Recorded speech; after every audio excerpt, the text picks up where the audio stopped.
Hello, superstar. Hello. I'm so excited for you to be here. Today we have a very special guest. Her name is Alyssa, and she has honestly, I'm in loss for words because her transformation over the years has been incredible. And what I'm very proud about this particular episode is the fact that she's so direct with the way that she approaches coaching. She's had corporate backgrounds. She has a whole bunch of different unique set of skills that has led her to become this dynamic coach that focuses on emotional intelligence.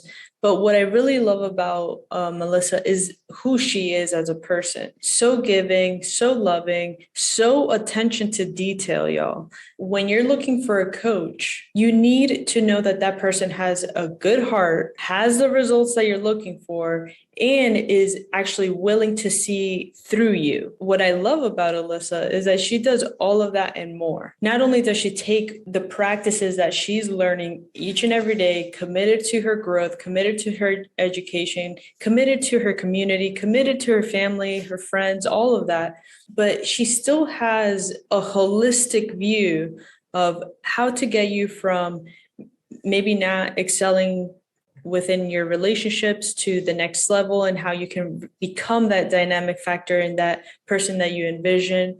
Just shifting a couple things within you that can open up something new about yourself, and also helping you get to the next level within your career path. So what I'm really excited about is for you guys to see the directness about Alyssa. She's so good with articulating, moments in life where it could be challenging, it could be difficult, but she helps you see the BS in your overthinking, or she helps you see the BS when there's nothing really there.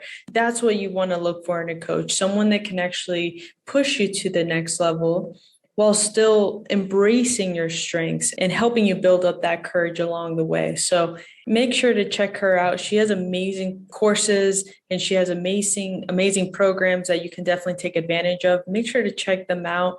We will definitely put the links in the description below. She's an amazing person, one of my favorite people on this world. So make sure to check her out. I don't say that lightly. So welcome to the call, Alyssa. You are a superstar, and we're so excited to have you here. Thanks for having me. It's an honor. Yes. Yes. So, we have a couple of questions for you because, you do so much work within so many different levels of leadership. So, we wanted to, before you got into coaching, tell us a little bit more about Alyssa before the whole coaching phenomenon happened in your life. So I gifted 10 years of my life to corporate America. And in that gift of my time and my soul, I was managing corporate fitness centers. So I'm originally education and health promotion business graduate, college graduate. Originally always wanted to be a wellness coordinator because I really fully believe in the mental, emotional, spiritual, financial, and intellectual element of the body, the person. That's really hard to find in Chicago. So got into the fitness component, which is great. I love fitness, but it was really having those conversations in the PT sessions, running the weight loss programs, teaching the group X that there was a common denominator of middle-aged people not having the mental, emotional, relational, and habitual intentionality. They were doing the domesticated lifestyle of providing for their families, going to work, busting butts, but they weren't feeling and having those results that they wanted, those relationships that they wanted, the freedom that they wanted. And it became a really ethical thing for me, to the point where then I had to cross check who I was being, and working 15 hours at one location, and then on the weekends subbing classes or teaching group X classes or cleaning. I never had one job. So it really forced me to be like, Alyssa, what the hell are you doing? Like, you're literally here teaching people how to take care of themselves, but you're not able to take care of yourself. Like, you're not getting enough sleep, you're making making unhealthy choices, you're not showing up in the dating world like you want to be showing up. So I just had like a come to Alyssa moment, and had to get out. And it was the scariest thing that I ever did, but I just kind of did it and never looked back. So 6.5 years later, here I am. Wow. Wow. Ladies and gentlemen, and I'm right here, Isabel over here. I am proof, okay, that Alyssa speaks her walk, or speaks her talk and talks her walk. You know, that whole saying, right? Because I've got to see you in person. And we've had other, encounters with people that we've actually looked up to a lot. And then we meet them in person. And it was like, yeah.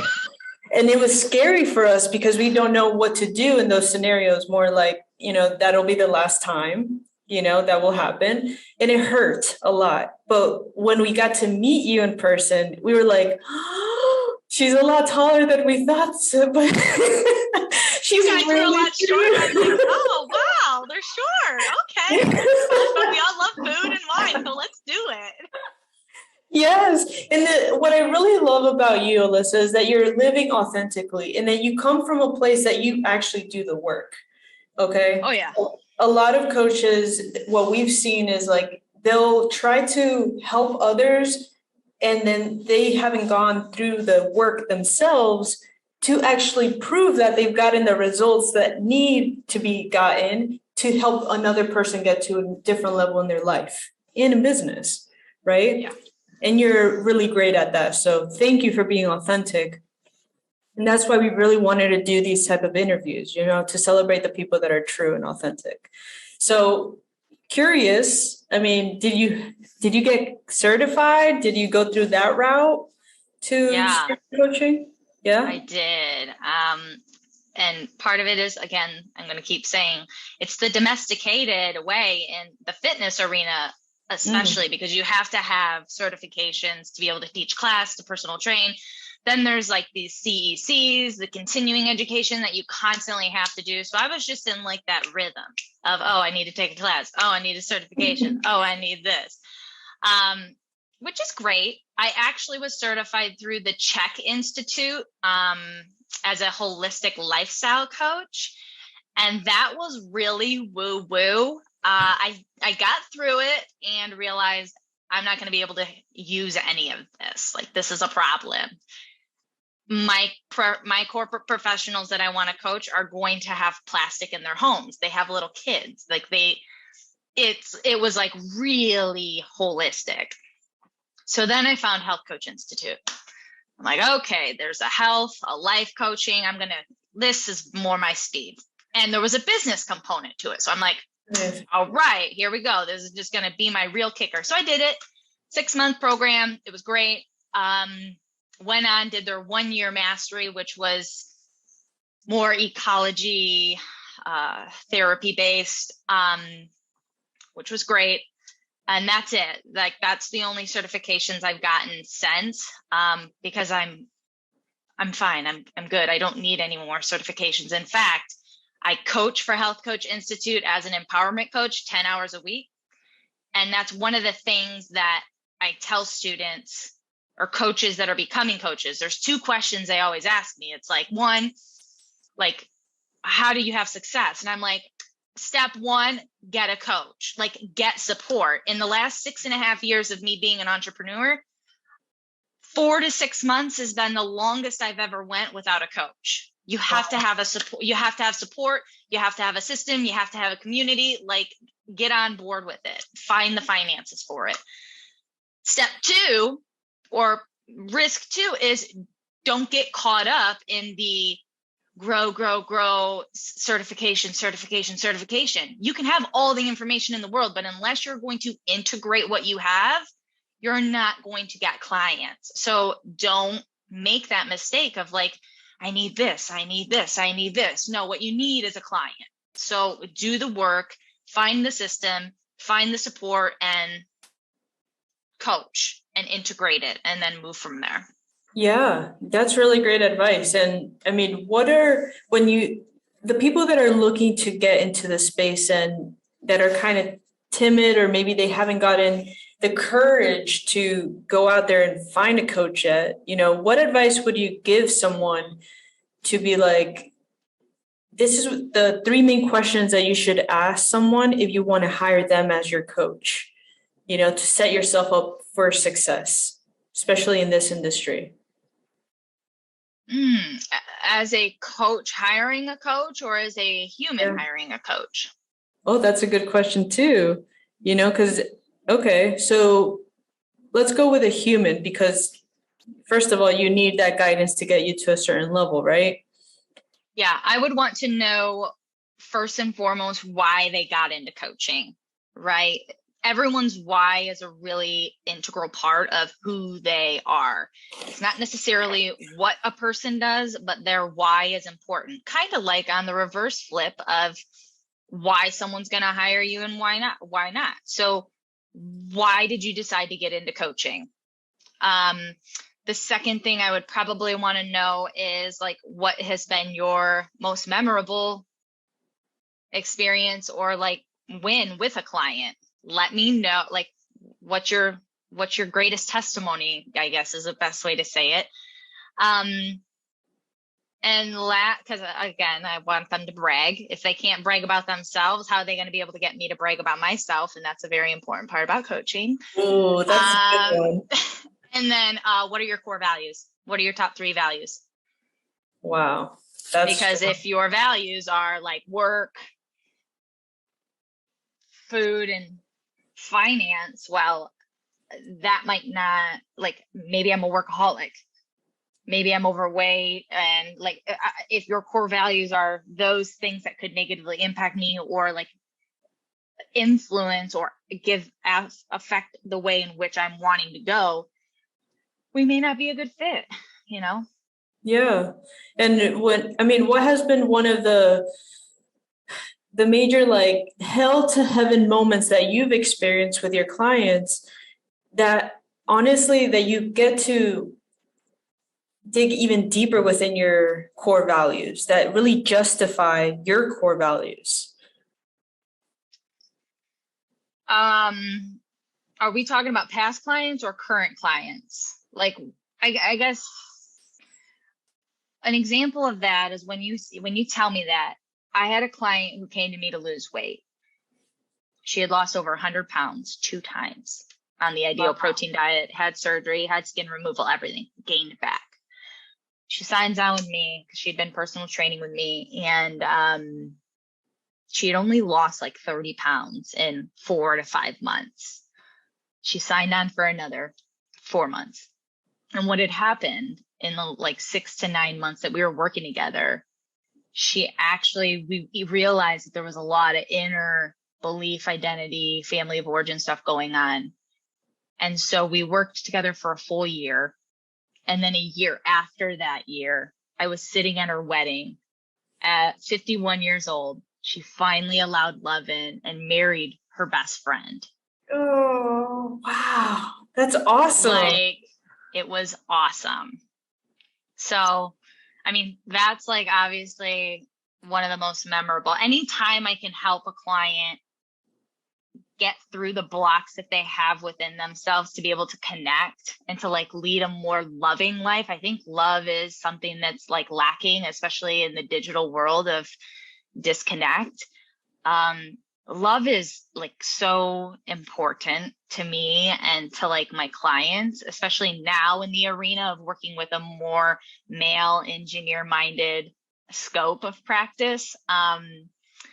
For them, like, I just love being able to help and see them celebrate how much connection or respect they feel for themselves and their teams, because they are coming from that authentic, grounded space of like knowing themselves. And with that then also comes the emotional and psychological anxiety, depression, unhealthy work-life balance. So like, it's just, coaching is amazing. I don't know how people don't have coaches. Right, right. And especially when you're going into a new transition into your life, you might be going from corporate and now you're looking to get into this dynamic field of coaching. You know, you must get someone that has been there or can actually tap into all factors of coaching, right? Because you deal with not only the emotional intelligence within everything that within you, but you also deal with business, right? Yeah. You also you're very strategic and tactical and like very technical. So like what are some ways that, you see coaching as like an evolution to people, because what we've seen, and correct me if I'm wrong, a lot of people start with the unknown, like the naive self of being able to be like, I'm going to help the world and everyone in it, and everyone's going to be drinking the Kool-Aid and everything's going to be great. And then they need to make a landing page.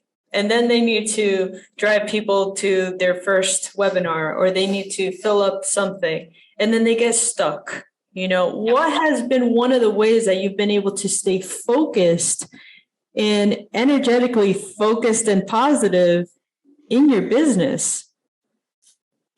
The first is understanding that, and one of my business coaches probably 4 years ago said, Alyssa, there's a difference between being a fluffy, passionate coach and a purpose-driven entrepreneur. He's like, you cannot be a higher percentage of this fluffy, passionate coach. You've got to step in to this purpose-driven entrepreneurial space, because if you do not step into this space, there ain't going to be no fluffy, passionate coaching going on. You have to get the fundamentals. So for me, it was really about re-identifying myself as I am a purpose-driven entrepreneur. I am a woman in business. I can do hard things. I cannot tell you how many times I said to myself in the mirror, Alyssa, you can do hard things. Alyssa, you can learn this. Alyssa, you can learn this. And having certain thresholds and like checklists of small tasks. Sometimes when I was developing the landing pages or going through some of your guys' trainings, I would have to set a timer, because I struggle with anxiety. So I would get so worked up about how foreign it would be. And I would just say, Alyssa, watch 10 minutes of it. Just give it 10 minutes and then go leave. And I'd go and I'd take the puppy around the block, and then I'd come back and I'd sit back down. And so a lot of it, again, is knowing that inner game. And also catching all the bullshit that's going on, like catch your mindset, catch your subconscious that's blocking you. Because if you're not willing to identify as like, I'm a person in business, I am a purpose-driven entrepreneur, you're not neurologically going to be able to have the beliefs firing to create that reality. Wow. And that's a shame. So having small increment things to do that are not overwhelming, but a lot of it is being able to look yourself in the mirror and tell yourself, I'm a purpose-driven entrepreneur and I can do hard things, and have some humility in it. Because I am like, I tell my partner, Amanda, you guys met her, in the winter, I really struggle. Again, I will tell her, babe, I need you to tell me that I'm good enough. I need you to tell me that I can do hard things. I need to tell you to tell me that I'm going to rock this day, or that I'm going to sign a client this month. And she would, because again, if you can't do it in yourself and you find someone that loves you and can support you, have them do it, because you have to create that. You have to create it. You have to create that image. Wow. That is so, so, so powerful. That's a mic drop moment. That was beautiful. One of the key core values, going back to that, because you're very ethical, that's a really strong word, but you embody that to me. One of the core values that we've always been so passionate about is being location independent. Mm-hmm. And we love it, and we also want to ask you, being location independent, what has been one of the greatest gifts of being location independent, but what has also been a thing that you don't like about being location independent? So location independent prior to the pandemic, y'all, I was doing 12 countries in 12 months and it was a joy. So location independent, I love observing. I think that anytime any of us, I've read books, I've read research, like I know that anytime a human can move to and put themselves in a different environment, a different space, a different country, a different culture, it opens us up. We become more creative. We just naturally are sponges. We expand, we grow. We are living from a more vulnerable space that, like, in your home, in your little domesticated way of like, this is how I live, this is who I am. Like, you don't get vulnerable easily. Like, it takes work to become vulnerable in your domesticated space. So by removing the space, I just love the growth and the food. Like, I'm not gonna lie, I'm a fat kid. The food is my favorite thing about being location independent, as well as being able to grow. And then what was the second, my least favorite thing about it? Yeah. Least favorite thing probably would be structure. So I'm very type A, OCD. I like a rhythm. I like routine. So when I go to a new space, and whenever you go to a new space, it takes like a week, 7 to 9 days to like get the lay of the land. Like, how do I walk home? Where do I want to go work? Like, what do I like? And where am I going to work out? Am I in the time zone? Am I in a rhythm? That to me, because efficiency is also like a large part of who I am, I feel sometimes that time is like wasted. It's not, because I learned a lot in doing that, but that's probably my least favorite thing of being location independent, is how long it takes to get into a flow, and the fact of like, obviously I'd be away from my puppy, so I would miss her. Yes. And how many puppies do you have? We have one. We foster failed one, but we also foster, and sometimes I board. So Wow. again, until we get our puppy to be 2 years, which is only 1 year, 1 month, we're still going to be shuffling dogs to create a wonderful personality. But because she is such already a beautiful personality, she's a really good teacher to the puppies in the shelters. So we bring them and we have her teach them some life skills, and then we get them adopted. Wow. Wow. Y'all, if that isn't filled with love, I mean, what else is? I love that. And I mean, I know that you're a very busy coach, Yes. and not only that, you have a lot going on, and I appreciate your time. There's one question that we always ask, and it's probably going to be one of my most important questions to ask. And it's something that I take extremely serious. Okay. What does freedom mean to you, Alyssa? Oh, freedom to me is the ability to live, laugh, love, and learn however, wherever, whenever I want, right? It's the ability to do what I love, but be able to share experiences and places and things with the people I love, while being my authentic self in all of it. Yes. That's awesome. I love that. I feel like you already knew that. You know, sometimes I ask that question and it takes someone a moment or two, but I feel like you And live variety. in freedom. Yeah, I'm very, Amanda and I were talking about before. That was one of the last things we said when we went to bed last night. We had a fucking hectic weekend, but we're like, you know, we have like such a good life. Like, life is so fun with you. And I'm just like, I didn't feel like we had any fun this weekend. It's like, but it's so fun. Like, we got Gordon adopted. We brought Willie home. We organized. I'm just like, the sun was out yesterday. Like the sun was out today. That's the cheer. But it's also a level of perspective too. So I think that anyone who's watching this that feels kind of like in that contractive, that stuck space of, what the hell am I doing? Or how do I leave? Like, I also want you to just check in with yourself and let you know that like the freedom starts with you and the way you think and the way you feel about it and interact with it or associate to it. And a simple example of that is, are you a this or that person?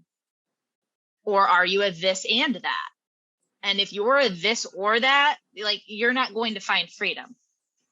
Wow. Ask yourself those questions, ladies and gentlemen, because that was strong. You can't feel freedom if everything, like if there's a good or bad, a yes or no. It's this and that.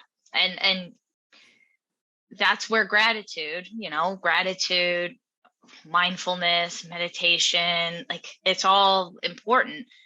But that's also where like catching your thoughts on what's true and what's not true and taking ownership and accountability and how it's keeping you in this little like stuck circle. You are the owner of that. You're the master in creating that. So change it. And it's okay if you don't know what freedom looks like. I talk to tons of people that they're like, yeah, I don't know what it is. And that's a great thing to become aware of, because then you don't have really anything to complain about. You get to create something. That was so good. That was so good, y'all. If you have not checked out Alyssa, make sure to check her out on Instagram. You're on Facebook. You have a website. Make sure to check her out. She is amazing. Where can people find you easiest, Alyssa? I mean, everything's under my name. Like my website is alyssapajoli.com. And then from there, if you want to go to my YouTube channel, if you want to go to LinkedIn, Facebook, like they're all on that page. But otherwise, any platform, just searching Alyssa Pajoli, you'll find me. Can people DM you? I'm even on Twitter. No, I don't accept DMs. Yes, of course. Voice messages are preferred, but if you want, if you want to hide behind text, I'll also accept. Awesome. Well, ladies and gentlemen, you definitely heard it from the woman herself. Alyssa, thank you so much for your time. Thank you so much for being you, and thank you for being authentic and being consistent. Hi, I'm Elisa Vitti. I'm the founder and director of the Flow Living Hormone Center. I'm the best-selling author of Woman Code, and I'm the creator of the MyFlow period tracking app.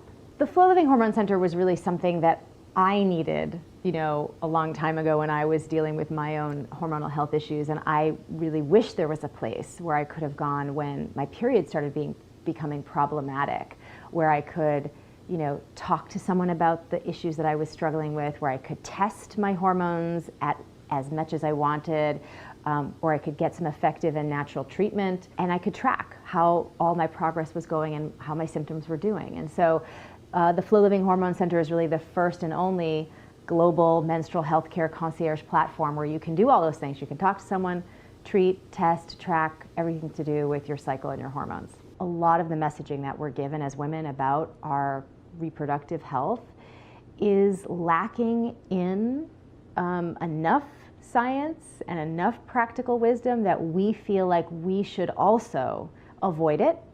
And then it ends up causing us to make choices in our own healthcare of doing nothing, which we know is really dangerous from great research that's long been out there. The BioCycle study, for example, determined that if you have untreated PMS in your 20s and 30s, right? And PMS is a serious hormonal imbalance where you have too much estrogen and not enough progesterone. If you let that go untreated, which, hello, everybody does, we just joke about it, that will increase your likelihood of developing the 4 big diseases of inflammation postmenopausally. So that's heart disease, diabetes, cancer, and dementia. And I don't think we should be joking about that. I think if you have a friend who's complaining about PMS, you should be like, oh my goodness, you're on fire. You need to do something today so that you don't end up, without your noodle, at 60.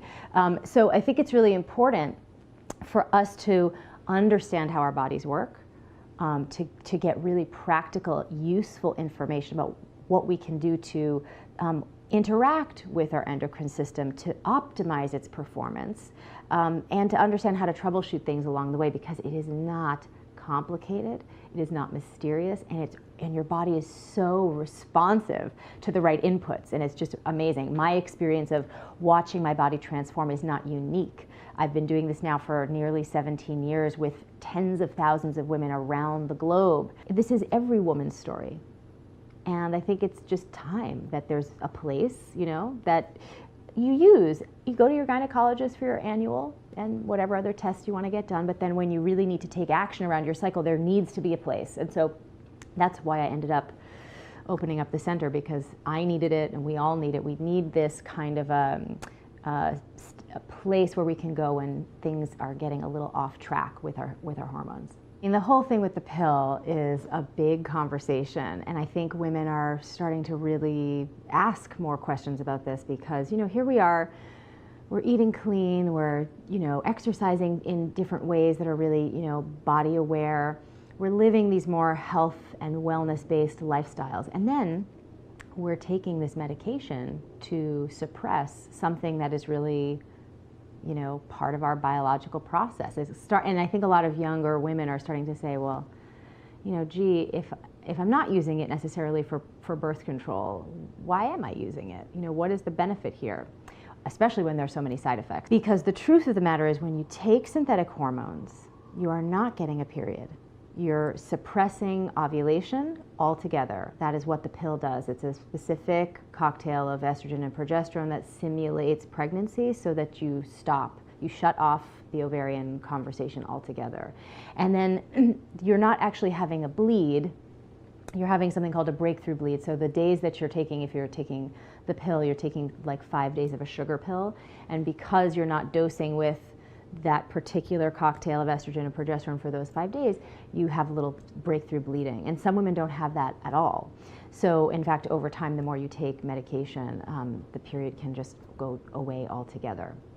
So that's important to know, because women think, oh no, I'll take the pill, I'll still have my period. But no, you're not having a period at all. You're not having the whole cyclical process happen between the pituitary gland and the ovary and the uterus. It's all shut off. So that's first and foremost.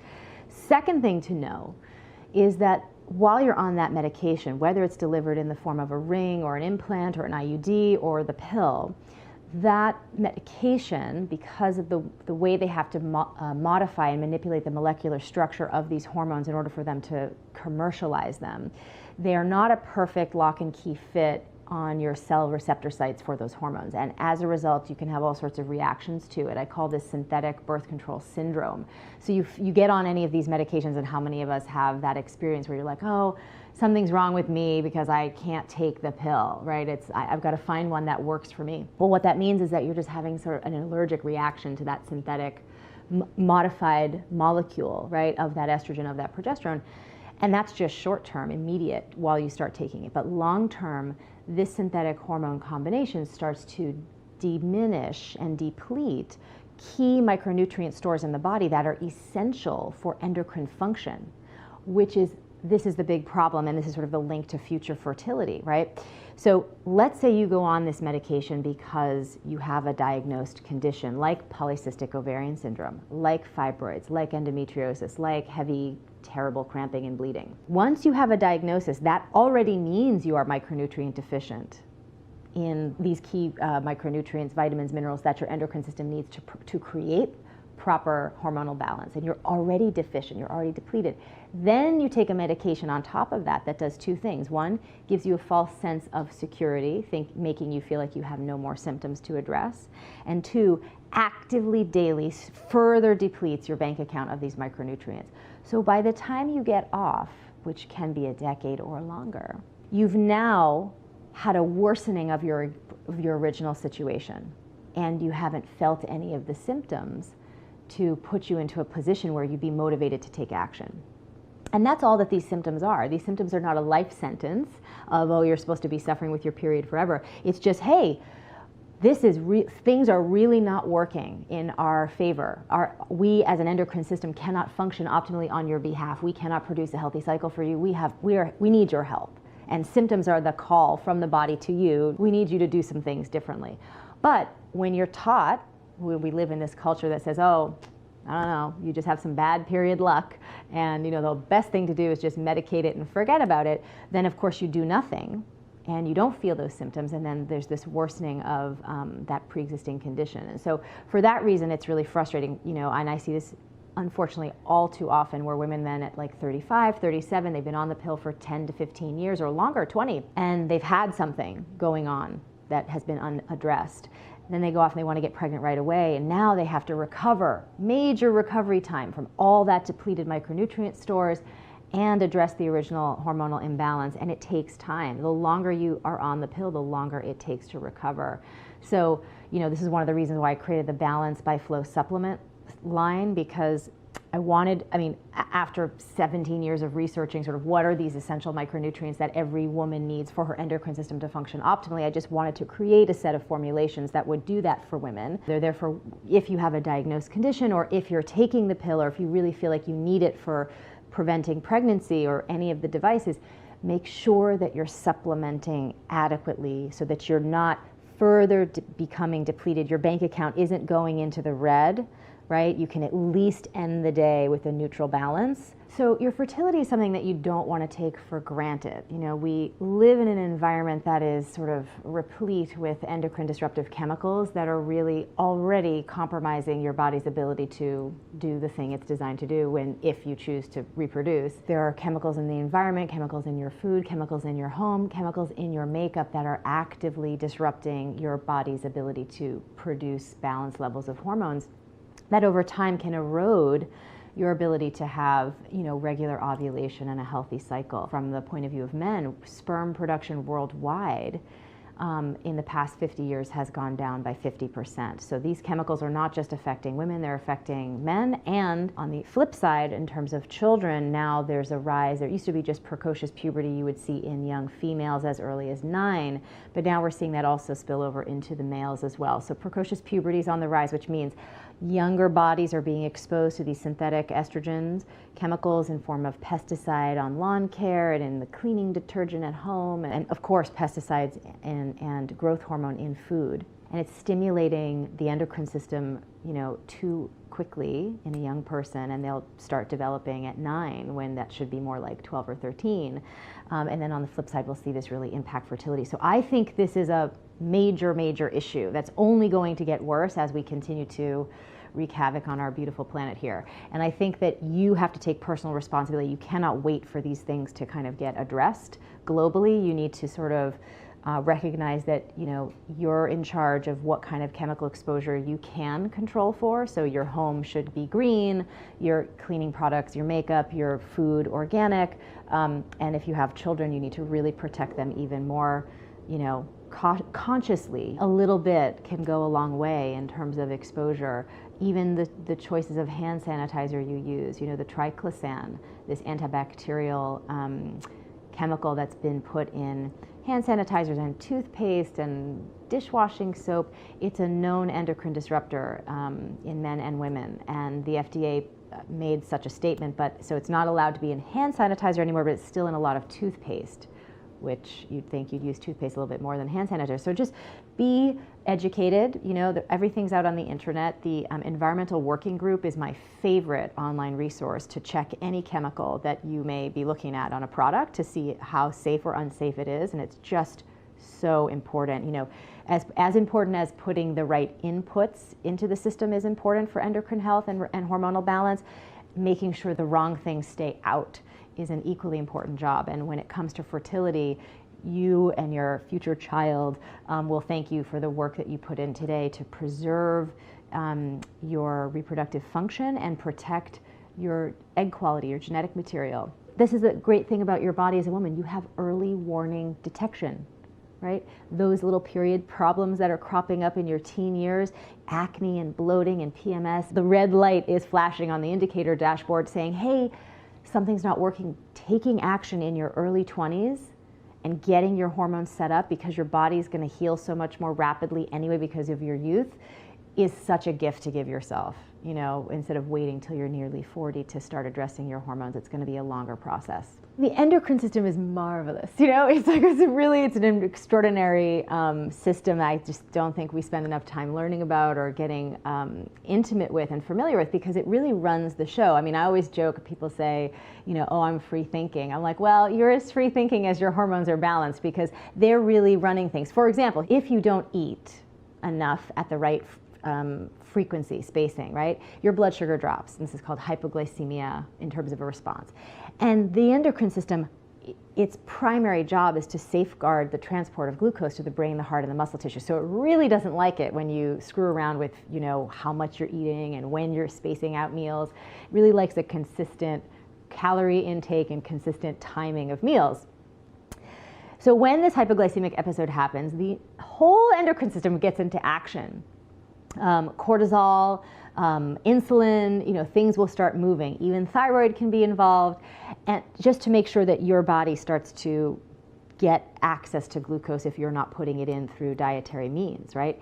Now, episodically, this is okay, but if this becomes a chronic issue, other things are going to start to take over. And so this idea that you think their willpower is something that we have at our disposal is nonsense when you look at the science, right? What you have is, you have cortisol taking charge when there isn't enough glucose dietarily coming in. And so cortisol will talk to your fat cells and say, hey, mobilize some of that stored fat and get it out into the bloodstream as quick as you can.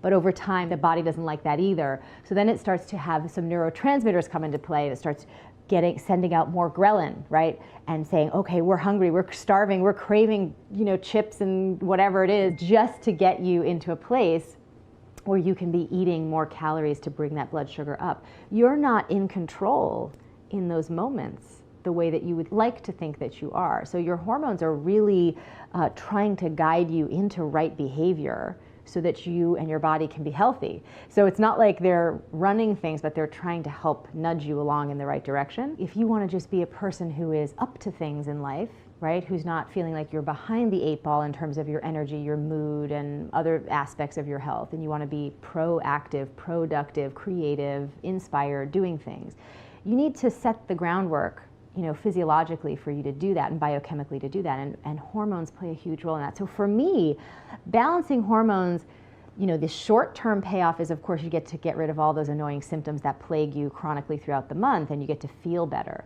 But long-term, what's really the opportunity is that you get to prime yourself for your best life, your best work, your best inspiration. You get to really use your body as a tool to master your life, and that's really what it's about. I went on Dr. Oz and did a demonstration that I had been doing for years by using fruit juice to simulate the different colors of menstrual blood on little white dishes to show women how they can use their monthly bleed as a blood test, right? You can do this, you use it as a blood test, it's blood, the specific color of it can actually tell you very clearly the ratio between your estrogen and progesterone, and you would want to know that because it would tell you why you're having PMS, why you're maybe not being successful with your fertility journey. You can watch that change, the color and texture of your bleed month over month. It's the best, easiest, most user-friendly self-assessment that you can do, is really looking before you flush at what's coming out of you from a menstrual point of view. So this is so important that we actually built a free tool. We just think every woman should have access to this. So it's the period type quiz. You can just go to the flowliving.com homepage and answer 7 questions about the color of your period and the texture and the things that we need to know. And it will tell you what's wrong with your hormones, which is so empowering because then you'll know what to do. And it also tells you what to do, what foods to change, and how to get you in action right away. Because what's really exciting is once you start to play with your food a little bit, and then you see what's happening next cycle, you start to notice, oh, some of my symptoms are diminishing, and look, I'm seeing changes in what I'm seeing in terms of color of the bleed. There are only, 4 different things that it could be color-wise, right? So you can have sort of what I call the brown type, the pink type, the red type, the blue type. Those 4 colors really determine whether or not you have not enough progesterone, too much estrogen, not enough estrogen, or you have that perfect balance between the two. And that's really valuable information that every woman should know every month, because it's not static, right? You could have things happen over the course of a year. Holidays, stressful situations at work, family, stressors, changes in your diet, changes in your lifestyle, major episodes of traveling, all illnesses, all sorts of things, because of the link between the immune system and the endocrine system, can impact what shows up for you monthly. And the best way for you to gauge how well your body is responding to all of these different situations that arise that are external to your endocrine function and how it's impacting them, that's really where you can see it show up. And it's such a useful tool, because then you can start to troubleshoot. Because then a lot of women then ask me the question, well, how do you know what to do? It's so easy. That's what we developed the app for, so that you can learn why you're having a symptom and then learn which foods to eat to make it better and make it go away within a month or two. And that's the thing I just love, letting every woman know that if you make food changes that are appropriate for your particular set of hormonal issues, you can bring them to resolution within 3 months, typically. You can have a really wonky period today and 3 periods from now have it be what it should be. That's not a very long time. That's not a lot of commitment. Think about things you commit to for far longer and you don't get results. This is something that has major responsive action in the body, and it's encouraging. The more you do, the more you see your body performing better, the more you're going to take care of your hormones, and that, of course, is a perfect biofeedback loop that we want to encourage. I think for me, I'm tracking things daily. I don't wait for a monthly kind of report exclusively with the color of my bleed, although that's like the final exam. If you were to think about it, you want to take daily quizzes, you want to look at how your body's performing daily, but the final exam, how you really, if you did it right that month, that will show up in the actual bleed phase. But for me, I'm looking at how is my energy, how is my mood, how's my digestion, how's everything going on these sort of supporting cast member roles of the endocrine system. And then if I've really gone off, which I don't do, because for me I'm so hormonally sensitive, I really cannot, I'll notice that I feel a little bit crankier or more tired, but I'm pretty committed to the program. I mean, it's why I'm able to still have a period and have a healthy cycle. The protocol works if you're on it 80% of the time. You don't have to be perfect, which is great news. That's how resilient your body is. But for someone like myself, I just know that I feel an extra 20% more fantastic if I'm on protocol more exclusively. So there are things that are non-negotiable for me, like eating the right foods in the right phases of my cycle, exercising the right way for the right phase of my cycle, getting the right sleep hygiene perfected, and taking the right supplements, and avoiding pro-inflammatory foods and endocrine disruptors. I mean, these are just things that I do that I can't not do. I mean, and if I'm traveling, I still do them. I bring stuff with me, it's just part of the fabric of my day-to-day life. So it's not a big burden, but I built up those practices over time so that I have mastery over them now. So wherever you are, if you're just getting started, don't worry about how many different things I'm doing that you might not be doing. Start with something. Start with something that resonates with you. Like if you think, I really should swap out all the chemicals in my home, and that feels like a straightforward thing because it's one and done. You throw out the bad stuff, buy some new stuff, and it's done. Start with that. Start where you can. If it's switching to organic, start there, and you'll start to see that you're actually making improvements. A little bit goes a long way. So Woman Code is this book that I wrote, and it was published in 2013. I wrote it because it was the conversation I had been having in my professional career with my clients for over a decade, and I thought, this is the protocol. I want women to know about it. I want them to understand, about endocrine disruptors. I want them to understand that once you have a diagnosis, it doesn't mean you're stuck with it for life. And I wanted them to understand how their hormones worked, what they are, the symphony of how they work together, how things can throw them off. I wanted it to be a very practical, tactical book about how your body works and what to do. It's the sex ed you never got but really should have gotten, about being female and having a female biochemical operating system and how you interact with that to optimize its function. In chapter 5 of that book is this magical chart. And I created this concept called cycle syncing now almost 20 years ago, where I was in the course of my research just sort of piecing together that for each of the 4 different hormonal ratios you have, that one per phase of the cycle, there are 4 phases of the cycle, you need to actually be eating specific foods to both offset and support the metabolism and production of different hormones in that phase, and then also exercising the right phase not to further deplete your hormonal balance, and then of course if you are balanced, you get to take advantage of the beneficial effects on your brain chemistry for heightened productivity and creativity. If you read on the Amazon page all the women who've have gotten pregnant and gotten their cycles back, and I had a woman on a recent Facebook Live, and it made me cry, even though I hear this all the time. It still moves me. It's still this is why I do it, because I know what it feels like. She just said, I just wanted you to know, 15 years she had been struggling with endometriosis, she said, and 3 months on the protocol, went in, did all the testing, and has been cleared. It's gone. This is what is possible for women. So I expected all of that because I had been using this protocol in my practice, in my center in New York for 12 or 13 years at that point. The thing that was really surprising was the response to this chart in chapter 5. Can you turn this into something that I can use every day? I can't remember all the details of the things I should be doing in each phase, the foods I should be eating in each phase. And so, my relationship with my community is very dynamic, and when they want something is when I make something, so they really wanted this to be an app. And so it took me a couple years to do it, and at the same time as I was having my daughter. But we launched it just at the beginning of 2017, and the response to that has been remarkable. So the MyFlow app, it does, tracks your period, and it's the first functional medicine period tracker where you learn why you're having a symptom and what to do about it with food and supplements. I mean, that alone is fantastic. It will tell you where you are in your cycle, what activities to select that are ideal for that phase, how to eat, how to exercise, all those things, and then you just tap what you want, select, and schedule it into your own calendar. It's really about liberating ourselves from the oppressive construct that we somehow have to fit our personhood into a 24-hour male circadian paradigm that really optimizes for their hormonal patterns.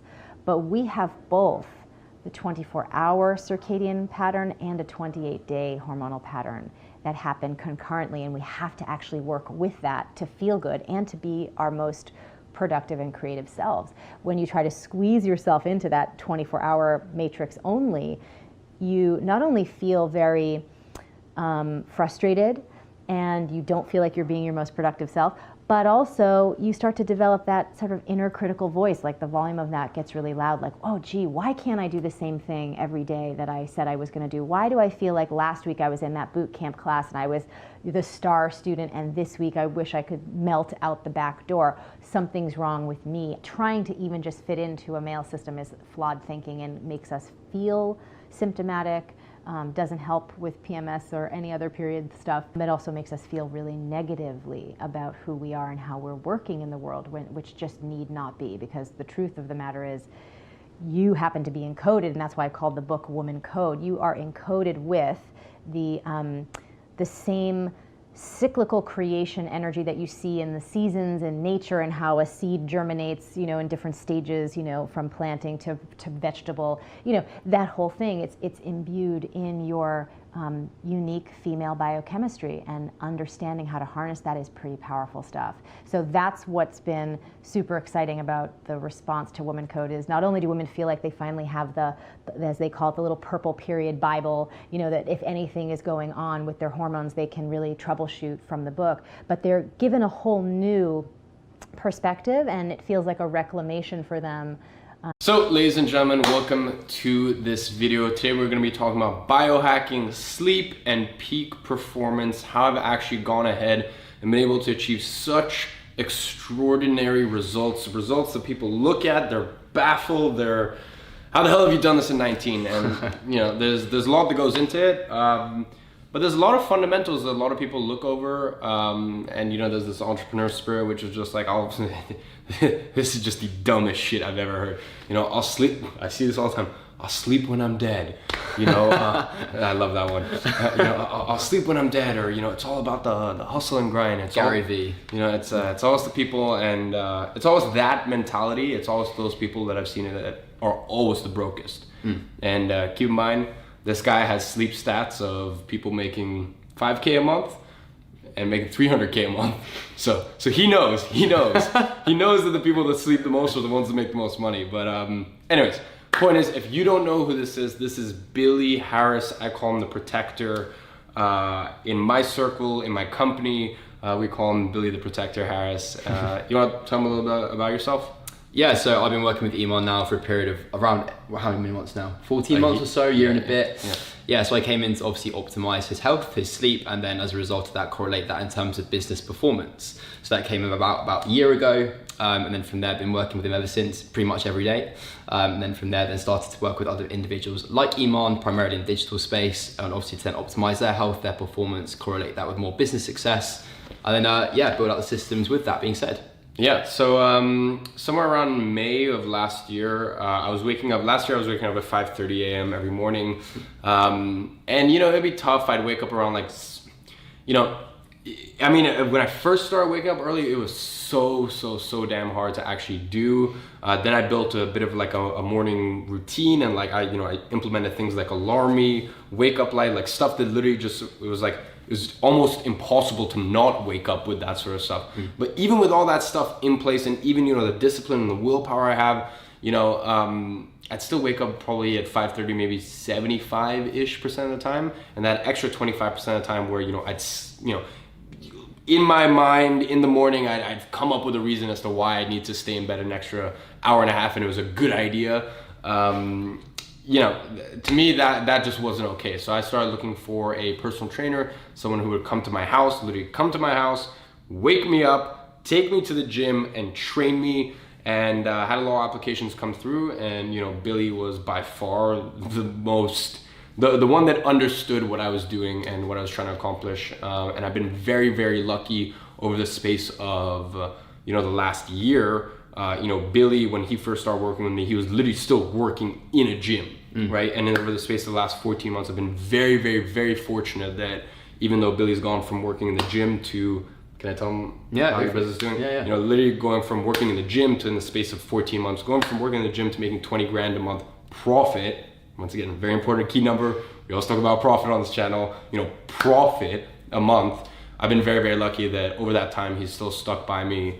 And I'm still the one client that he sees every morning, wakes me up, or makes sure that I'm woken up. Bright and early. And so now what Billy's gone ahead and he's done is he's transitioned into working with other people like me, other people who are doing 10K a month, 20K a month, 50K a month, 100K a month, et cetera, and really those entrepreneurs who block out all the noise, block out all the crap on social media, block out this sort of hustle mentality, and really realize that like the most important thing is not how much time you put in, how much you claim to be hustling or working, it's your output and your focus within that time, right? And it's everything outside of the business that has the biggest correlation to the business. So what are some of the things that you focus on with your clients? We want to assess the variables that coincide with business performance. So obviously that being said, primarily sleep, nutrition, and then from there, energy and focus throughout the period of a day. So from there, reverse engineering the process in regards to what your goals are with those variables and how that translates into further business success. So what I mean by that, first and foremost, would be as a key element of sleep, ensuring your sleep duration is efficient, then from there, optimizing your sleep metrics as a result of that process. So we have a first hurdle in terms of sleep duration, and then from there, the efficiency in regards to metric data, how we can then further improve your sleep systems, which then correlates into focus, energy, and output with work. So as an example of that, obviously Iman sleeps for roughly 8 to 9 hours per day when we're on the ball in regards to all variables. Winter, definitely 8 to 9 hours. 8 to 9 hours. Summer, probably, and I'm talking like actual sleep, not time in bed, like sleep. Probably summer closer to 7 to 8 hours. Yeah, but we must not forget with that being said is that its efficiency of sleep is very, very high. That doesn't necessarily correlate with sleep duration. Okay, so I have individuals who sleep for 6 hours per night and their sleep metrics are incredible. Others who sleep for 9 hours per night when they first start with me and their sleep metrics are pretty poor or they're almost going down the drain. As a result of that, their business performance is pretty minimal or it's not where it should be in that regard. So as Iman said earlier, it's not about working in terms of time duration, but efficiency with that being said. So mastering your sleep is one of the most important variables in terms of then optimizing performance and work, and then from there focus and output as well, especially with energy. Yeah. And for me, like sleep is probably the biggest thing. Like maybe it's also because I'm young or younger. I feel as though if I eat shitty food when I'm like 40, it's gonna have a bigger effect than, you know, here at 19. But like, honestly, for me, like sleep, I would take sleep over like nutrition any day. I take sleep over like training any day. Like for me, like if I have crappy food that day for whatever reason, I can still kind of push through. If I don't train that day for, you know, for whatever reason, I can push through. If I don't get a good night's sleep, I just know my day is just totally messed up. Yeah, totally. And primarily from a cognitive perspective, yeah, in terms of brain function capacity. 100%. And Billy, obviously, you guys know that an old client of mine was Oura Ring. So, you know, myself, pretty much all of Billy's clients, we all have Oura Rings. So he actually comes in and he tracks every variable of sleep every single day. Him and his team track that. For me, I don't know if you do it for any of your other clients. I don't think any of your clients use Muse, but for me, it's the same thing with meditation. We track my meditation, we track my screen time, because, you know, the lower the screen time, the better. And, you know, that has a direct correlation to the amount of focus I have, and the amount of focus has a direct correlation to the output I have, et cetera, et cetera. So I think one thing that's definitely like a real mystery for most people is sleep. And, you know, we take sleep to, you know, between us, we take sleep to such an intense level where we're looking at like EMF, where I literally just bought this thing for $5,500. What was it? The Nucalm, right? And that thing's a beast. It's coming in a couple of days. Super excited for it. Don't want to get into that because that stuff's super complicated. What are just like 3 simple, very practical sleep tips that you can give them? For sure. So you want to observe the lowest hanging fruit in terms of variables. So with that being said, don't focus so much on the supplementation element of things. From there, even obviously then observing things like a bed jet, for example, you want to focus on first and foremost is the basic principles of sleep.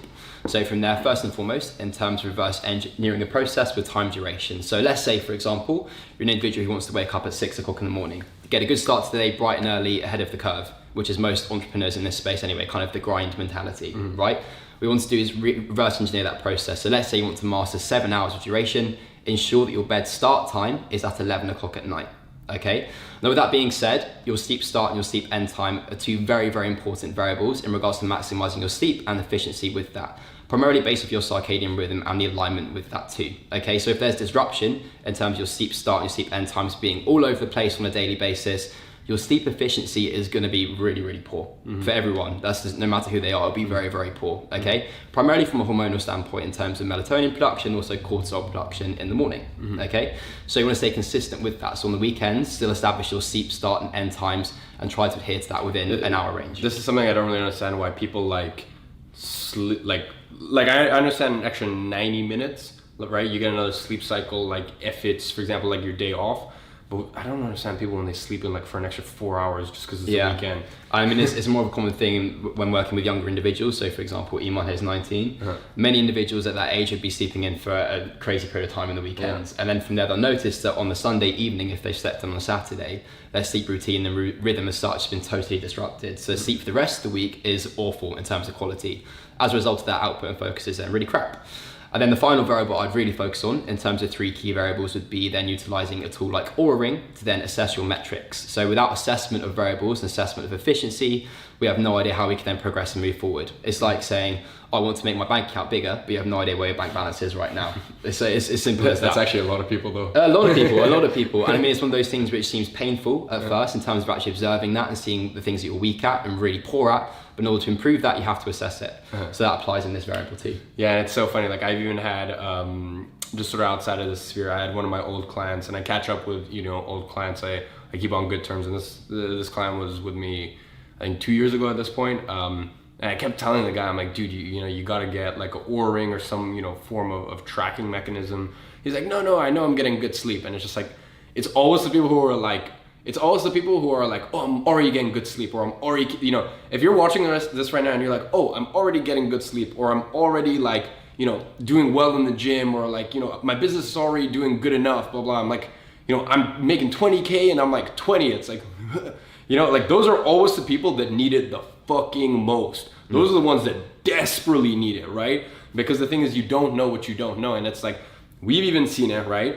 And I've even, as I said, Billy works with all of my team members as well. So, you know, we've even seen it, or I've even seen it where like, at times I thought my sleep was going to be good, but it's actually shocking. And like, you've seen it, I'm sure, with your clients where like they think their sleep is incredible and they're getting incredible sleep, and then they actually find a way to tangibly track it. Yeah. And it's just like not that at all. Yeah, there's no consistency or anything like that in terms of efficiency either. But Because it's, you know, you don't know what you don't know, right? You don't, like, I guarantee there's people on the other side of this where like you are just giving up, you know, and I pretty much guarantee everyone is just paying too much in taxes.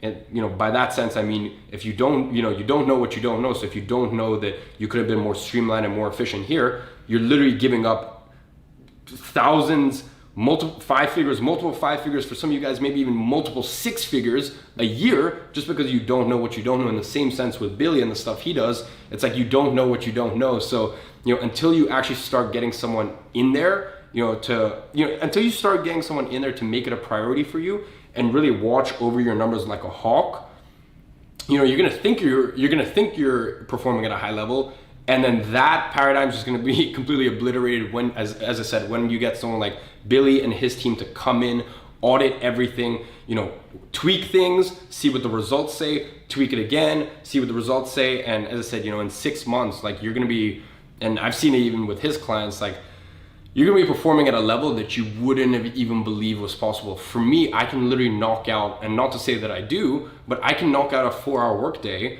and get more done in those 4 hours than someone, you know, in 12 hours, because that person in 12 hours, their sleep, you know, they might have even slept 7 or 8 hours, but their sleep is just so horrendous.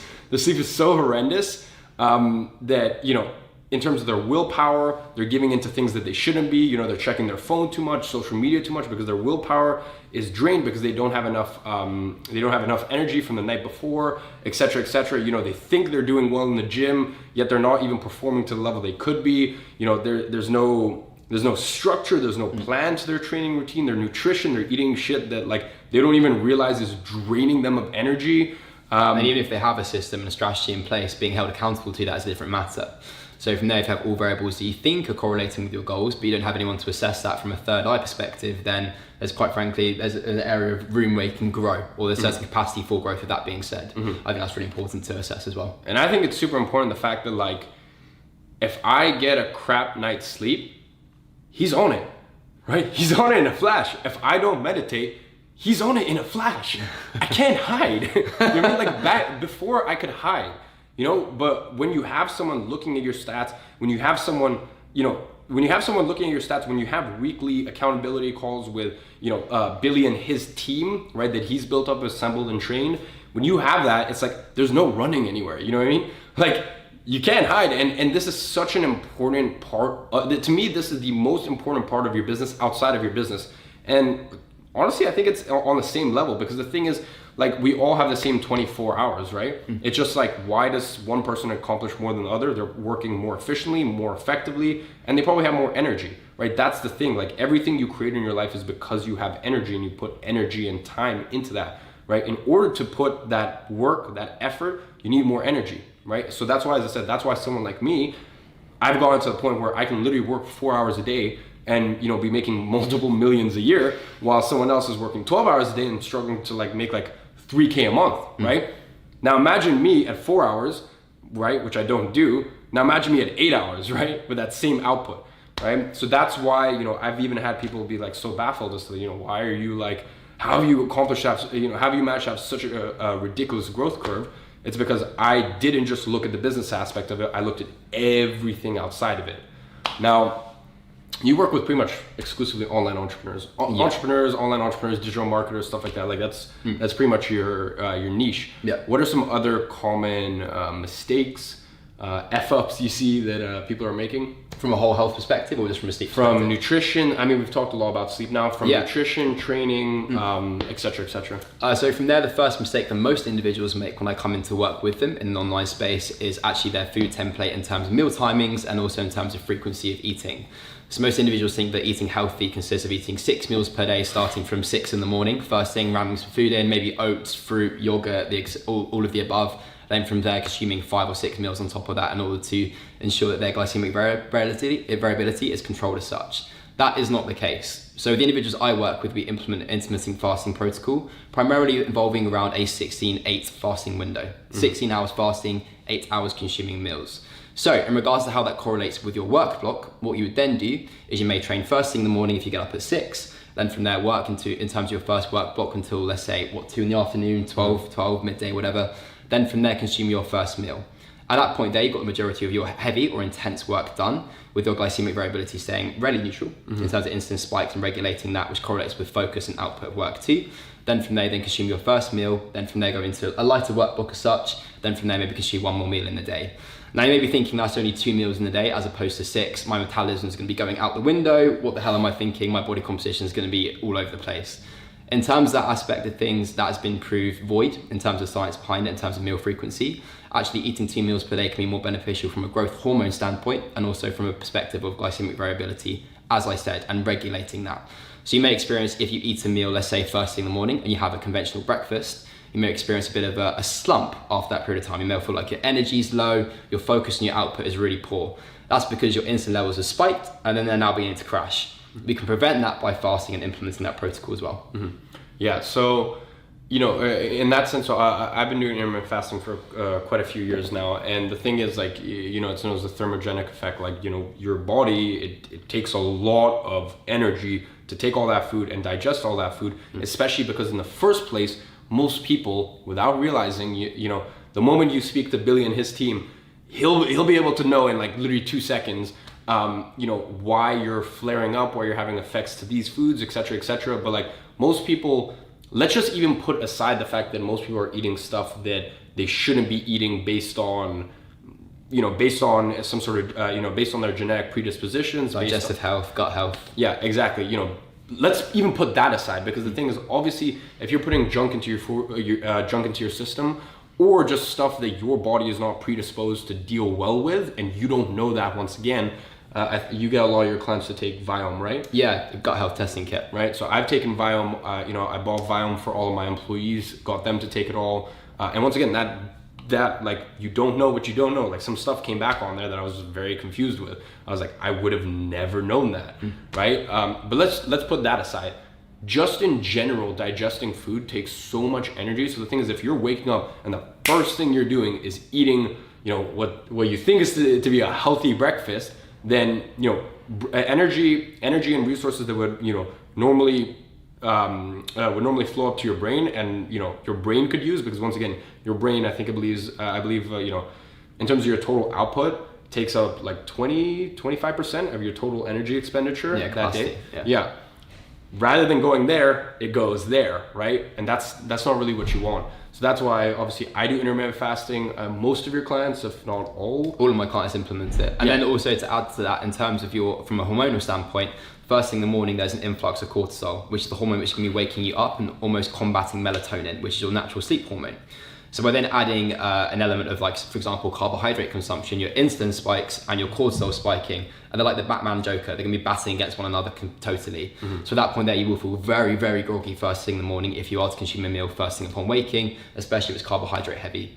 So in terms of breaking a fast, you then want to introduce protein and fat sources as well, or consume something like bulletproof coffee. Yeah, exactly. So there's that, and then obviously with lunch, I just have a more paleo-inspired diet. It's not a paleo diet per se, but for me, mainly my lunches are just salads, basically, pretty much all the time, and then the heavy carbs are left for dinner, right?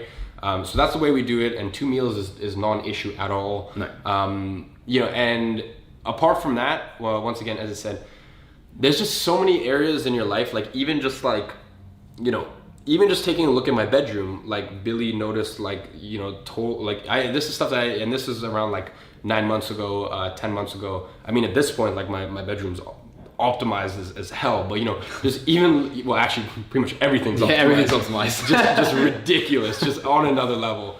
It's getting to the point now where I'm starting to feel like Iron Man. Yeah. Like even the new Calm, like this thing that's come in a few days, the thing costs like $5,000. It's nuts. I have the Earth Pulse, and I have this and that. It's getting to crazy. Yeah, it's getting to crazy levels, But in terms of all the Joovv, like all the weird wacky stuff we're testing. But once again, that's me trying to go from 7 figures and multi-7 figures to 8 figures a year. So the higher level you're trying to get to, the more crazy shit you kind of have to do and kind of have to try, right? And he's here along with me, and he's here along with all of his other clients. Whether they're trying to make like literally $8K a month, or trying to make 300K a month, whatever the spectrum is, right? He's there to make sure that they can break through that ceiling and get to that next level. And in order to break through that ceiling and get to that next level, you need more energy, right? And that's, at the end of the day, that's what, you know, peak performance is. It's having more energy, more mental clarity, more capacity, et cetera, et cetera. So yeah, I mean, you know, we're doing crazy stuff at this point in terms of, you know, the new calm, the earth pulse, the this thing, the that thing. But as I said, you know, back to my point, literally like even 9-10 months ago, I wouldn't have known this stuff. Like, you know, I literally, obviously I have the luxury of, as I said, you know, he's still or I'm still the only client he works with one-on-one in person. Obviously we live in London, so, you know, that's a aspect of that. But he walked in my bedroom and he just noticed like all these electrical plugs and stuff like that. Right. And he was like, dude, do you not realize that, you know, have you not thought about the EMF? Right. And I'm like, like I kind of knew that. I was like, what the fuck are you on about? Like, I mean, like I kind of knew that, like, you know, the electrical charge was bad. And I knew that, you know, you should put your phone on airplane mode, blah, blah, this and that thing. But I'm like, why does it really matter that much? And he was like, no, that's really gonna F up your sleep, right? And I was like, okay, cool, right? So we rejigged a couple things around. I removed most electronics. The tools that I do have in there, for example, the Earth Pulse, that thing has like the special wiring around it, so it literally emits 0 EMF, just stuff like that, right?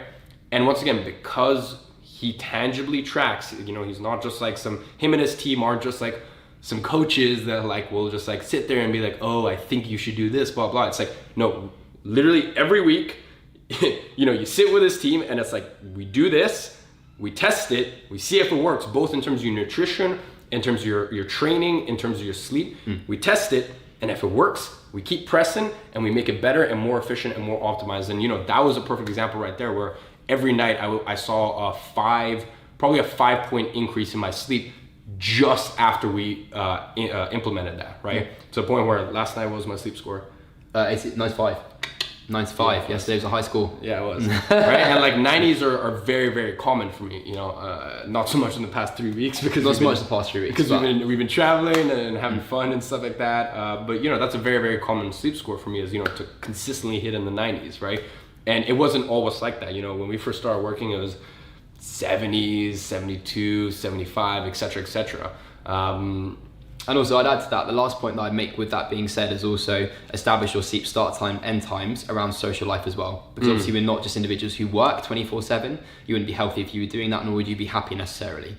So from there, in terms of your sleep start and end times, most individuals I work with at first will do the 5:30 wake up. That's actually such a key point, because the thing is, it's like, you know, even like a lot of personal trainers, like, you know, outside of peak performance, like personal trainers you work with, like we even had with one of my good friends, he started working with a personal trainer, and the personal trainer would work him so hard that he'd get home and he'd need to sleep.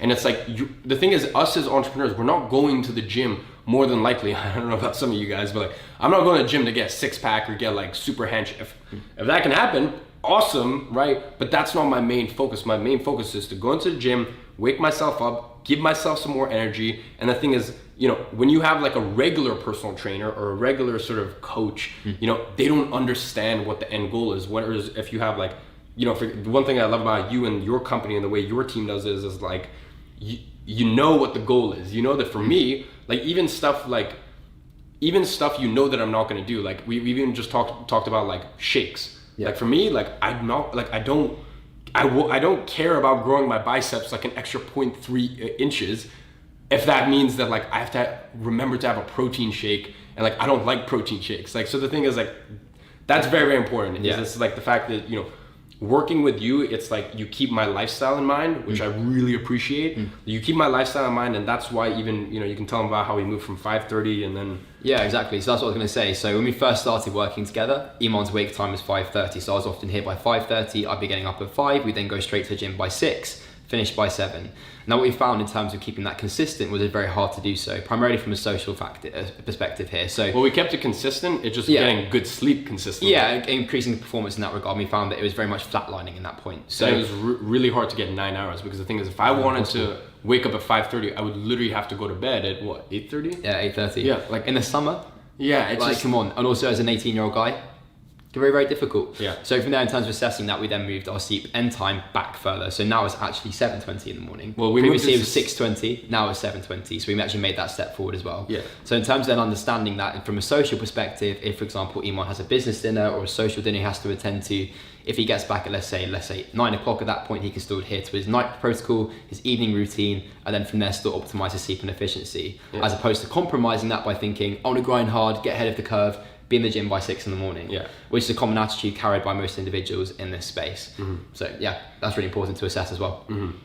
Yeah, you want to implement all this stuff and get the low hanging fruit, but you also don't want it to be like, if you if it feels too tough, too draining, like we're not gonna do it. You know what I mean? And yeah, especially with that wake time, moving it from 6:30, and then now, as I said, we literally moved it from waking up at 6:20, because 6:20 was fine, because even to get 9 hours of sleep, I'd have to be in bed at 9:20. Sometimes I would have dinners, and 7.5 hours is totally fine, right? So I knew that if I had dinner, I get 7.5. 7.5 is still fine. I can still even hit the 90s easily with a 7.5 hour sleep time. But now that it's summer and it's like literally it's like light out at like 9:30 or whatever, it's just 10 even. It's ridiculous. Yeah, it just means I could never get 9 hours sleep. So we even made the decision like a couple of days ago, I'm gonna start waking up at 7:30, because that way it gives me the option to have 9 hours of sleep, like legitimately. And with that being said, sunlight being a precursor to obviously then actually falling asleep as well, and obviously disruption with that being said as well. So assessing those variables is very, very important, and make sure you're happy with actually getting up at a certain time as well, because obviously in terms of this process, enjoying the process is very much important to you without having too much resistance in terms of facing it. Otherwise you're not going to adhere to the protocol. No matter who you're working with, whether it be myself, for example, in the online space, it'll be very much impossible to do so. So assessing that, being honest with yourself, very, very much important too. Yeah, well, I don't want this video to drag out too long. We've literally just touched really just the tip of the iceberg. Like there's, I'm just thinking back to potentially a list of 20 or 30 things that we've actually implemented, whether that be paid, free, like literally small, just tiny little changes, moving a couple things around, like 20, 30 things that have literally taken me from like, my output being average when I look at the other entrepreneurship space to an output that is like, that I'm very proud of at this point, right? Ridiculous. Let's be honest. And as I said, it's because I've been able to have someone there that's constantly testing, optimizing, in the same way that I sit down with my team and we're testing and optimizing every single part of the business, both for the agency and the education company. You guys know what I'm like. If there's a leaky hole, it pisses me off so much. If there's a 3% inefficiency at any part of my business, I'm raging hard, right? Yet I don't have the time and attention to, I don't have the mental capacity to take that same, effort and then apply it into, the other areas of my life, nutrition, sleep, blah, blah. I can do it decently, but, when you have a dedicated person for you to do that, and a team. And also the cool thing is now you're literally like, you got like 12, 13, 14, 15 clients you're working with. And these aren't entrepreneurs, making like 2K a month. These are entrepreneurs literally clearing, some of them 8K a month, some of them 50K a month, 100K a month, 200, 300 G's a month. Yeah. These aren't like small, these aren't small players. These are heavy hitters, So the thing is, he has that knowledge. He knows what works and what doesn't work, and his team literally has the data to know what works and what doesn't work. So yeah, as I said, this is really just the tip of the iceberg. If you want to learn more, I strongly encourage you. I'm going to leave the case study link down below. I think that's like what, 25, 30 minutes? Yeah, that's 25, 30 minutes. That'll give you some more information. And then I strongly urge you guys, hop on a call. I've referred so many of my clients to Billy. So guys, sorry that cut out at the last minute, but anyways, I was saying I've referred so many of my clients, so many of my, trusted peers. I've referred, obviously, Billy works with not only me, but my team as well.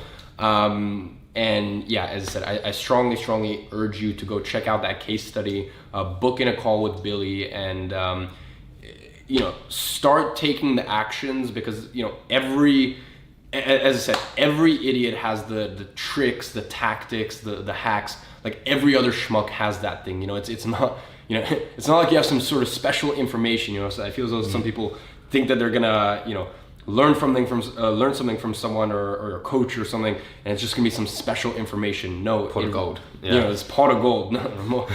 Very, very rarely that's the case, but most of the time it really is just bringing everything back to the fundamentals. So look, if you're looking to make 20K a month, 50K a month, 100K a month, 200K a month, 300K a month, you know, like some of Billy's clients, 500K a month, a million a month, then this is the sort of stuff you need to be focusing on. You know, also focusing on the, you know, the actual, you know, everything else in the business, you know, also focusing on how to drive your business forward, implementing new systems, et cetera, et cetera. Also looking at the tricks, the hacks, what's working right now, what's not working right now, but always remembering that it comes down to the core, the fundamentals, the stuff that Billy and I have been working on for a long, long time at this point. So yeah, ladies and gentlemen, do you have anything else to say? No, that's all good. I look forward to seeing you guys on a call myself. Yep. So guys, ladies and gentlemen, I hope you enjoyed this. On behalf of Billy Harris, the Protector. Do you go for a fist bump? You know how I do. We ask this every morning after. And what we're going to talk about is money and kind of the really core fundamental basics that I think we don't talk enough about. So it's weird for me because talking about money and writing books about money now is my job, which is very, very weird to me because for most of my life, believe it or not, I was absolutely absurdly terrible with money. If you think that you're bad with money, I promise you I was worse. I grew up in one of those families where you could talk about literally anything around the dinner table. You could make jokes about like farting or sex jokes. You could have a robust, respectful conversation about religion or politics. Everything was allowed. But the one thing that we never, ever, ever spoke about was money. And so when I entered the adult world and I got my first job and very quickly got my first credit card, which just arrived in the post one day, I had this incredible financial strategy, which was just never think about it. I'm sure it'll be fine. I'm sure it'll all work its way out and whatever. And spoiler alert, it wasn't fine. By not understanding how money works, by not having these kind of really basic concepts that you understand, there's this ironic thing that happens where the less you understand about money, the more money ends up controlling your life. And that was certainly true for me. By having this very, like ostrich approach to finances, and it was so bad, by the way, that I was that person who, when I would go and draw money from the ATM, I would get the slip and I would scrumple it up and throw it away without ever looking at it, so that I didn't have to see how little money was in my bank account. And at its worst, I managed to get myself into more than 300,000 rands worth of debt by my mid-20s. I don't even know who gave or offered a 20-something-year-old 300,000 rands worth of money. My brain wasn't fully developed yet. I certainly could not be trusted with these infinite credit cards, and yet I was.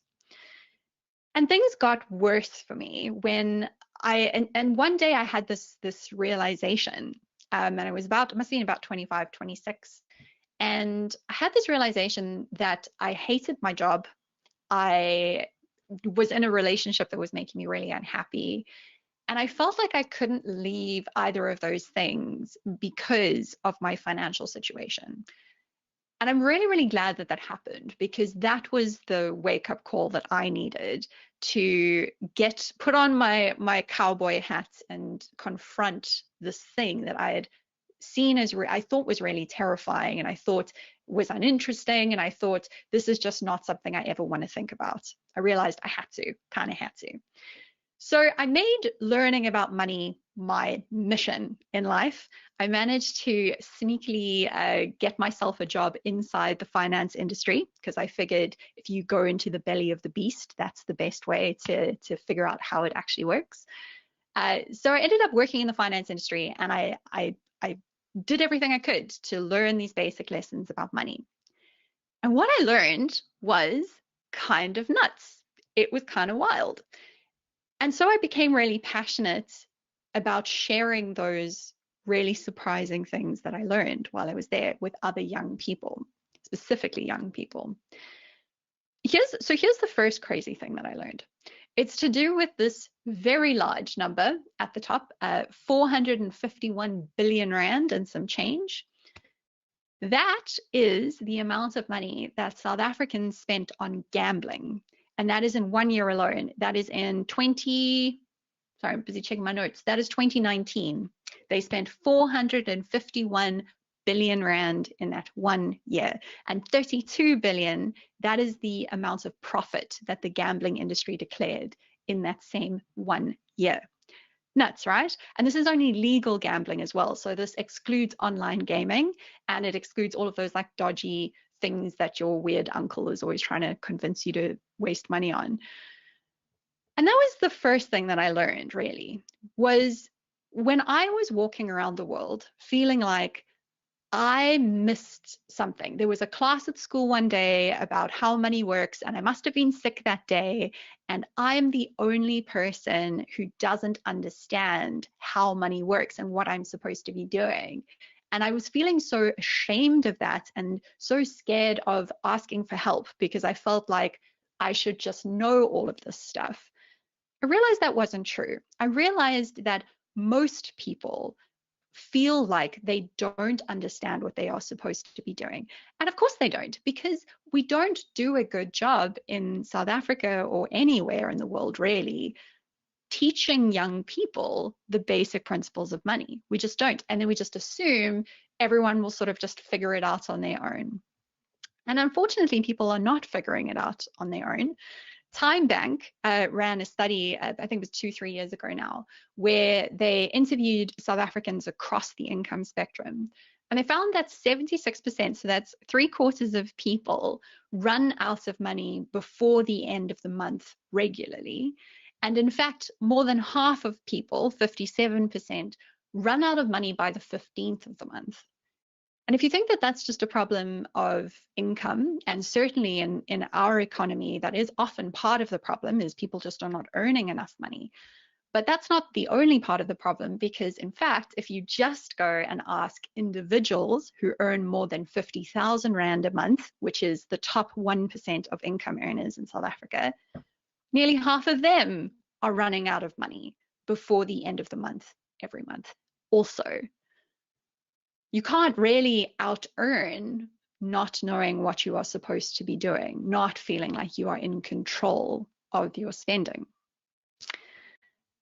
And it was really helpful to have this realization when I made it my job to start talking to people about money, because it made me feel less alone.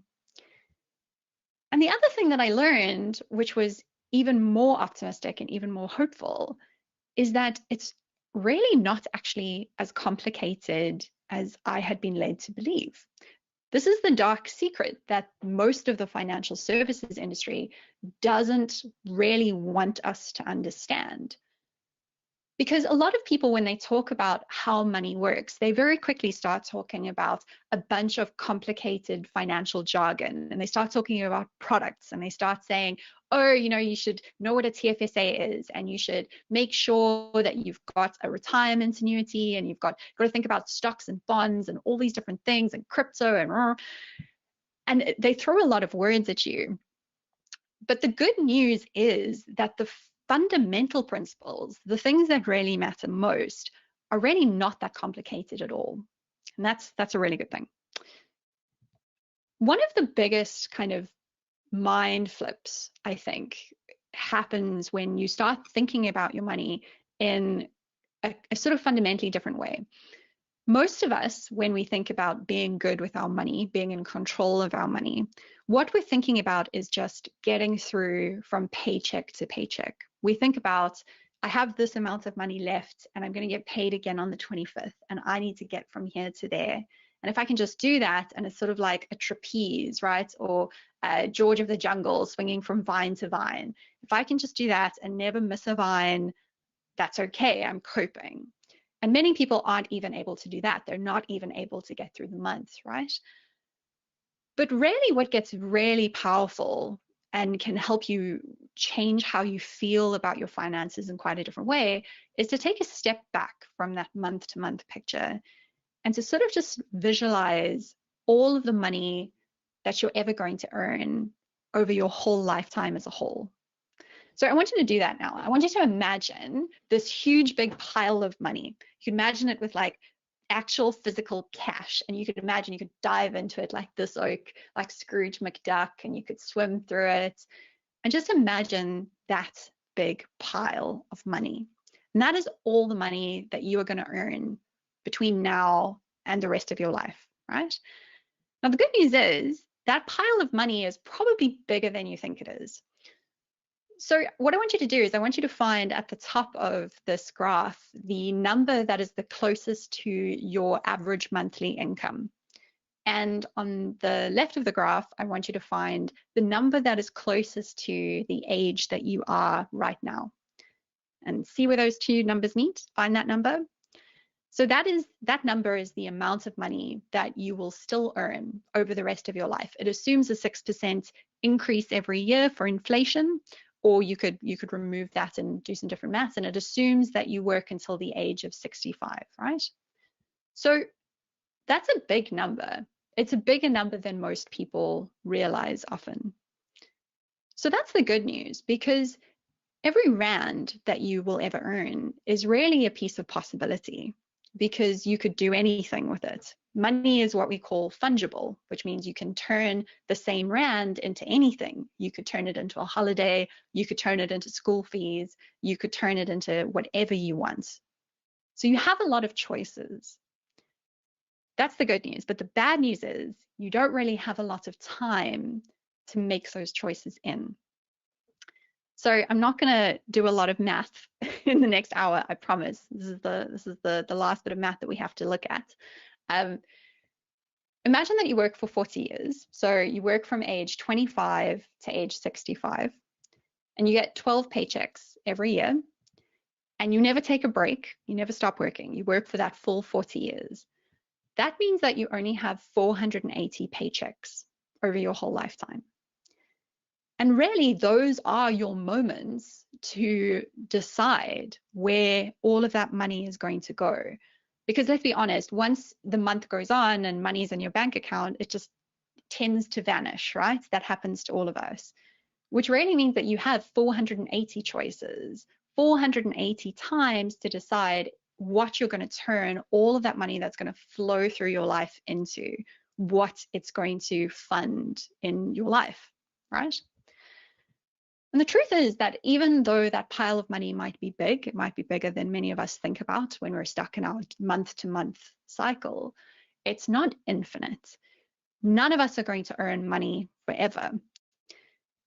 If we're lucky, many of us, the reason that we will stop earning money is because we will get old and we will not be able to earn money anymore, and we'll also hopefully deserve some good, calm downtime.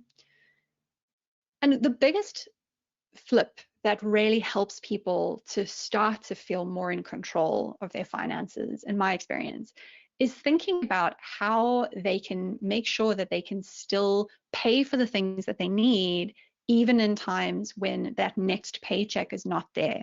And that means thinking about that pile holistically. So really the goal is to think about how you can earn money during the times when you yourself are not earning money. And that's what assets are. Jobs are things where you go out and you use your labor and you go and create an income. Assets are things that you can buy that put your money to work so your money can make money for you, right? And that, my friends, is the single core, most important lesson about feeling in control of your money. Buy assets, build a portfolio of assets. That's it. That is the single most important thing to know. Everything after this is how do we buy assets, right? I have a little story that I like to tell myself to really help me imagine what this looks like in my own life. And with the story, I like to imagine that I have all these little pets in my house, and I call them snorgels, and they're cute as heck. This is what they look like. And snorgels need to eat apples to survive. Every one snorgel needs one apple every day. Otherwise, your snorgel will starve slowly, and no one wants that because they're cute, right? So every day I have to go out to the fields and I have to go pick apples and I have to bring them back home so that I can feed my snorgels, right? And that's good and well, but there are times when I can't go do that. And there are times when I don't want to be doing that. So my goal is to rather start growing my own orchard of apple trees that I can laze around, I can play Xbox, I can teach my snorgels to hula hoop, and I don't have to go and pick apples every single day. Or it's not a disaster if there are days when I cannot pick apples. I think in the last year, all of us have confronted the fact that there are times when those paychecks dry up, and that's not in our control. That's not about us having done something bad or wrong. That can happen to everyone. So the goal is lots and lots of apple trees, right? Simple. How do you do that? 3 things. You save, you get out of debt, and then you start investing. You grow that money. Done. That's it. That's everything you need to do. But obviously, it's easier said than done. And the first part of the first step, really, which is saving, is interesting to me because it is the easiest one to understand and it's the hardest one to do. Saving is a lot like running a marathon, right? It's not complicated. In order to know what you need to do to run a marathon, you don't need to go and get a degree in biokinetics. You don't need to be a doctor. You don't need to understand what proteins muscles are made of. All you have to do is you have to put running shoes on your feet and you have to actually go running every day until you get fit. And saving is kind of the same thing. It's the easiest thing to understand, but it's so hard to do. So what do I mean by saving? Saving just means creating a surplus, which is making sure that you have apples left over, that you have more apples coming in than your snorgels are eating, right? So back to the snorgels are eating apples. You either earn extra apples, maybe you have a side hustle, maybe you get a long overdue raise at your job, or you put your snorgels on a diet and then you have a surplus. What you can do with that surplus is you can keep them aside so that you've got a bit of a spare cash if there's a day when you need some apples. And then once that pile is big enough that you've got emergency apples, you can then also start planting some of those apples, which is the investing side of things. Saving has to come first, right? But the reason that saving is so hard, right, is everyone hears, okay, I need to start saving money, fine. And then the first thing that we all think about is, okay, I'm going to go and create this big, long, complicated spreadsheet called a budget. And then I'm going to follow that budget. And that budget is going to tell me that I am never allowed to eat sushi or buy coffee or do any of the things that are fun. And I just have to follow the spreadsheet. And then, great, excellent, I'll have saved money. Problem solved, magic. And of course, all of us who've tried creating a budget and just following it know that unfortunately they're very seldom effective. And the reason that they are very seldom effective is that we like to imagine that our brains are these perfect computers and you feed our brains instructions and then your brain just does what you tell it to do. And that's kind of what a budget is. It's like a set of instructions for your brain and then cool, you just follow those instructions. But the truth is that your brain is not a computer. You have the brain of a primate, right? You are a primate with pants on. That is all you are. And your brain doesn't work like that. And we set ourselves up to fail when we treat our brain like a computer instead of treating it like a brain, which is this fallible thing. And you've got to work with how your brain really works, not pretend it's something that it isn't. So instead of just trying to save by writing down how you want to be spending your money in an ideal imaginary world, which is often all budgets are, try something that does actually work. So 3 of the tactics that are best supported by the data. So research shows that these things tend to be more effective than just trying to change your behavior. The first one is just to make saving automatic, something that you don't think about. And this is that old idea called pay yourself first, which when I was in my 20s, I told myself meant that on payday, I could take myself shopping. That's what it meant, to pay yourself first. Sadly, that is not what it means. What pay yourself first means is on the day you get paid, have an automatic transaction that goes off your bank account so that that money goes off away into a savings account or an investment or paying off debt. So you never see it to begin with. It's gone before you get attached to it. It's just away. The other thing to do is, rather than focusing on all of those small, tiny things that often give you a lot of pleasure, normally when we feel like our spending is out of control, we start off by thinking about the small things we do often, right? Because we do it often, so it feels like those are the things that matter. But really, if you look at where your money really does go, you'll find that for most people, there are three things that consume most of your spending, and that is where you live, how you get around, and what food you eat. Those three things. For other people, school fees can be number 4, even sometimes number 3. But for most of us, it's those 3 categories. And if you just make one big change in one of those 3 categories, it is so much easier to free up a big chunk of money every month. And it doesn't mean that you have to constantly feel bad every time you spend a little bit of money on something that makes you happy. So it can be much more effective to focus on the regular recurring bills in your life rather than the kind of fun money. But ironically, we always start with the fun money. And then the third thing that you can do is, there's this funny thing our brains do called mental accounting, which is we think about different kinds of money as being different, right? So we think about money that we get from bonuses or from a side hustle as being free money, and that's money that we generally spend on nice things like holidays, right? But really, what can be very helpful for a lot of people if you're struggling to find extra money to save is to just have a rule with yourself that you actually save 100% of any of that magical money. Because think about it, that is money that you were planning to do without already. So it can be very easy to just funnel that 100% into your savings.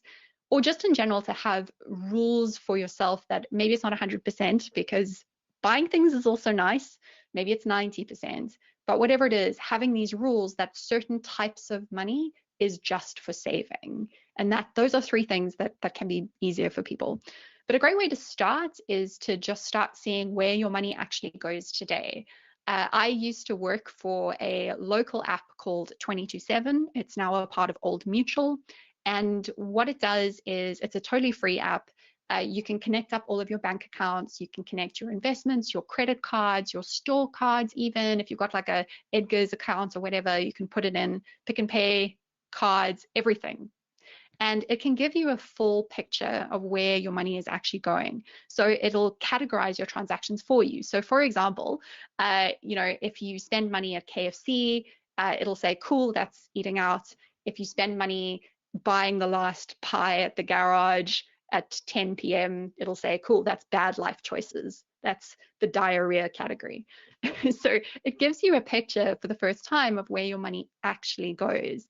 And we used to do a lot of research with people where we'd play these guessing games with them. So we would ask them to write down where they think their spending goes. So we would say, what do you think you spend on eating out every month? What do you think you spend on petrol? And then we would get the real answer. And people were often very surprised by the differences, and often in good ways. Like, I think many people are surprised to learn how much of their money is going into these bills or these subscriptions that you've forgotten about often, that aren't really bringing you joy. And how much money is going into stuff like insurance, which is important, but a lot of people have too much insurance in South Africa, or it's been a while since we've gone and actually shopped around for cheaper insurance because it's a hassle. But when you see how much easier it is to control your spending with the boring monthly things than all the fun things for most people, it can be a great first thing to start. So if there's just one thing that you do after this evening, install an app that helps give you a picture of your true spending. It'll be insightful. Don't be like me, who was like an ostrich and just didn't want to know. So saving is the most emotional part of the process, because it's the part that's about controlling your behavior. So the good news is, once you have confronted that step and you've dealt with all of those difficult feelings, figuring out what to do with the surplus you've created, with all the money that you've freed up, that's actually pretty easy. It's not the complicated part. And it can be quite like step by step. And for many people, the next step after you have built up some savings and you have freed up a surplus every month, so you're saving consistently every month, is to start thinking about getting out of debt. So we have this idea when we talk about debt often that people get into debt because of frivolous things, because they weren't in control of themselves and, they were just being silly. And that is certainly sometimes true. It was definitely true for me. But the most common reason that people get into debt, particularly in South Africa, is because they have unexpected emergencies that come up and they don't have a savings cushion, or they lose their job temporarily and don't have a savings cushion. And we talk about debt in this really morally loaded way. And it's part of what makes people feel so ashamed when they are struggling with debt. And that shame doesn't really help anyone, because it just means that people like me who really needed help don't ask for help. So if you are struggling with a lot of debt, this is my permission to you to stop feeling bad about it and to just deal with it. Just make a plan, right? It's okay. Debt is not a moral failing. It's a consequence of our economic system. So what debt is and specifically how consumer debt works. I'm not talking about like house debt to buy a house. So go back to our lovely snorgels. What happens when something happens and you can't go and pick apples for that day and you don't have any emergency apples in your savings pile?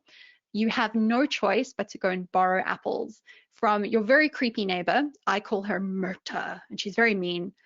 And she'll give you apples, that's fine. And then there's an IOU, right? So like if you borrow money from a friend, you can have some apples now, but you have to give them back to me later.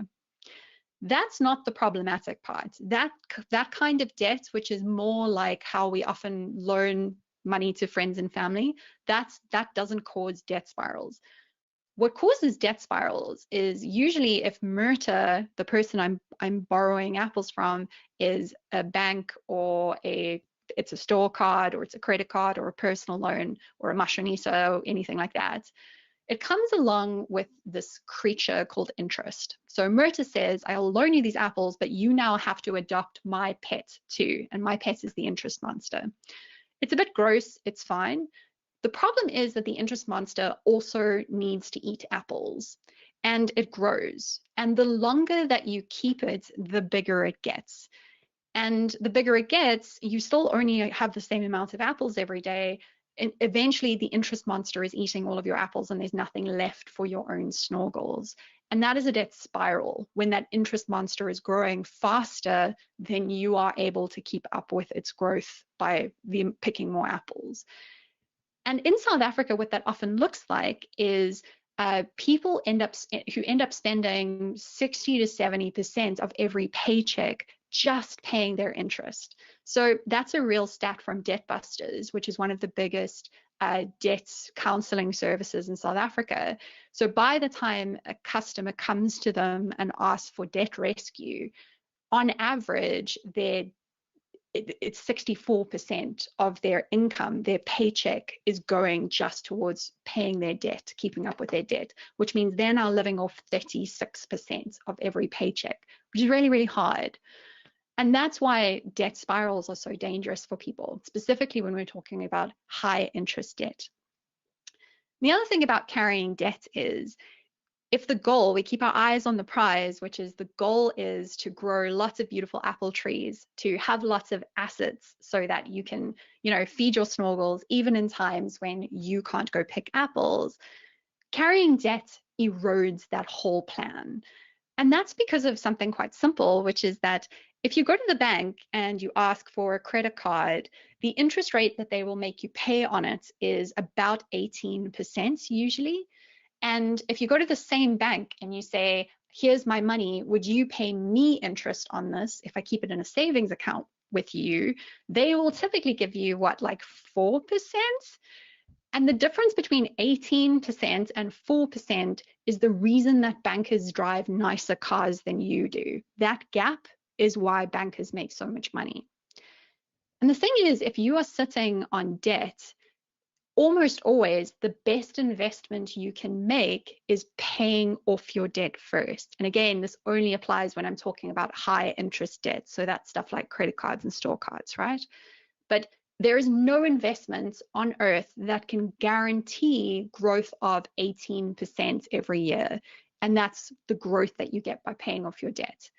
So the really thrilling thing about paying off your debt is, you know, if you've had debt, you're used to living on a small chunk of your paycheck. So you are used to creating a surplus, and once you've paid it off, you can really start to grow your money in the future, and you can free yourself from paying for stuff you bought in the past, and you can start focusing on growth. But you can't start focusing on growth if you are carrying debt, because it makes no sense to be investing in something that might be giving you 12 or 13% growth as an investment if it's losing value on your debt faster. See what I'm saying? So get out of debt. You don't need it. Your life is better without it, I promise. Once you've done that, you can start doing the really fun part, which before I knew anything about how money works, I assumed was the difficult and boring and scary part. And now I know is the fun and also incredibly simple part and very satisfying. So you want to get to this step as quickly as you can, and that is starting to invest. I used to think that investing was something that just wasn't relevant to people like me.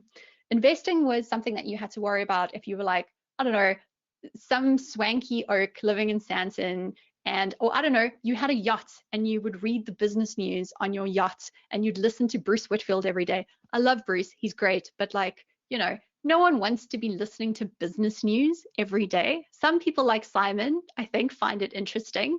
Many of us do not. So for a long time, I was just like, well, investing just doesn't apply to me. It's only for people who really know a lot about business and are interested in business. But the truth is, all of us have to figure out how investing works. And the reason is that keeping your money just in a regular savings account, ironically, is the most reliable way to make it lose value. And the reason is not because of, you know, like little kleptomaniac tokoloshes who are like living under your bed, eating all the savings you've got stashed under your mattress. The reason is because of inflation. And all inflation means is that your money is worth less every single year. So the 10 Rand that today can buy you a can of Coke, in 20 years' time will only be able to buy you half of that same can of Coke, probably even less, right? That's what inflation is. So we have to invest to just preserve the value of our savings over time. It's something that all of us have to wrap our heads around. And the other thing about investing that makes it relevant to all of us is that most of us who are alive today will, if we're lucky, statistically, live a very long time. And it's very difficult to keep working in a job after the age of 65. It's not fair, but that is the world that we live in. Most people who lose their jobs between the ages of 60 and 65 find that they cannot find another job even when they want to, right? So the reality for many of us is that we are likely, on average, to live for often almost as many decades after we're retired as we worked before our retirement. Now, imagine that. So imagine you live for 30 years after you retired from 65 to 95, which is very feasible for many people alive today, statistically. That is almost as long as many people's working careers. So imagine that every paycheck you get, you have to fund 1 month of your life now and 1 month of your life after you retire. Imagine you had to always live off half of every paycheck. It would be really difficult. Now, the good news is if you can invest smartly, you don't have to do that. You can get some of that extra money that you need by investing in that extra growth, right? So that you don't have to, like, I don't know, live on salty cracks and 2-minute noodles now. That's the goal. So investing just means buying assets. And assets is like this complicated term, but all of us instinctively really understand what assets are, I think. So let's talk about a cow. A cow is an asset, and it's a very popular type of asset in a lot of South Africa. And I think we all understand how a cow can increase in value. You can buy it as a small baby cute cow with cute little eyes, and you can feed it, and then when it's big you can murder it and then you can eat it, or you can make it produce milk and you can sell its milk, right? So we understand a cow is a really good asset. A cow produces value. I don't have a cow, I have a cat. I have tried selling his meat. No one is interested in buying it. The cats are terrible assets. But the problem with cows, obviously, is they are, I don't know if you've seen a cow, but they're very big, and I don't have room for them in my house. They also poop a lot, and then you end up with cow dung on everything, and it's stinky. No one's really got time to own cows. And that is why the type of asset that I am most unironically enthusiastic about is the stock market. And to be perfectly honest, I didn't actually know what the stock market was until my mid-20s. So if you don't know, don't worry about it. I will tell you what it is. So I want you to imagine that you go to the Pick n Pay, or you go to this shop, right? So you can picture a shop with shelves, except I want you to imagine that in this shop, you can buy literally every type of product that the world makes. You can buy cannabis oil, you can buy cat food, shoes, you can buy like gallon drums full of petrol, anything that the world makes, you can buy it in the shop.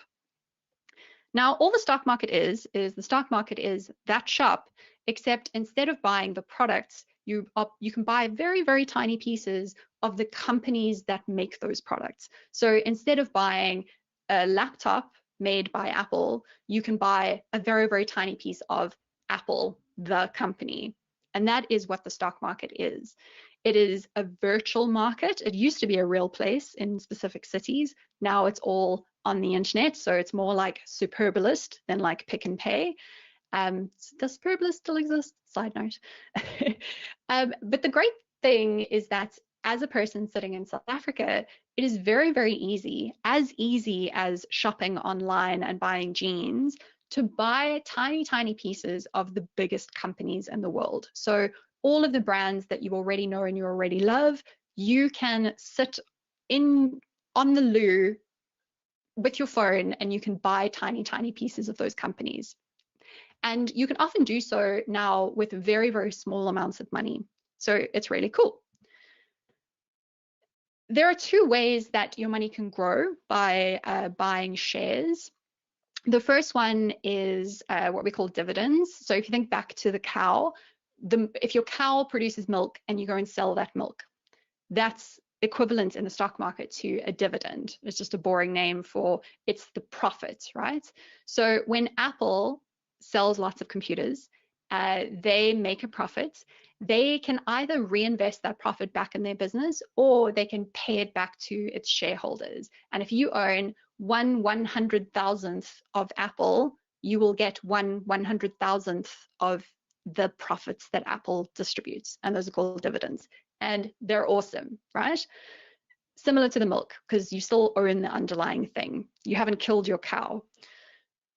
But if you do want to rather go and kill your cow, or rather just sell your cow to someone else, you don't own it anymore, you sell it, and hopefully you sell it for more money than you bought it for. That in the world of investing is usually called a capital gain.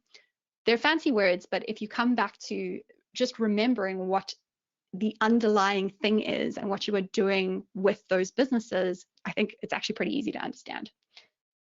Now, here's the problem with buying and selling shares on the stock market.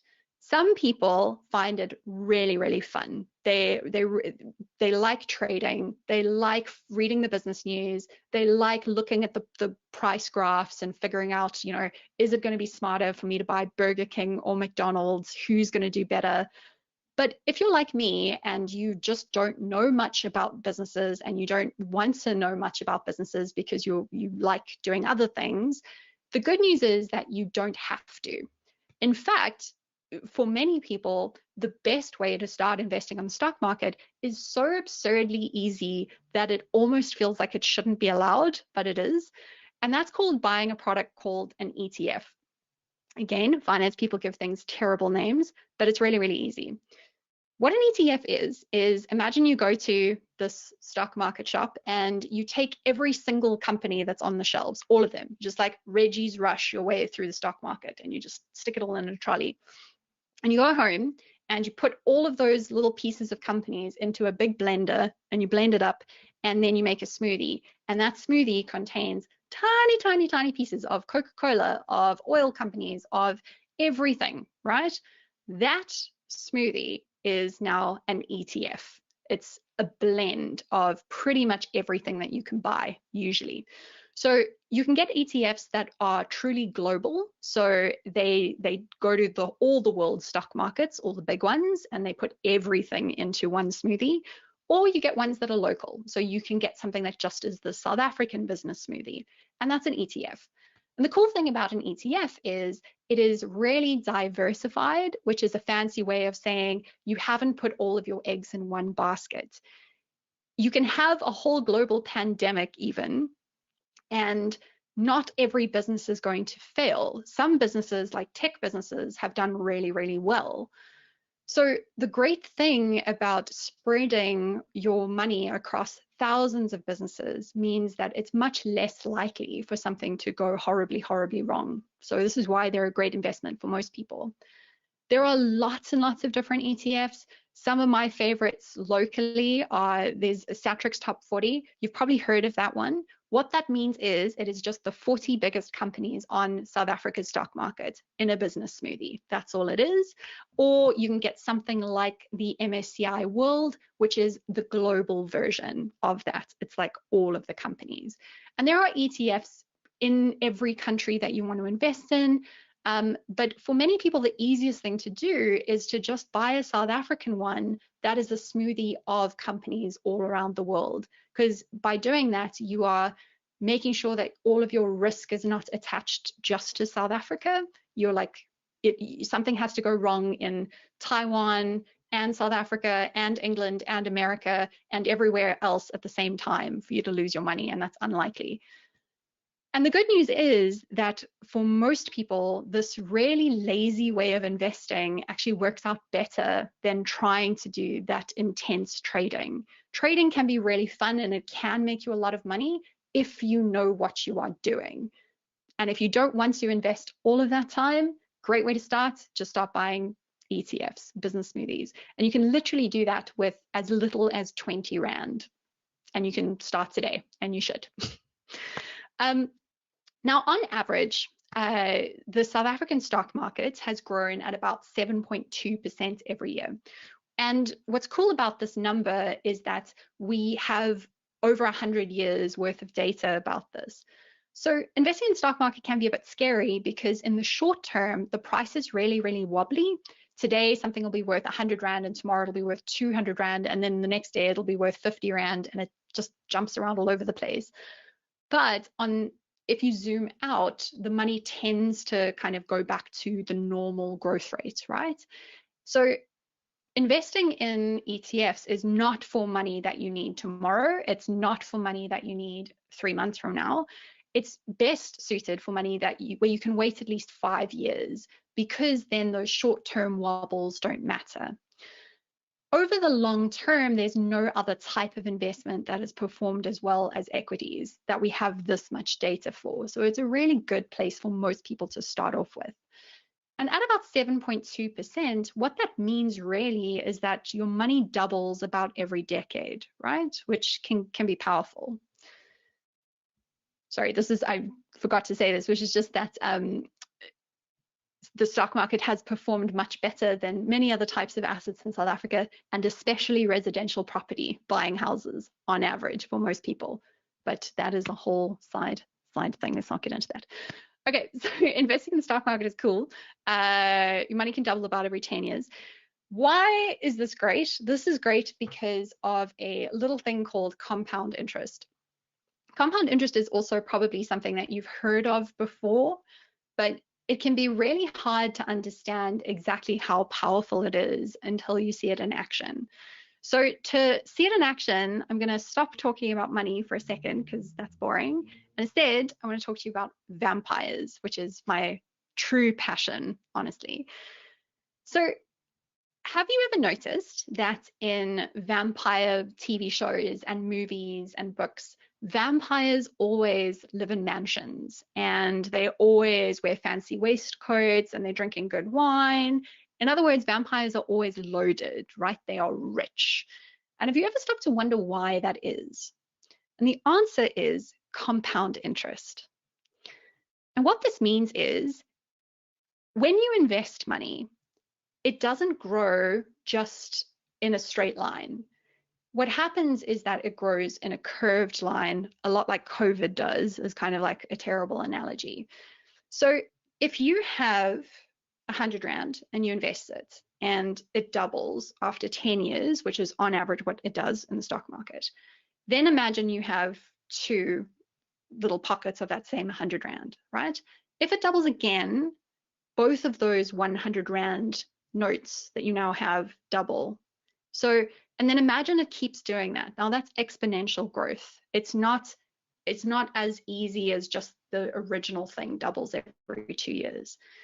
And to see why that's so powerful, I want you to imagine that 200 years ago, Edward Cullen, Dream Bay, went to Capitec Bank, and all he had with him was he had one 200 Rand note. And he put it in a Capitec savings account earning 6% interest, which is more than Capitec will give you these days, but a couple of years ago, they were giving you 6%. And then he forgets about it for 200 years. Now, Capitec didn't exist 200 years ago, neither did South African Rands, but just go with it, right? If you invest 200 Rand and it grows at just 6% interest, but you leave it for 200 years, what that turns into today is 1 billion Rand. Just think about that, 1 billion Rand. That's crazy. And that is because of the power of compounding. The thing about compounding is, and all money that you invest pretty much grows in this compounded way. And what it means is, what matters more than any other variable is how long you leave it alone for. That matters more than how much you start with. It even matters more than how fast it grows. The variable that is the most powerful is time.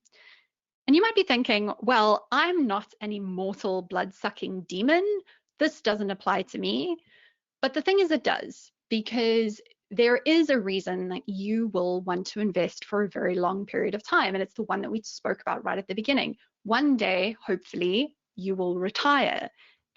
And compounding is a superpower when it comes to saving for your retirement. You might have seen this graph before, and forgive me if you have, because I think it is one of the most important things that I saw when I was learning about money. And it's this graph that compares two different people. Person A, let's call her Bella for lols. I want you to imagine that Bella starts saving for retirement when she is 25, and she saves 1,000 Rand every month, and she does that for 5 years until she's 30. So age 25 to age 30, 1,000 Rand a month. And then she stops. She never saves another cent for her retirement. So in total, I think she saved 60,000 Rand over that 5 years, never saves another cent. Now compare Bella to Edward, who does exactly the same thing, also saves 1,000 Rand a month for 5 years, and he just starts 5 years later. So he starts at age 30 and he saves until age 35, saves the same amount of money. Now, Bella's savings by the time she's 65 are going to have grown to almost 1 million Rand because of compound interest. Awesome. And now it seems like Edward, it shouldn't matter that much that he just started 5 years later, but it does. It turns out that it's a difference of nearly 300,000 Rand, which is almost a third of the final amount that you end up with. And it's much, much more than the total amount of money that he saved. And this fact, this truth about compound interest, is why I'm so glad that you decided to spend this time here right now, this evening. When I was young, the biggest mistake that I made about money was I told myself that this could be future me's problem. because I told myself, you know what, I'm young, I'm having fun, I'm not earning a lot of money right now. Let me wait until I'm 30 or 35 and I'm a proper adult and I've got more money, and then it'll be easier. Then I will start saving. Then I will start growing my orchard of apple trees. But that is not how money works. You only have 480 choices, moments to choose what is going to happen with all the money that is going to flow through your life. And because of compound interest, it is those early paychecks that matter the most, which means that every month that you delay starting this process, it's not just the extra 100 Rand or 1,000 Rand that you might have saved in this month that you're losing out on. It's all of the money that little amount of money would have doubled up and doubled up and doubled up into by the time you retire that you're wasting. So it is so important to start. And starting is not as hard as you think. Well, it's hard, but it's not complicated. You already know everything that you need to know to get started. The most important first step is just to start saving. Figure out how to create a surplus so that you have more money coming in every month than you have going out. Once you do that, everything else is simpler. You already know what you need to do. You just now need to go and do it. And it is worth doing, and it is not that scary. And I am rooting for you to do it. And if you want more extra goodies and bonuses, go check out my website, which is zambekbessinger.com.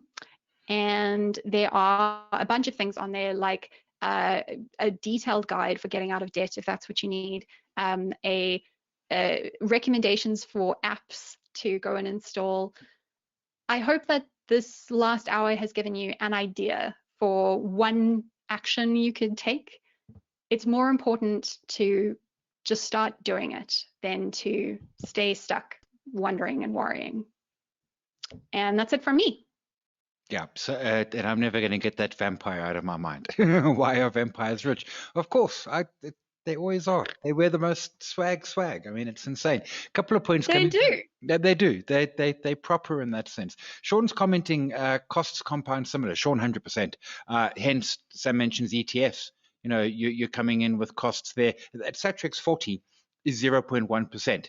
And I've told the story often about my first unit trust, which I think was 5% plus performance fees. So costs are hugely important, and hence ETFs. I mean, I think the expensive ETFs in our market are about 0.8. So they absolutely are quite cheap. Sam, a great question coming It's from... such a no-brainer. Yeah, from Luzani Gugu, and the comment is that they're actually what they return is slightly better than the cost of their debt, which is unusual. It's usually the other way around. But they're commenting that they still want to pay off the debt because it stresses them. And my response to that is, you know what? Sleep well at night. Pay the debt. I don't like debt either. We were chatting off air before we went on. You know, if you have a phobia around debt, and it's not a bad phobia to have, and if it causes you stress, the spreadsheet might say one thing, but do what makes you comfortable. I couldn't agree enough. And people ask me this question all the time, and it often comes up with people who owe money. Where it comes up the most intensely is where people owe money to friends and family, and often those agreements are interest-free. So if you run that through the spreadsheet, exactly, the spreadsheet says, you know what, like rather invest and wait on this debt. But for me, I think the biggest change in how I think about my money now is understanding that my money is finite and limited, and so is my lifetime, right? So it's really important to not waste money. I don't hate spending money. I love spending money, but I hate wasting money. And for me, you're wasting money when you are funneling it into things that doesn't add to your happiness. And paying off debt might be one of those things for you that adds enormously to your happiness because it adds to your peace. And that's worth doing. Like, it's impossible to give general advice about what you should spend your money on because everyone values different things. But what I encourage everyone to do is make sure that you are being thoughtful about what you are spending your money on, and you are actually putting your money into what you value. And if what you value is relationships, sleeping well at night, totally pay off your debt. No, I agree 100%. It's about being comfortable. Martin makes a great point, and Martin's point is, how do we get everyone to hear the message? And Martin, there's good news and there's bad news. The bad news is that, let's be clear, corporates, governments the world over are not spreading this message. In fact, governments are pretty much doing the opposite of everything that Sam says, in that they're spending our future money and they're not saving, and they are the worst to follow.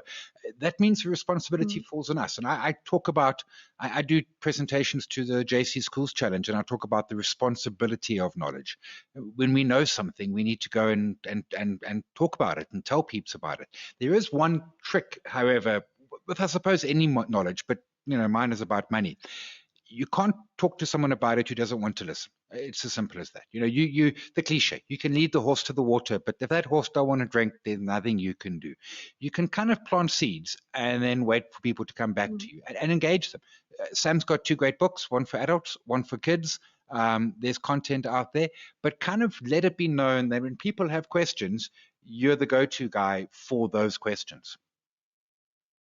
Do you know, it was so amazing for me becoming someone. So, I grew up in a family that just never spoke about money because, and bless my parents for this, their intentions were good. It's because they found money really scary. So they wanted to protect us from ever having to worry about it. But, it had this terrible consequence of, therefore, we just, were clueless. And what I do now is I make up for this by, I talk about money all the time. I have no scam. I tell people everything about my money.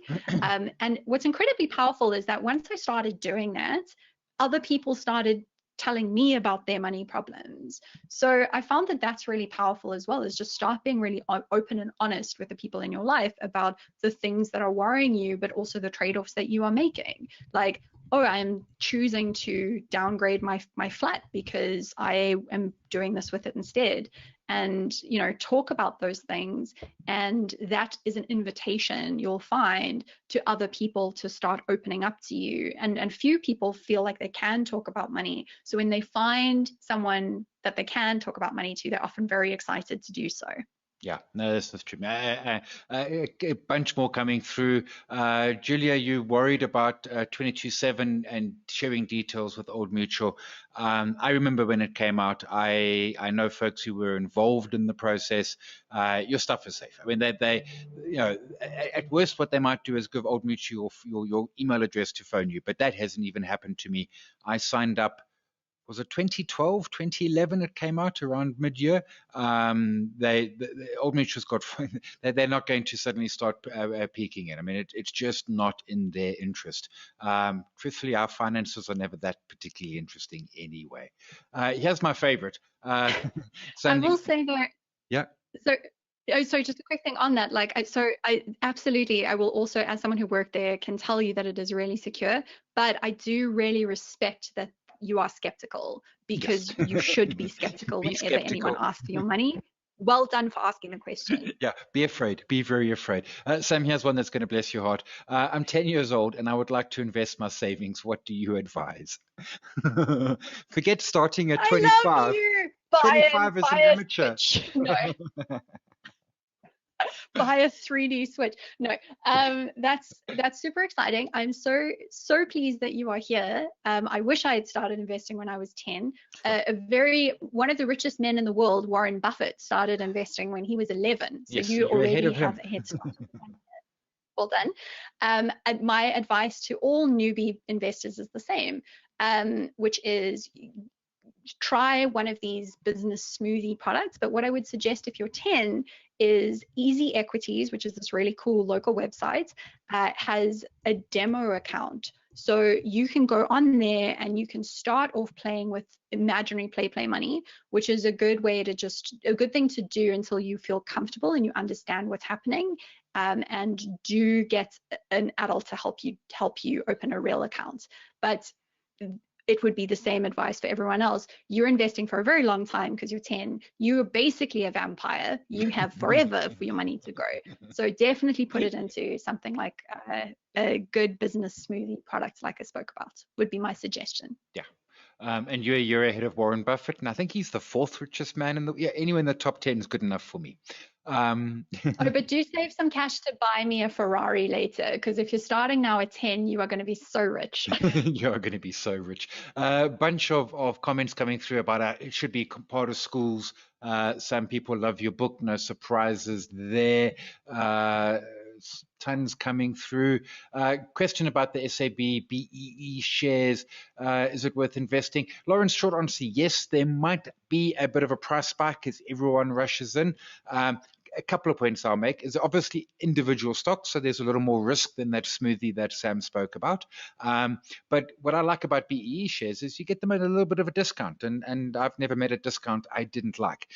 There's no certainties in life. I mean, could people en masse stop drinking beer? I mean, they could, right? I mean, we'd never heard of pandemics a year ago, so it is possible. But yeah, I do. I like it. I actually did a podcast about it. It's out this morning. You'll find it on Just One Lap. Sam, a question which I really like: is there such a thing as good debt? Yeah, definitely. So when you are able to use debt to buy an asset, and it's always a bit scary to do that because you are consolidating your risk, and leverage increases your risk like astronomically in math ways that are weird. But if you are using debt to buy something that you really, really value, that you do think is going to grow in time, then sure, it can be good. So specifically, I think that often student loans, if you are very thoughtful about why you are studying what you are studying, and you are very realistic about how that will increase your earnings, I think that can be a really good form of debt. Specifically in South Africa, we have NFIS loans. Yes. We hope one day fees will fall, but until they have, NFIS loans are fantastic. They are really low interest rate loans, great type of loan. I think in certain cases, taking out loans to start a business, if you are able to somewhat protect your personal assets or are comfortable about the realistic risks you are taking on, that can be good debt. It's very hard for many people to start businesses without debt. Your other option is to bootstrap, which is what I did when I started a business, because I am terrified of debt. And debt to buy a house mathematically often comes out as kind of neutral, as long as you stay in that house for at least 10 years on average in South Africa. It usually works out that buying a house that you fund with debt will work out over time to being sort of equivalent to what you would have paid on rent if you would have paid the same amount of rent. So you're not using the debt as an excuse to buy more house than you would have otherwise. Yeah. So those are three specific times. Simon, is there anything you would add to that? No, that's what I would have added to it. I mean, education definitely, and even not always necessarily as an 18-year-old or as a 10-year-old. Maybe you're 40 and you want to re-educate yourself, or get ahead. Be realistic. I take Sam's point. A house, but don't do. My wife and I moved to Joburg. We'd been living in a one-bedroom house in the hills of KZN because it's just the two of us, a couple of dogs and some cats and a horse, but the horse had a stable. And we came to Joburg and the bank gave us a loan. So we basically made the house fit the loan, which we then had 4 bedrooms. And there were still only 2 of us and a couple of dogs and a cat, and the horse still had its own stable. A last question, because we've hit time and because I don't have a very good answer. Emmanuel's asking, how do you manage money in a relationship? I'm more conservative while my wife is carefree. So in my case, my wife is the conservative one. She would not spend a dime if she could. I'm the carefree one. I mean, I don't know. Same, relationships are tricky. Throw money into that pot. So I encourage you to go onto my website, and I wrote a long blog post about this topic about a month ago. So I would encourage you to read that. I think that we often think that, sorry, my thingy keeps falling over. We often think that money should be unemotional, and we should be unemotional about money.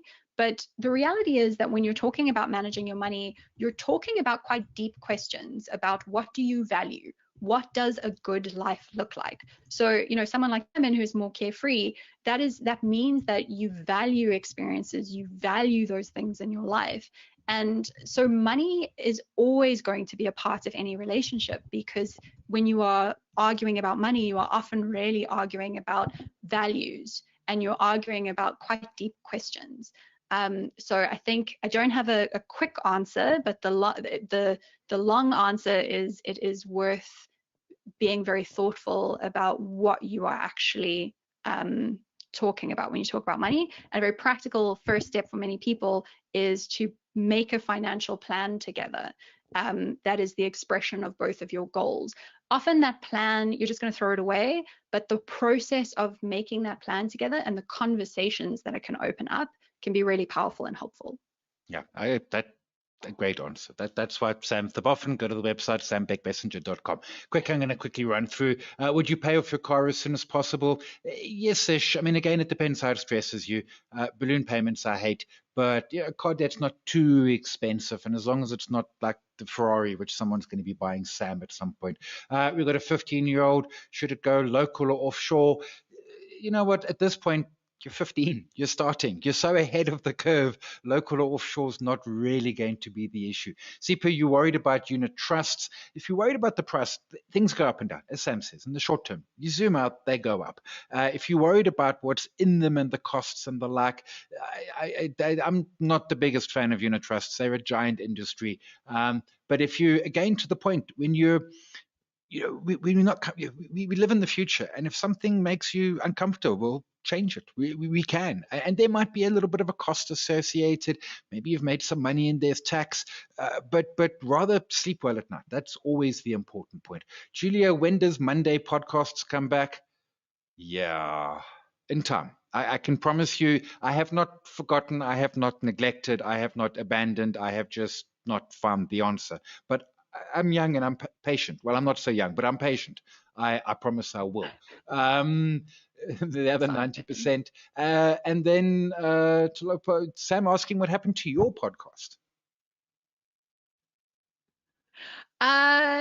Basically, it was taking up so much time. And so I have ADD, right? So I basically I can only motivate myself by doing new things all the time. The podcast was a really fun experiment. And I am now doing other things. I guess if we can find a sponsor, I think we will make another season at some point. I do still have a podcast that I do with one of my best friends, Simon Dingle, about once every 2 months, called Take Back the Day, which is about productivity. It's not about adulting. But thank you for that question, because that tells me that someone listened to the podcast, which is always good to know. No, the podcast was epic, and I love the one that you and Simon Dingle do, Take Back the Day. And what I love almost most about it is it's completely random. It just pops into my feed. None of this, when I do a podcast, I'm ADD, but I go the other way. I'm also OCD. So when I release a podcast, it's released Monday at 12:30, every Monday, Christmas Day, New Year Day. No, not you and the Dingle. You just randomly drop this thing in. Just basically whenever we can get our shit together. Folks, I'm going to leave it there. We've done all the questions. We've run our time. Huge thanks to the JSE for facilitating, and massive. Sam, you're absolutely epic. You're awesome. We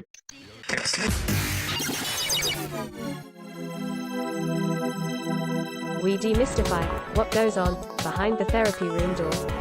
Join us on this voyage of discovery and co-creative conversations. This is The Therapy Show, Behind Closed Doors podcast, with Bob Cook and Jackie Jones. Welcome back to episode 41 of The Therapy Show, Behind Closed Doors, with Bob Cook and myself, Jackie Jones. And this week, we're going to be talking about how do we work with the angry client. Interesting. It is. This was one of my big fears, I think, when I first started working in private practice from home. Yeah, I understand that. Yeah. I've never come across anything untoward while I've been practicing psychotherapy, but I must admit it was one of my main concerns. Well, yeah, I can understand. I think having your own office provides a level of safety and security. Yeah. Anyway. Yeah. I always felt safe when I was practicing from MIP. Yeah, because there was always somebody else in the building. That's right. Yeah. Okay. Let's look at these types of clients. Now, when people talk about expression of anger or lack of emotional regulation, so the person, I've got something in my mouth, hang on. Oh, that's bad. The most important thing to bring out, I think, is the contract you have with the client in the first place. Yeah. So, you know, we get many people who phone up or over the years want to deal with anger issues. That's absolutely fine. And that's addressed in the contract. Now, I know anger can come out in the therapeutic process when there's other contracts, but quite often people come because they have anger issues or feel overwhelmed with anger issues. And so there's a contract around that. Yes. Yeah. And built into that contract is, I hope, with the therapist, is what's acceptable and what's not acceptable, and spelling out boundaries Yeah. before they even begin. I have that in my contract, definitely. Yeah. And what do you have? There's something about no physical contact or, you know, damaging property and things like that. I have been known on the odd occasion to let a client lob a cushion down my hallway. But yeah, no physical contact whatsoever, basically. Yeah, and that should be in any contract, I think, especially if you want to take anybody on who's dealing with so-called anger issues. I'm glad you said so-called anger issues, because a lot of people that come for me with anger issues, they actually say it themselves. Do you know what I mean? I have anger issues. And it's been anxiety or fear that's been underneath. It comes out as anger and aggression, but I've not found them to be angry at all.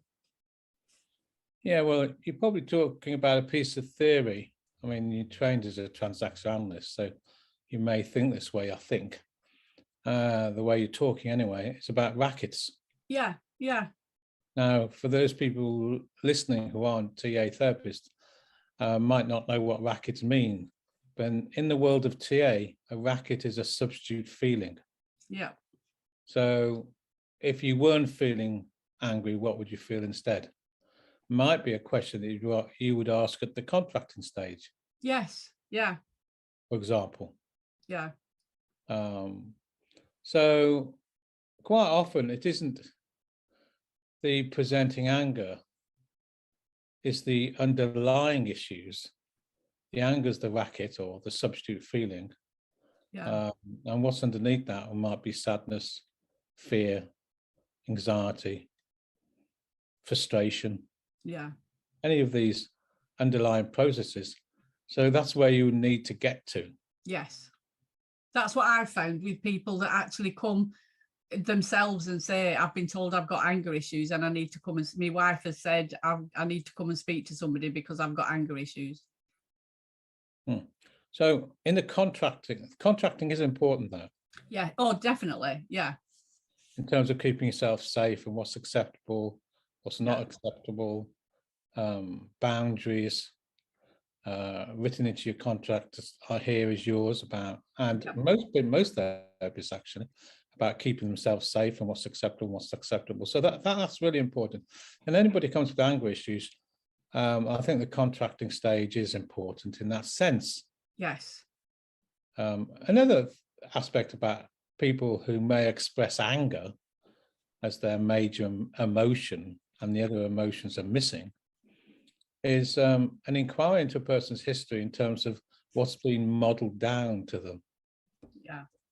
Because if anger was the major currency of the day in the family of origin, then they may have taken on that modeling as a way of making contact or solving problems, or in fact as a way of being.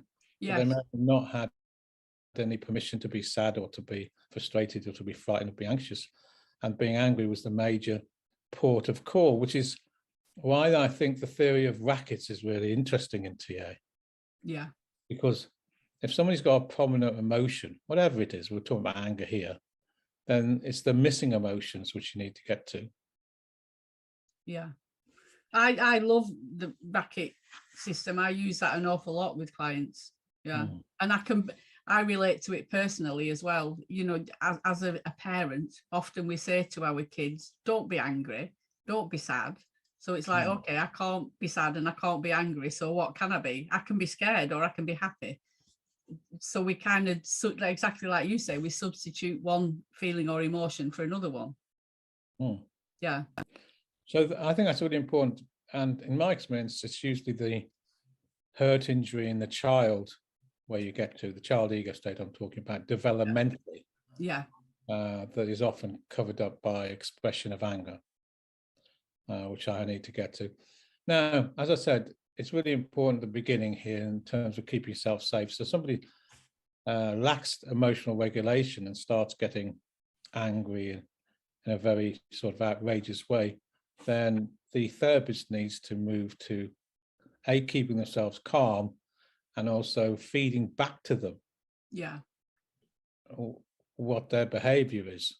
So even if you fed back, well, I'm experiencing your behavior is quite scary here.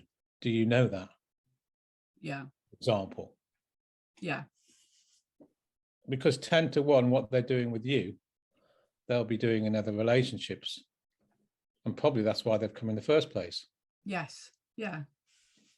I think the only one that springs to mind specifically, and it was anger, but it was specifically about road rage. That was the reason why he came, was road rage. He just loses the plot if anything happens when he's on the road in the car. He was traveling long distances. If it was a traffic jam or if somebody cut him up or anything, he would feel himself get absolutely irate while he was driving. So you might do a bit of educative therapy there about teaching him how to regulate his emotions. Yeah. That'd be one thing, if you want to do that. Another one would be, if you weren't feeling angry in that car, what would you be feeling? And explore that. So I don't know which way you went, but you could do both. Yeah, I think we had lots of conversations. It was funny. I don't know whether it was the last one or the one before that. We were talking about art therapy. He was very reluctant to talk about a lot of things. It was like, it was hard work with him, let's put it that way. But yeah, I ended up saying, because he traveled a lot and he was paid for traveling, so he got, a daily rate. So it didn't matter how long he was sat in a traffic jam, he got paid. And that was where the conversation went in the end. I was saying, but you get paid the same amount if you stood still in traffic or whether you're humping things up and down stairs. Have you ever thought about it that way, that you're actually being paid by your employer to sit in traffic and listen to a radio or contemplate your navel or whatever you're doing? Yeah, that's an important technique, reframing. Yeah. I think, working with people who are often angry in the way you described it, it's a really important technique to reframe the way you did there. Yeah. Yeah. I think anger, I have worked with many people with anger reduction. As I say, I usually think of rackets, go to substitute feelings, look at the developmental hurt, and look into the feelings underneath the anger. Yeah. Okay. Do you just focus on the anger, or do you focus on the situation around which they get angry? I nearly always look at, well, they come together. Okay. So if you say, tell me a little bit about, when you particularly get angry, or what triggers you in the here and now, where you feel so overwhelmed that you have to be angry and you can't control that anger. Could you tell me a little bit about what triggers you in the here and now? Yeah.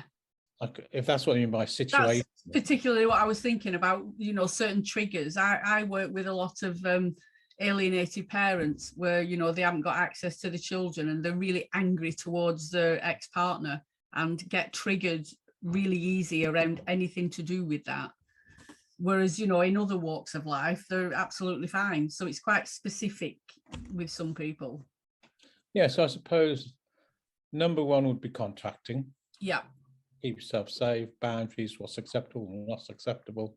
Yeah. Contract around that. Number two, if a person starts to get angry, keep yourself calm. Yeah. Number three, if they continue to be angry, you need to feed back to them what their behavior is like and how it's impacting them, Yeah. and ask them to change that behavior, and also link it in, well, is this what you're usually like then? Yeah. So you're actually getting to some frame of reference in the process in terms of, well, what's happening here? Is that what's happening there? Yeah. And usually when you do that, people are able to move to their thinking or their adult place quicker because they put the two and two together. Yeah. Another thing I tend to do with them is ask them, how would I know if you got angry with me in the room? What would I see? That's a good question. Which kind of gets them to really think about the behavior and what goes on in the body, or sort of thing. You know, like if I said something now and you were angry at me, what would happen? What would I see? That's right. So that's another good way. I usually head developmentally though. Yeah. So I want to find out, well, was it modeled to you to be angry? Yeah. To get your needs met? When you were angry, were other needs not seen? Yeah. Did you have to be angry to, get heard and understood? If you weren't angry, what would happen? So I do a lot of developmental work, and usually, as I said, the anger usually is a racket, or it's modeled down to them as a way of getting their needs met. Yeah.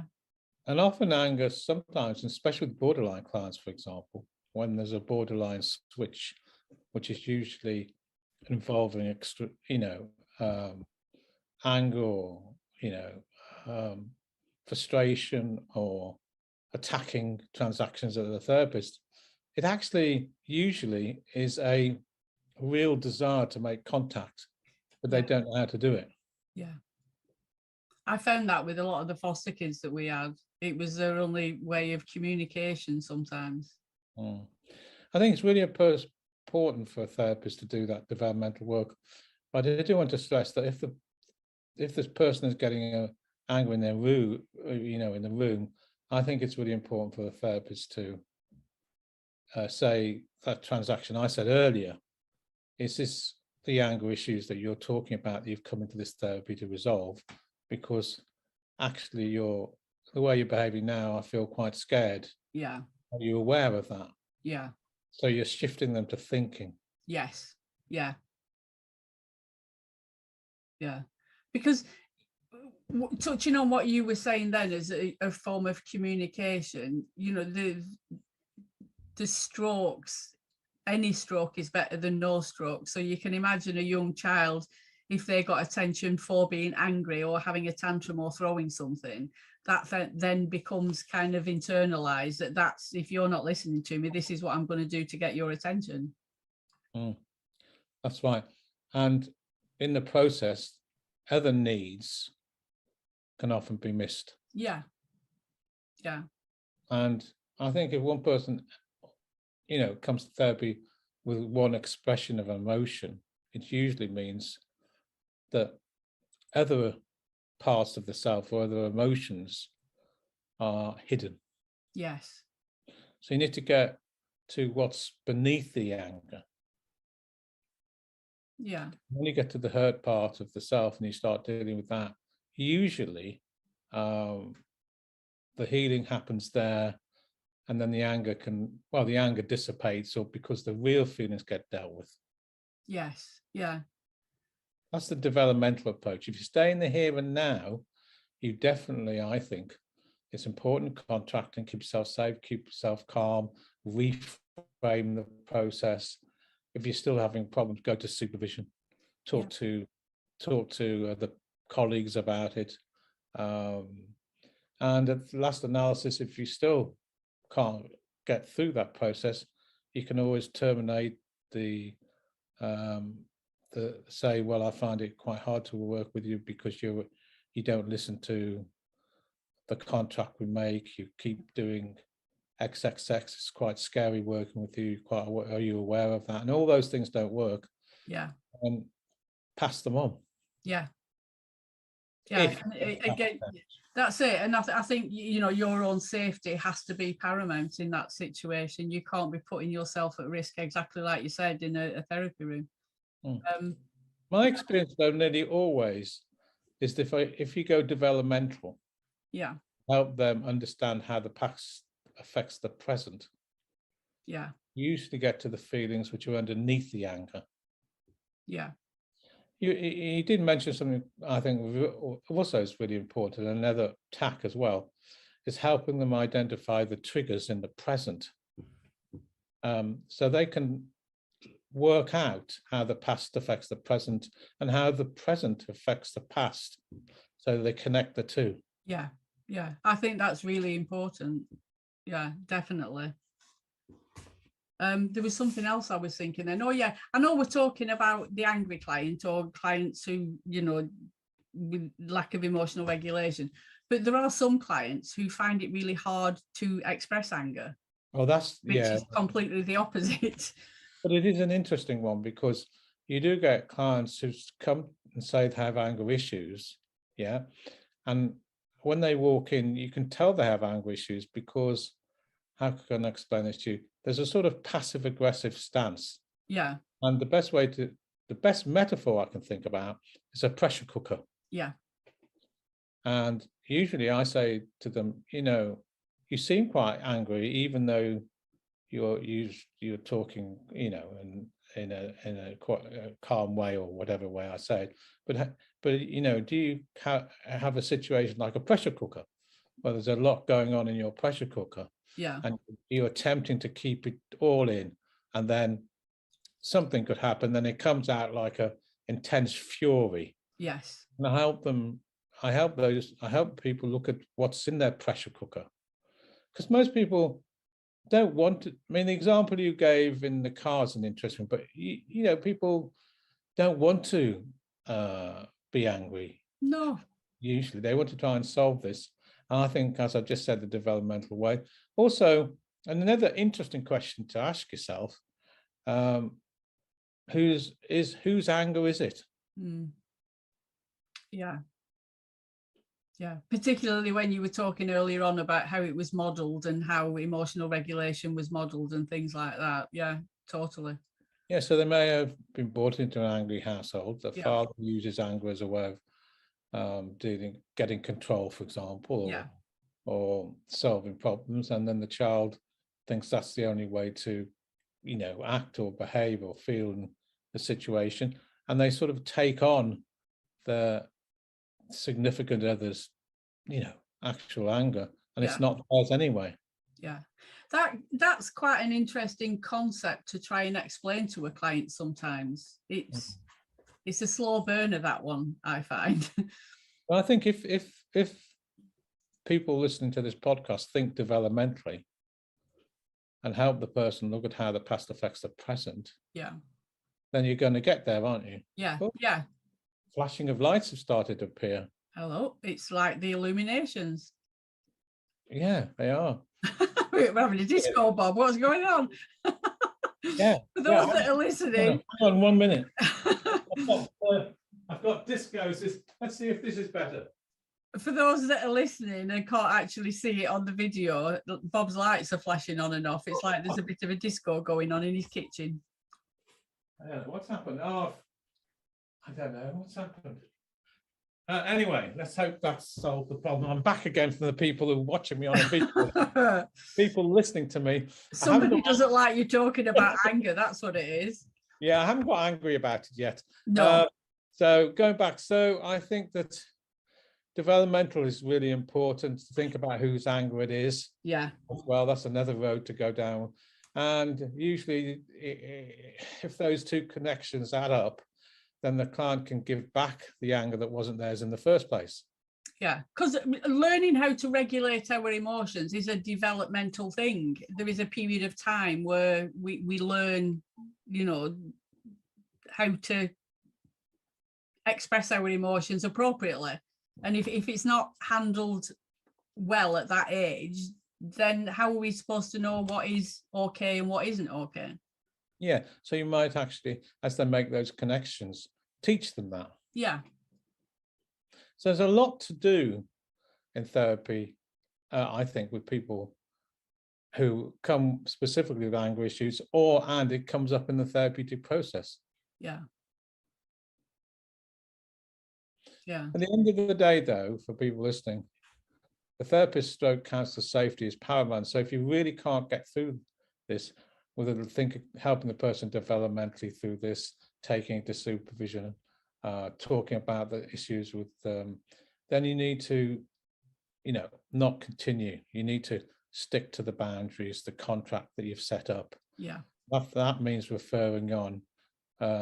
It's really important you do that. Yeah, definitely. Yeah. I don't know any statistics about anger towards clients. It's not something that I looked up before. I'd like to think there isn't many instances of actual physical aggression within the therapy room. No, I mean, I worked for 30 odd years. And the other thing is, of course, in many cases their anger might be valid.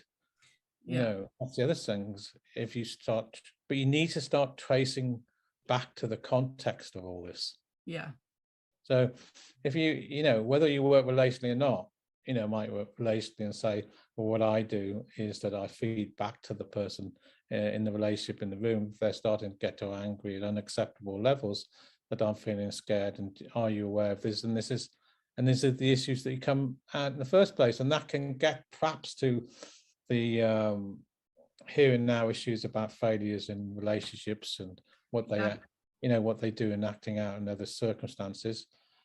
Or you can go developmentally, and as they start putting these two connections together and they start healing at the feelings which are under the surface, then the anger dissipates in the present, or you can teach them triggers. But if none of those processes work and you feel you can't go any further, then you need to end it. Yeah. Yeah, for both parties, because if what you're doing isn't helping any, then it's it's obviously outside of your skill set, and it's only it's ethical really to refer on. Yeah, emotions are very complex anyway, at the best of time. That's right. And I always feel like with people who feel trapped and find it very hard to express any other types of emotions, so relationships break down, for example, I think it is important to come to therapy and explore them, but there needs to be a well worked out contract. Yeah. And not just to, especially with these clients, not just to go willy-nilly into it. Have a contract worked out, and what's it all about, and that'll give you the space to do the developmental work, to trace it back, look at the connections past and present, look at the triggers before you go any further. You've got an actual contract in place. Yeah, and it's important to discuss that contract as well, and why it's there, the purpose of it. Yeah, and I absolutely. And you said something very important right at the beginning, and that was about working at home. Yeah. Now, if you don't want to see people with anger issues at home, don't. Yeah. That's not to people who work in offices where there's people around. Yeah. And the other thing, which is, again, I don't know if you here, but you perhaps can give me some information about this. But if I was a supervisor and somebody worked at home and they were talking about working with some of the anger issues, I'd talk about, well, have you, if you don't know this person, for example, and you haven't worked out contracts, or even if you have you got, have you got it worked out so people know that you're in the room working, that you've got maybe even a button that you could press, and these sorts of things. So the safeguarding and safety issues for yourself are taken into consideration. Yeah. I was going to mention that about having a panic button, do you know what I mean, and things like that. But in the early days, when I was, newly qualified and working from home, I think I was much more nervous about it than, potentially what I am now. Apart from I'm only working online now, so that's not a problem.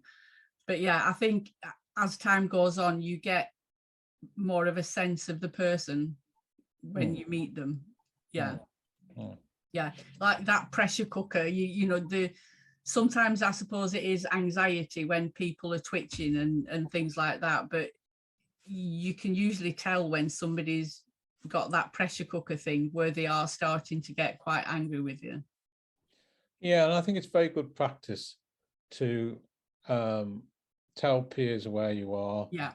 To, you know, if you live alone, particularly, I think it is good practice if you can have somebody Yeah. who's a panic button or some ways to talk to your supervisor about this. Yeah. Not to just work alone in your house with people with anger issues.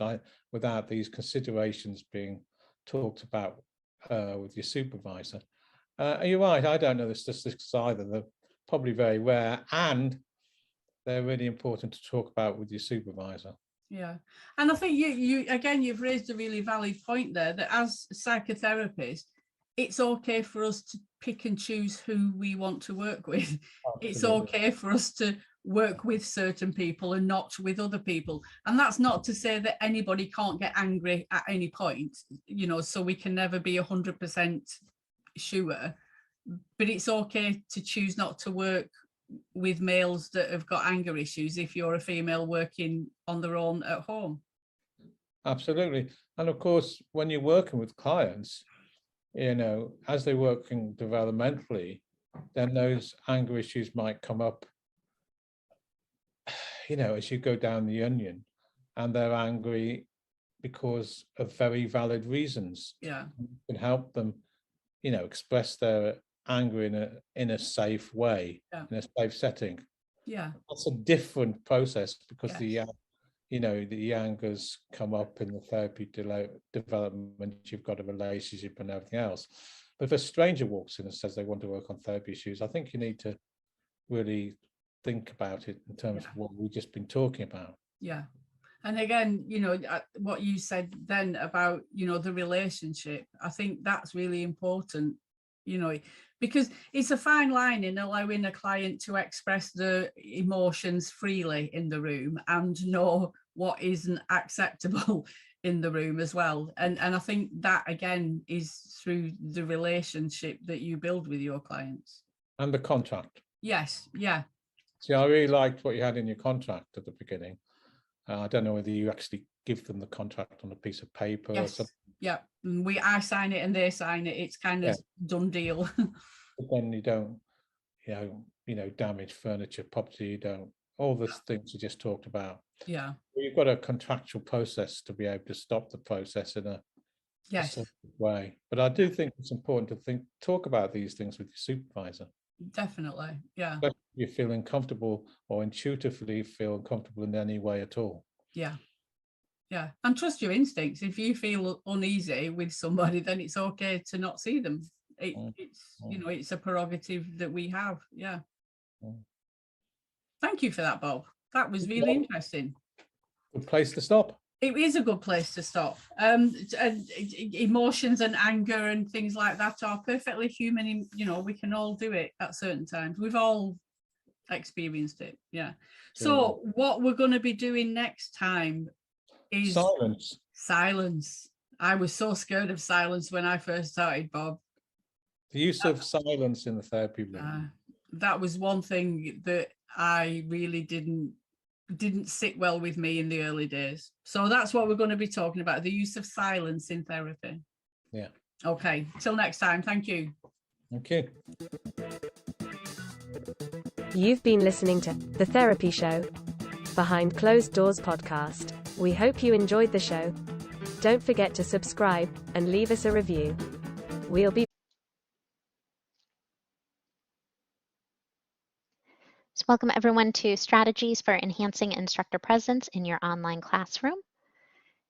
And I thought today we could just start a little bit with our goals and getting to know each other, and then we can get into all of the different content. So we do have a couple of goals for you for today. So hopefully I can give you some new ideas for how to communicate effectively with your online students, how to show your students that you are present, as well as how you can support them for their overall success. And I'm going to give you a couple of opportunities just to interact and get to know each other. So if you wouldn't mind in the text chat, if you can introduce yourself, your name, what is it that you teach, and in your mind, what makes a strong, positive teacher impression? And I'm just going to wait a moment and I'll let you type.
Hello, Helena. Welcome.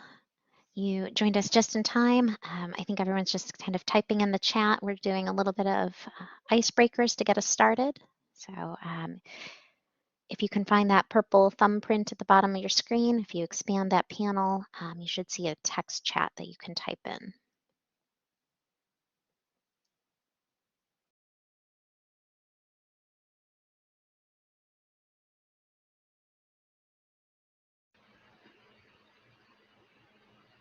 Megan, would you tell us again what it is you want us to answer in our little introduction? Yeah, you can just, well, your name will come up automatically, but you can include what it is that you teach and what you believe makes a strong, positive teacher impression. Okay, thank you. Sure.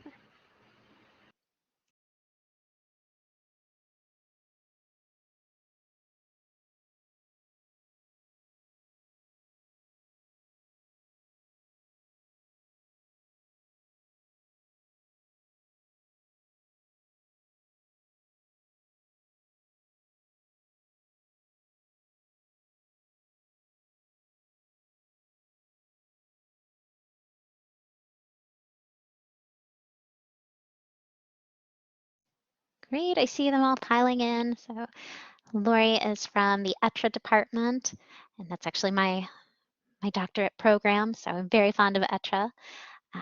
Let's see, she thinks that students in online classes really want to feel like their instructor is present, and she does this by providing consistent communications via announcements and Blackboard messages and providing prompt feedback on assignments. Fantastic. Kelly teaches in higher education and student affairs program, and enthusiasm makes a world of difference. It really does. I love when I get an instructor who is just passionate about their field and about their course. Yes, it makes me want to be there. Helena is teaching public speaking in the comms department for 25 years. Congratulations, that's fantastic. And Helena, what do you think makes a positive teacher impression?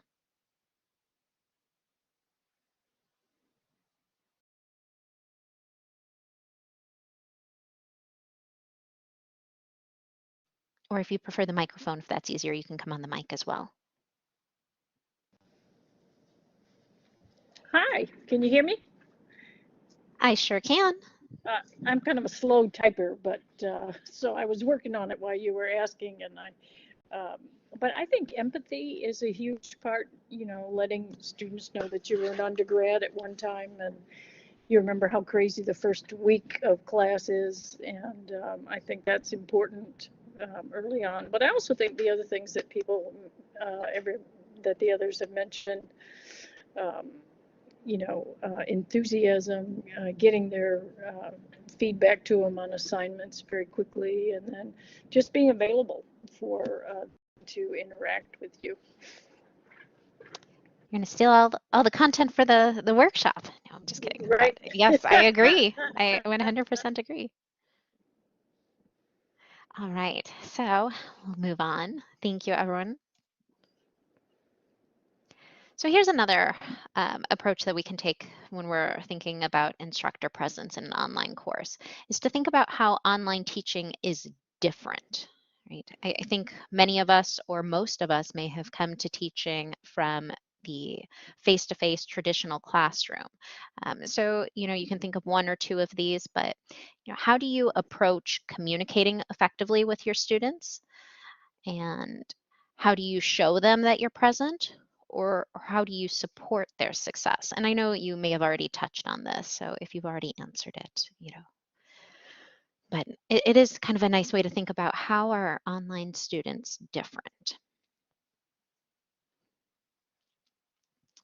And I'll take either text answers if you're more comfortable typing, or if you prefer the microphone, the floor is yours.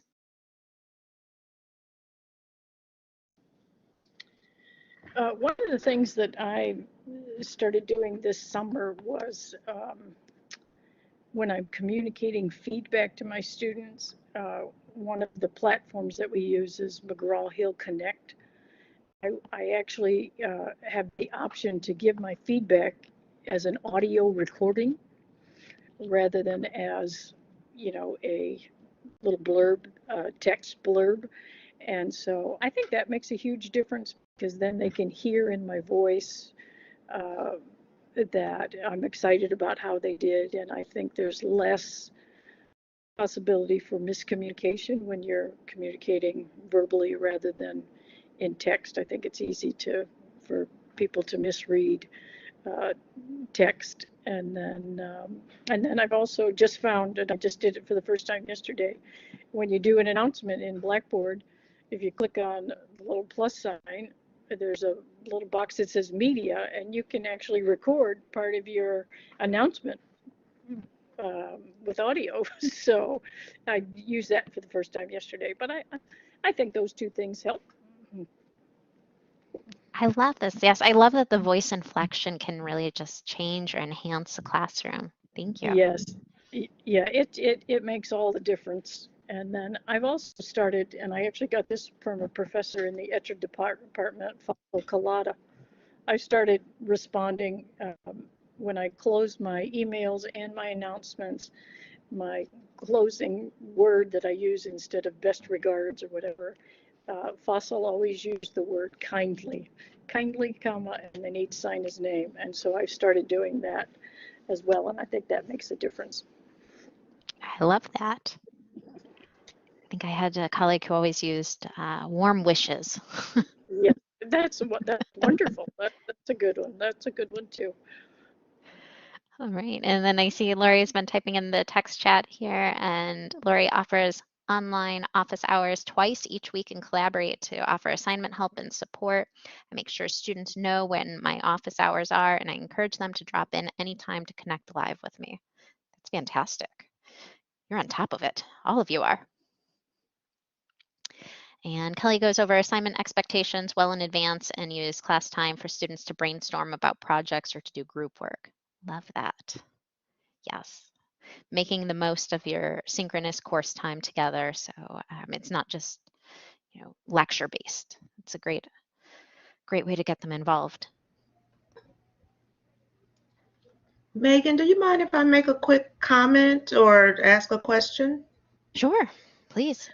So I teach undergrad gen ed courses, and it's typically one of several sections offered, right?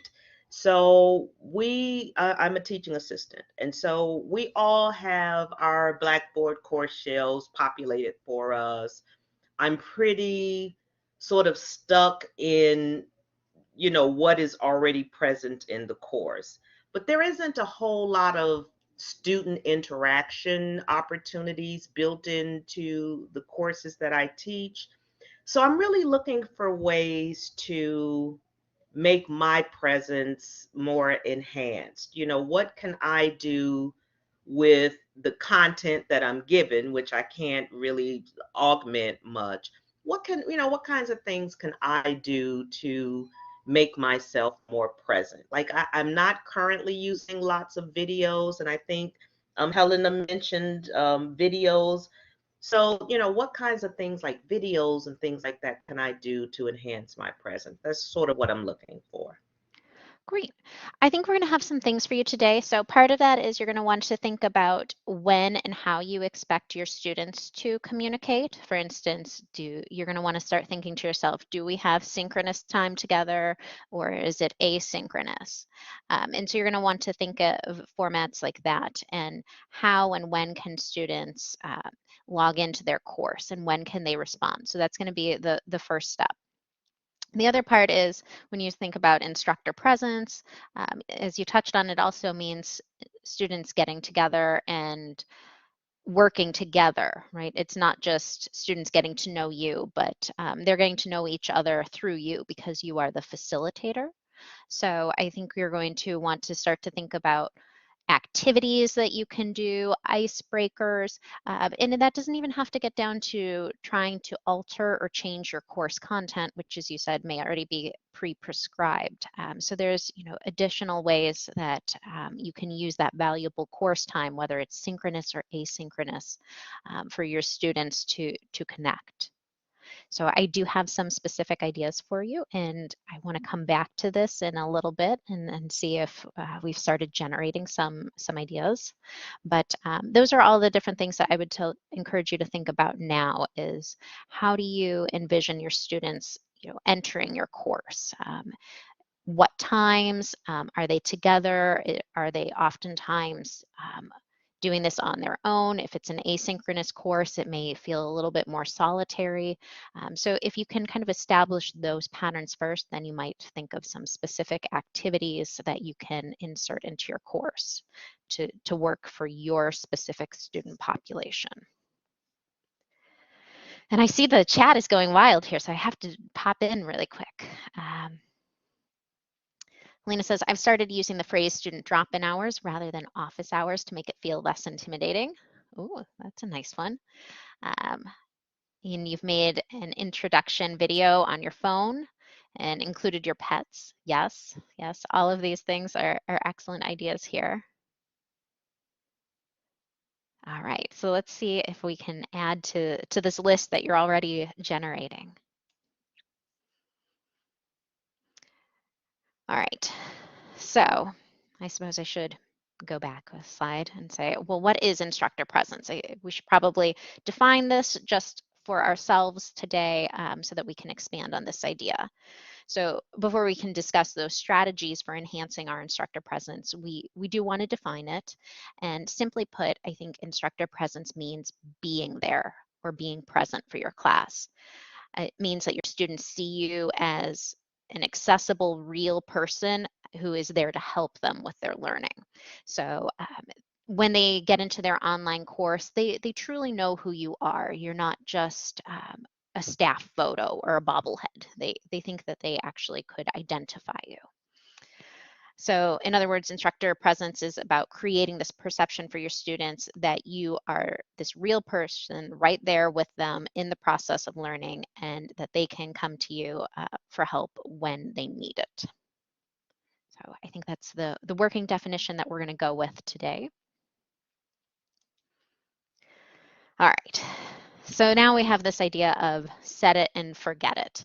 And the set it and forget it mindset is kind of this slippery slope. It's a sneaky trap that you can fall into. It's tempting that you might just set up your course and then you think that it's going to be good to go for the rest of the semester.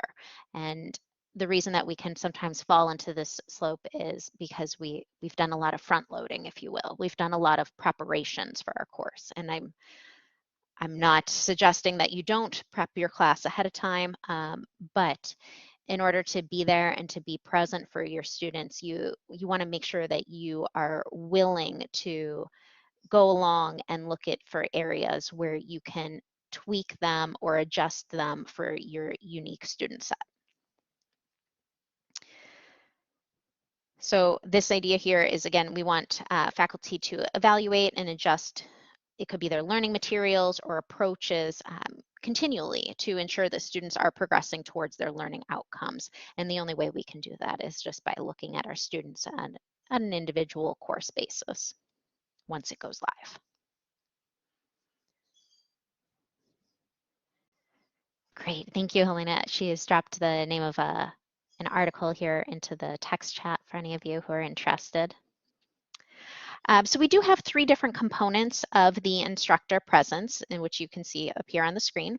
And so these include the persona, the social presence, and then your instructional presence. So we'll go through each of these just briefly here.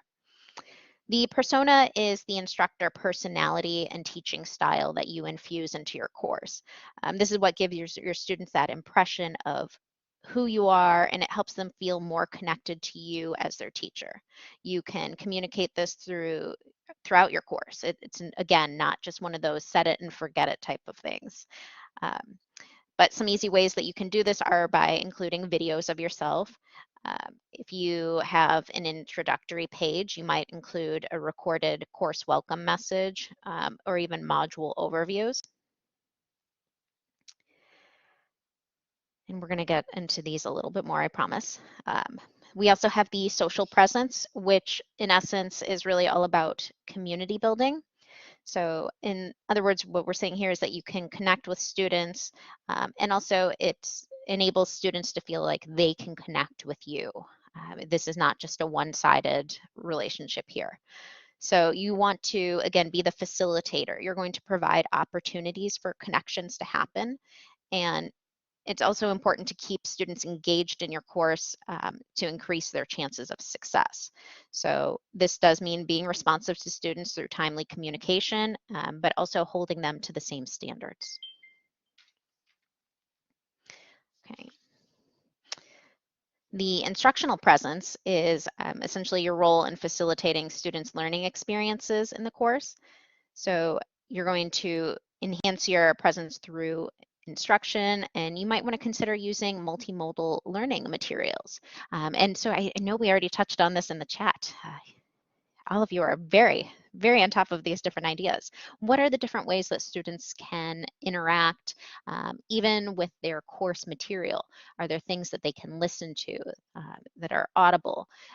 Is there text that they can look at? Is there visual representation? So all of these things can enhance their learning experience. And you may even consider providing your students with a weekly video of yourself explaining what they can expect from the course and the assignments and how they should go about navigating that week's module or lesson or activity. So you can kind of think of it as you're guiding them along. So now we can talk a little bit about creating and sustaining these connections, which is our first topic. So some examples of ways to create and sustain connections could include developing an introduction discussion forum in which students can get to know each other and you. And you want to make sure that you do read your students' introductions and respond to them. Now, I know that this is a pretty common scenario, but what I see a lot is that they'll say, you know, in online courses, go ahead and introduce yourself. And there might be no follow-up to that. So one of my colleagues has what she likes to call the pet parade, and she specifically asks students to introduce themselves, and then they should either upload pictures of their pets, their kids, or their travels. And so this really gets people excited. Again, they've been encouraged to upload photos or videos of their recent adventures. And then you finally might want to require the peer responses so that students must read about each other and engage in a conversation. So just putting a little bit of a fun twist on maybe a familiar concept. Another way to create and sustain connections in your online course is to hold at least one synchronous session in the first week so that you can interact with your students and let them connect with you and each other. Within that synchronous session, you can encourage students to share video or audio. We do caution about requiring it due to privacy and equity concerns, but you can always encourage it.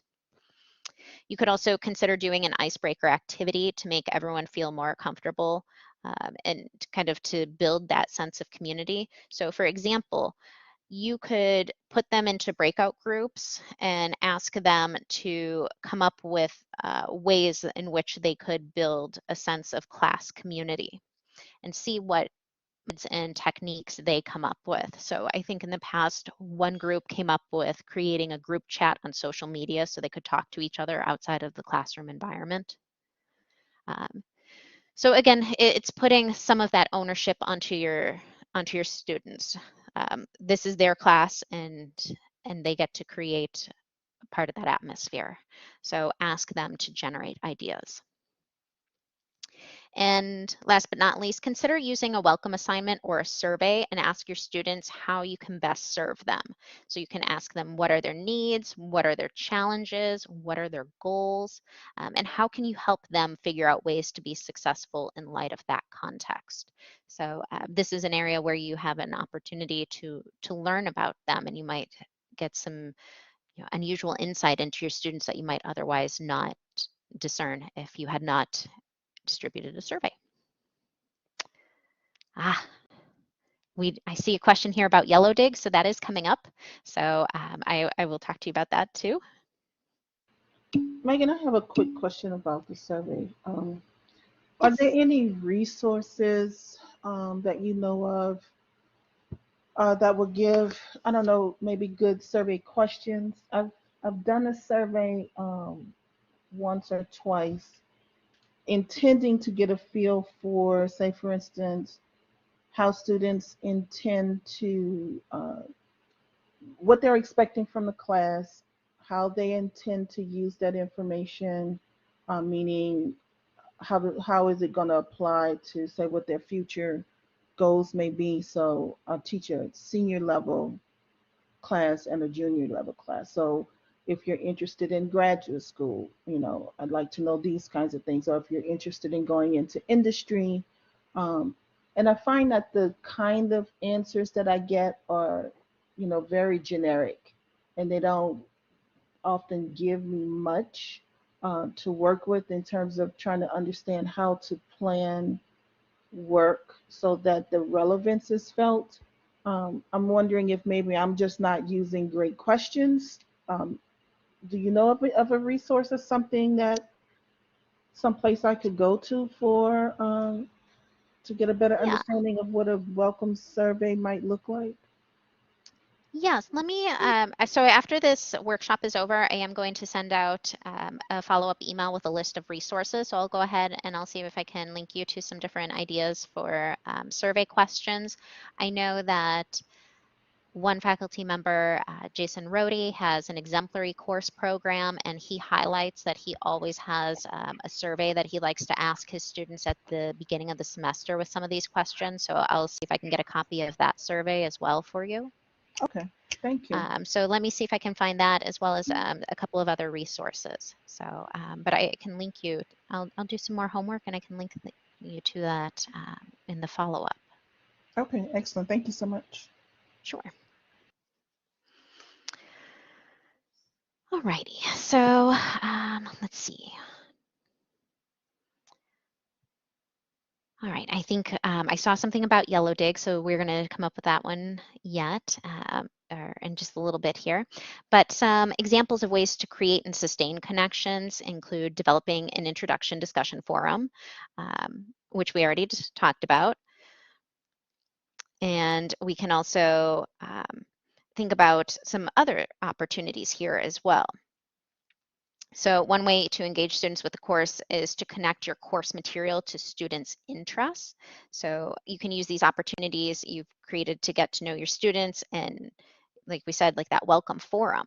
And you're going to leverage that with information into connecting students' interests to your learning materials, maybe to specific activities, or some type of graded assessment whenever possible or practical, I think would be another way to say that.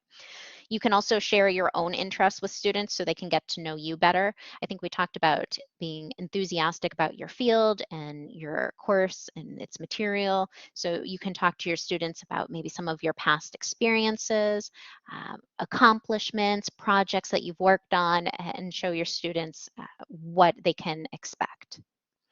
Another way to engage your students is to show them how the course materials are relevant to their academic lives. And so this is helping them to think more broadly. It's not just this singular course, it's how does this course fit into my overall academic experience. And so you might discuss what common college expectations do you have in your course that students will be expected to follow across their college careers. What are some of the skills and knowledge that will transfer to other college courses? I always enjoyed this as an English instructor because I knew that if my course was not required, the majority of my students would not be in my classroom. So I always enjoyed playing with this idea that we could still build skills that they could use for courses that they would rather be taking. So it's a challenge, but it's always worthwhile to see if you can help them understand why they're here and what they can expect to draw from your course. And you can also ask how can you build connections between your course and another course. So you can ask them specifically to develop maybe a plan or a map and show that strategy. So instead of you just explaining it, you can ask them to identify the skills that they're acquiring in your course and where it will lead to.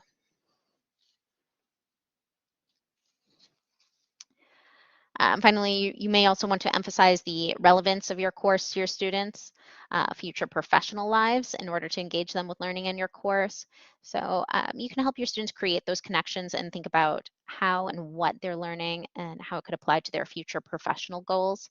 Sometimes this can be tricky, but again, it's this idea that learning is a broad spectrum and it carries over into many unexpected places. So we can help to try to highlight that for our students. Another way that you can create connections to future professions is by connecting course policies to professional expectations, but as a note of caution, just be sure that those expectations accurately reflect the workplace and keep in mind that your students are in college, which is a learning environment, not technically a professional one, but they are adult learners, so you can still broach that topic with them.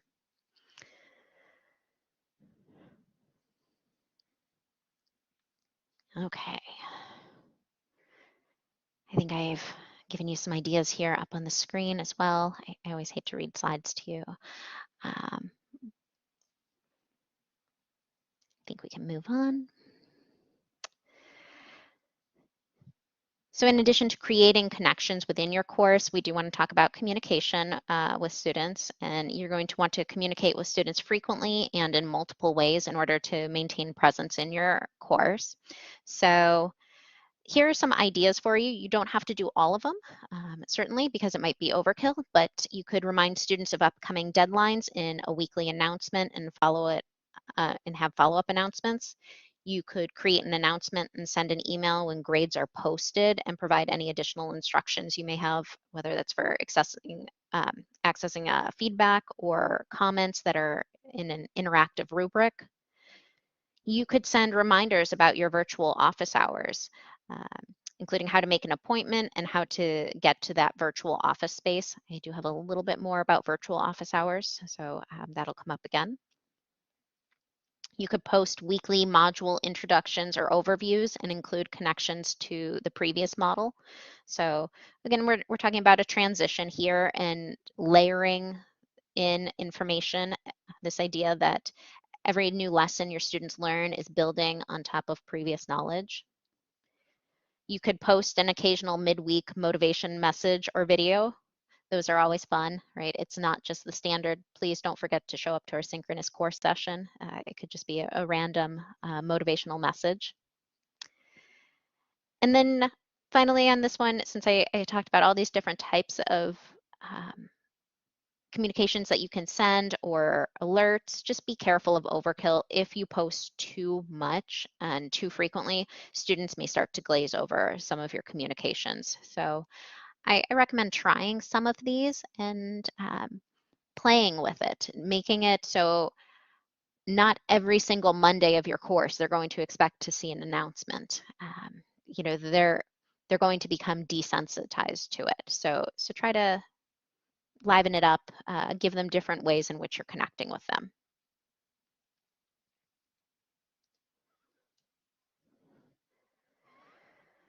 In addition to posting announcements, if you're using Blackboard Ultra, you now have maybe tested out the messaging tool. So the messaging tool is an intercourse tool, but it does have a little checkbox where anytime you type a message, you can also have it forwarded to their email. So that's a nice way to keep up with your students. And they're more likely to respond, we've noticed, if it goes to their email. So I do always recommend that feature. Another important component for communicating with your students is providing that timely feedback. And so we're thinking about formative and summative assessments. The formative assessments are the smaller pieces, right? These could be your discussion boards, a homework assignment, an in-class quiz. But any of these smaller activities that are leading up to the summative assessments. So for the formative assessments, the students are going to want timely feedback so that they can learn and feel like they've prepared for that larger summative assessment. And so I tend to think of summative assessments as things like midterms, finals, portfolios, things of that nature. And when it comes time for students to look at the summative assignments or assessments, they're going to want to receive feedback for those activities in order for them, you know, to be meaningful and useful. They also want to know how their grade was calculated. And so they need your comments and your feedback to be able to learn and improve so that they can move on, you know, to the next unit, the next module, the next assessment, whatever the next milestone may be.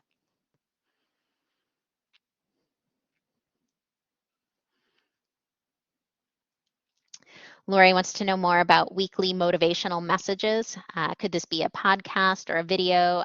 Do you know of a good resource I could find good messages to share with my students? Yes, I think I can find some more resources for you. So Lori, I'm keeping a running list of some of the resources that people are asking for in this workshop, and so I can try to follow up with you. But a nice idea here is that sometimes when you reach out to your students, it's more informal, less scripted. It's not just, hey, this is what we're doing in class this week. You know, you might just reach out to them and say, hey, I noticed we were having the greatest discussion this week, and I just wanted to say congratulations. You know, you're really on top of things. So those messages can go a long way for your students. So, all right, I'm just making a note here. Weekly motivational messages.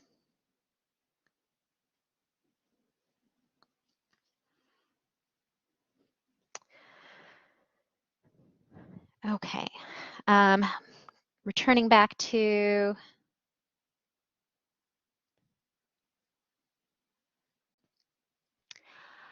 Alicia asked, would the motivational element need to be relevant to coursework, or is appropriate to be motivational in the traditional sense? I think you can find a nice balance between the two. I highly doubt you would be sending motivational messages that don't in some way connect to their course.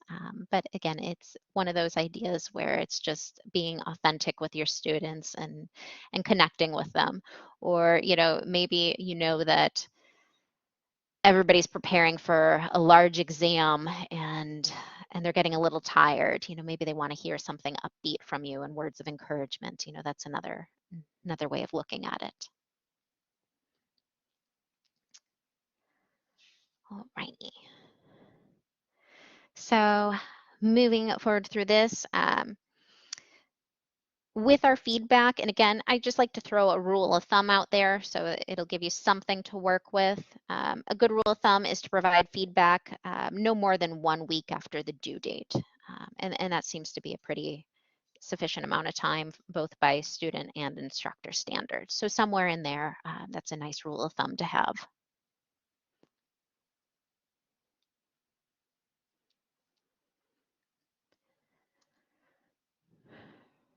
Okay.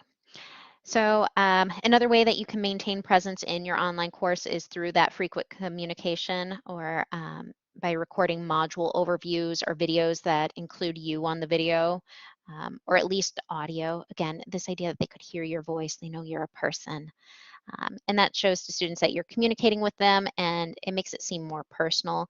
These videos can help students connect with you and the course, and it demonstrates to students that you are personally invested in their learning. So again, it's just a nice touch that not everything is a written text.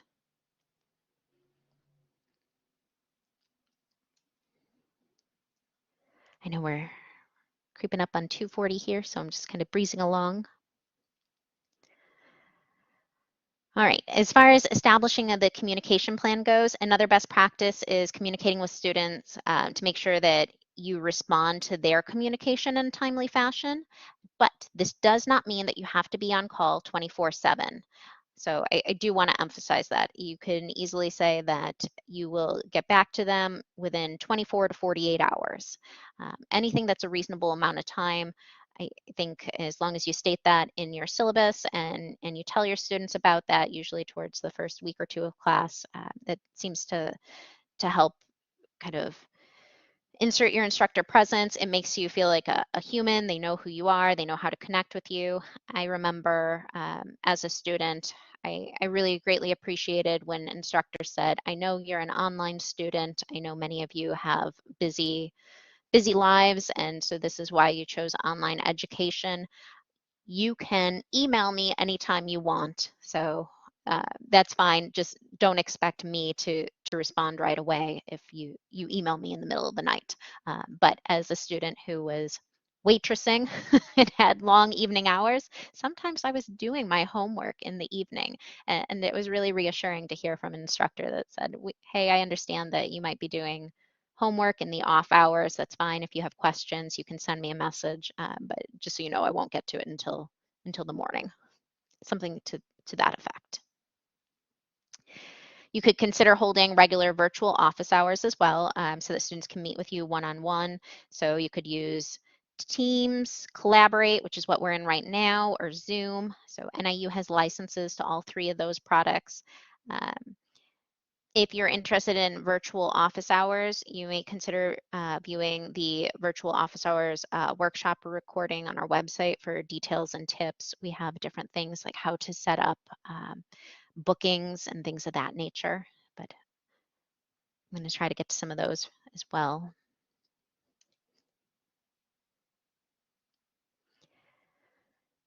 You should also include some of your expectations for communication, and these can include what your students can expect from you as well as what you can expect from your students.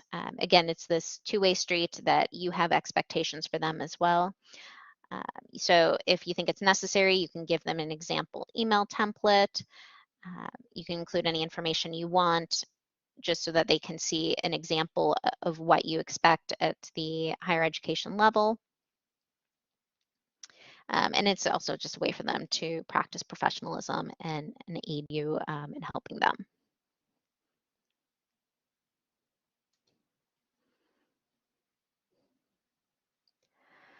All right, so the world is your classroom, and I love this photo. Online courses happen everywhere, so they are not just isolated to a computer, and I love this photo. There's a student out there, definitely not just sitting in front of a laptop and inside. So don't be afraid to show your students your environment, encourage them to show you theirs if they're comfortable doing so. You can also encourage them to take videos out and post them to discussion boards. So this is really an exciting idea here. And again, we do have more information specifically on how to do this. We have a mobile app. So sometimes we don't know what technology our students have, but we do know that almost everybody has a cell phone. And so we have a free mobile app for our video platform, Kaltura. So people can literally go anywhere, take their cell phone and record a video. So again, it's this idea that their classroom is the world. It expands far beyond their computer or their laptop. So if you live in a city, record a video with your city view. If you're out in the country and you want to include some cornfields, you can do that. You might find that you have students all over the country or even outside of the country as well. So it's this really nice idea that everybody is sharing and contributing.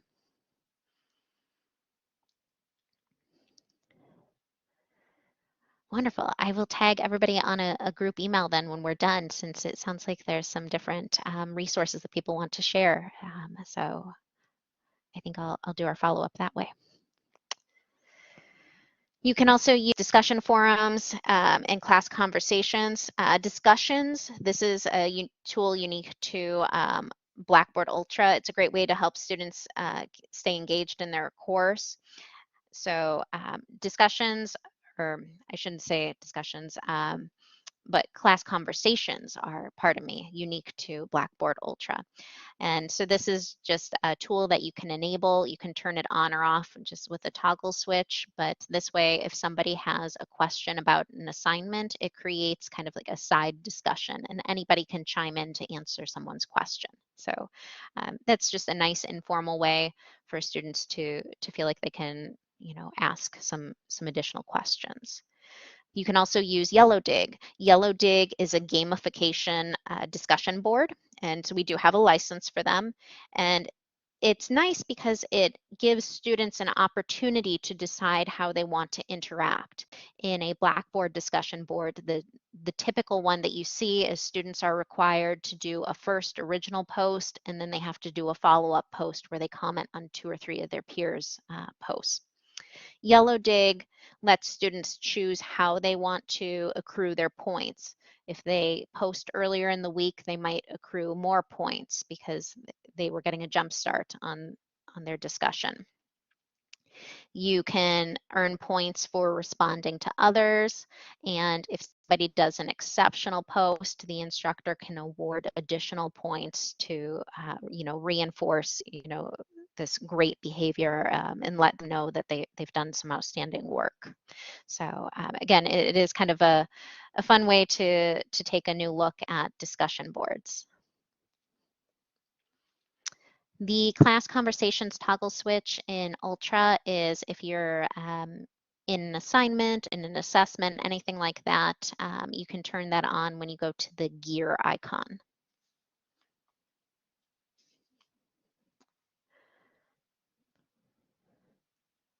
Okay.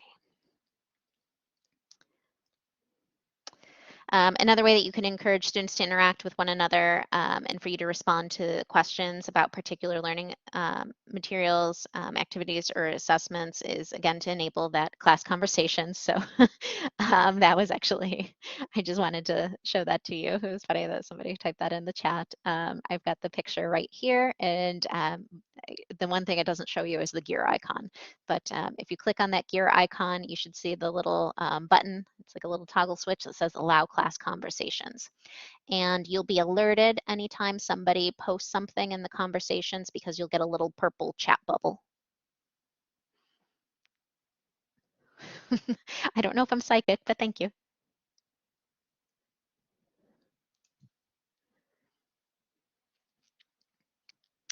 So, all right, some rules and thumb for participating in discussion boards, and I get a lot of questions about this. Nobody is going around and looking at instructors saying you have to respond to every post. There is no quantification for how many times you need to respond. And in fact, you may, again, want to take a step back so you can facilitate the discussion and put more ownership on your students to run the discussion. So again, the idea here is you might want to chime in with a comment or two every week to show your students that you're engaged, that you're looking, that you're watching. It's not busy work, but you're also doing it to model for your students the types of responses that they should be posting. So you're looking for a balance, basically, of your participation in discussion boards, but also you don't want to dominate it as well. So don't post too much because students may rely on you to carry the conversation. So again, if you have to take a step back and you can even just say who wants to answer this, or you can ask specific questions of your students. So again, look for that balance. Do not feel as an instructor that you are obligated to respond to every student. I've had that question before, and you most certainly are not.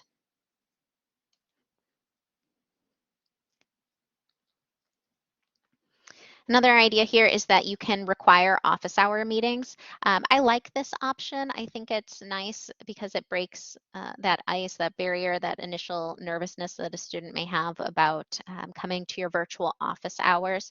Even if you post information about it, they might not feel comfortable. So one thing you can do is you can require mandatory office hours early on in the semester. It could even just be for 5 minutes. Just say, here's my schedule. I like to use bookings for this. If you have an up-to-date Office 365 calendar, it works really well. So this is my availability. Just pick a time slot and come meet me for 5 minutes. If you mandate that your students come to meet you early on in the semester, they're more likely to approach you if they have questions later on. And again, you can do this more than once. So you might have that initial meeting, which is only just a 5-minute meeting, getting to know you, and then you could offer required mandatory office hours later in the semester, and we can discuss, a particular assignment.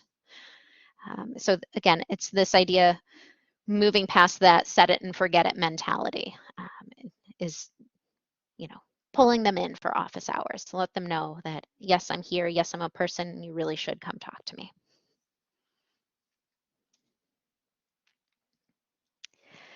So I know we talked about this earlier too, but you can distribute a survey and you can find out what your students already know about a subject that you're teaching. So this is always a fun one.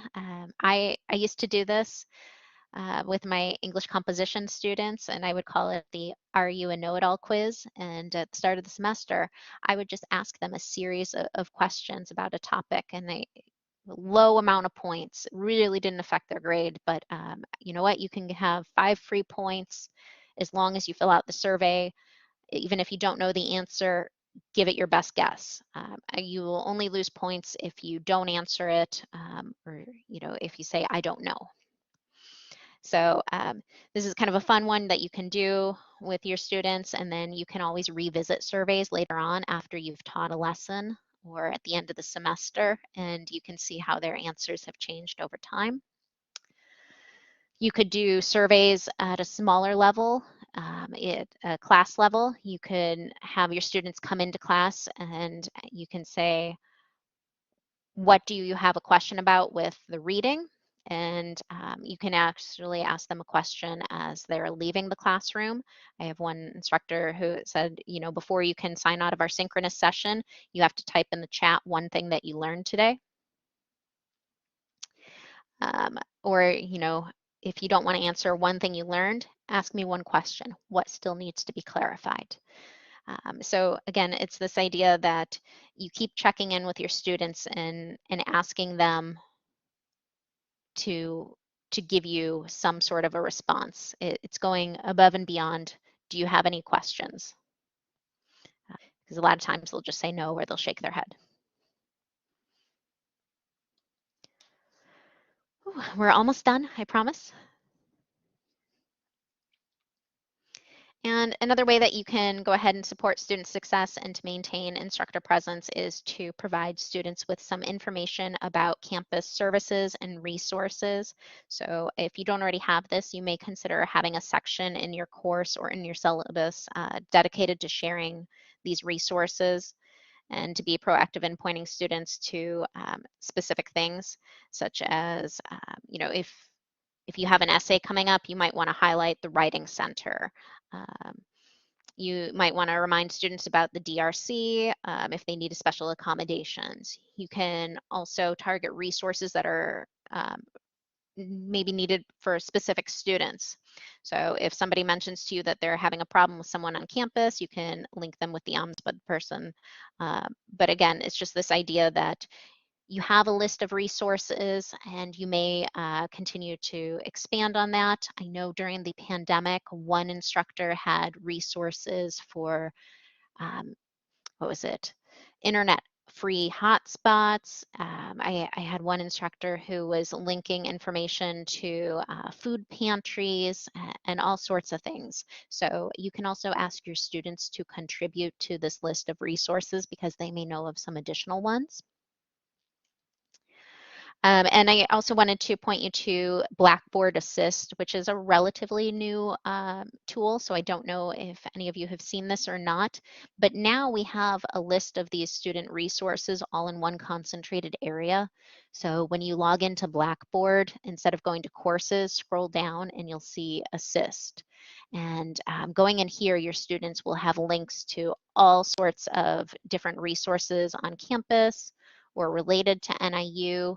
They're all up to date and current, which is nice. So you could even just post information about this in your syllabus. So it's really just one concentrated area where students can get all of this information in one spot. So other things that you may want to consider as well with your students, I think I forgot to mention, is you may want to let them know about some other additional resources that they have with Blackboard. So you can give them the information they need to change their name or their pronouns in case that, you know, they're tired of people mispronouncing their names or they want someone to know their pronouns. So you can also provide information like that. So that's a great way just to insert your presence and to let them know that you're seeing them as an individual and not just a name on a roster. All right, so I think that was actually my, I made it with 5 minutes to spare. That was my list of resources I have for you, and it's all about your questions. Anything that I can try to answer for you or comments?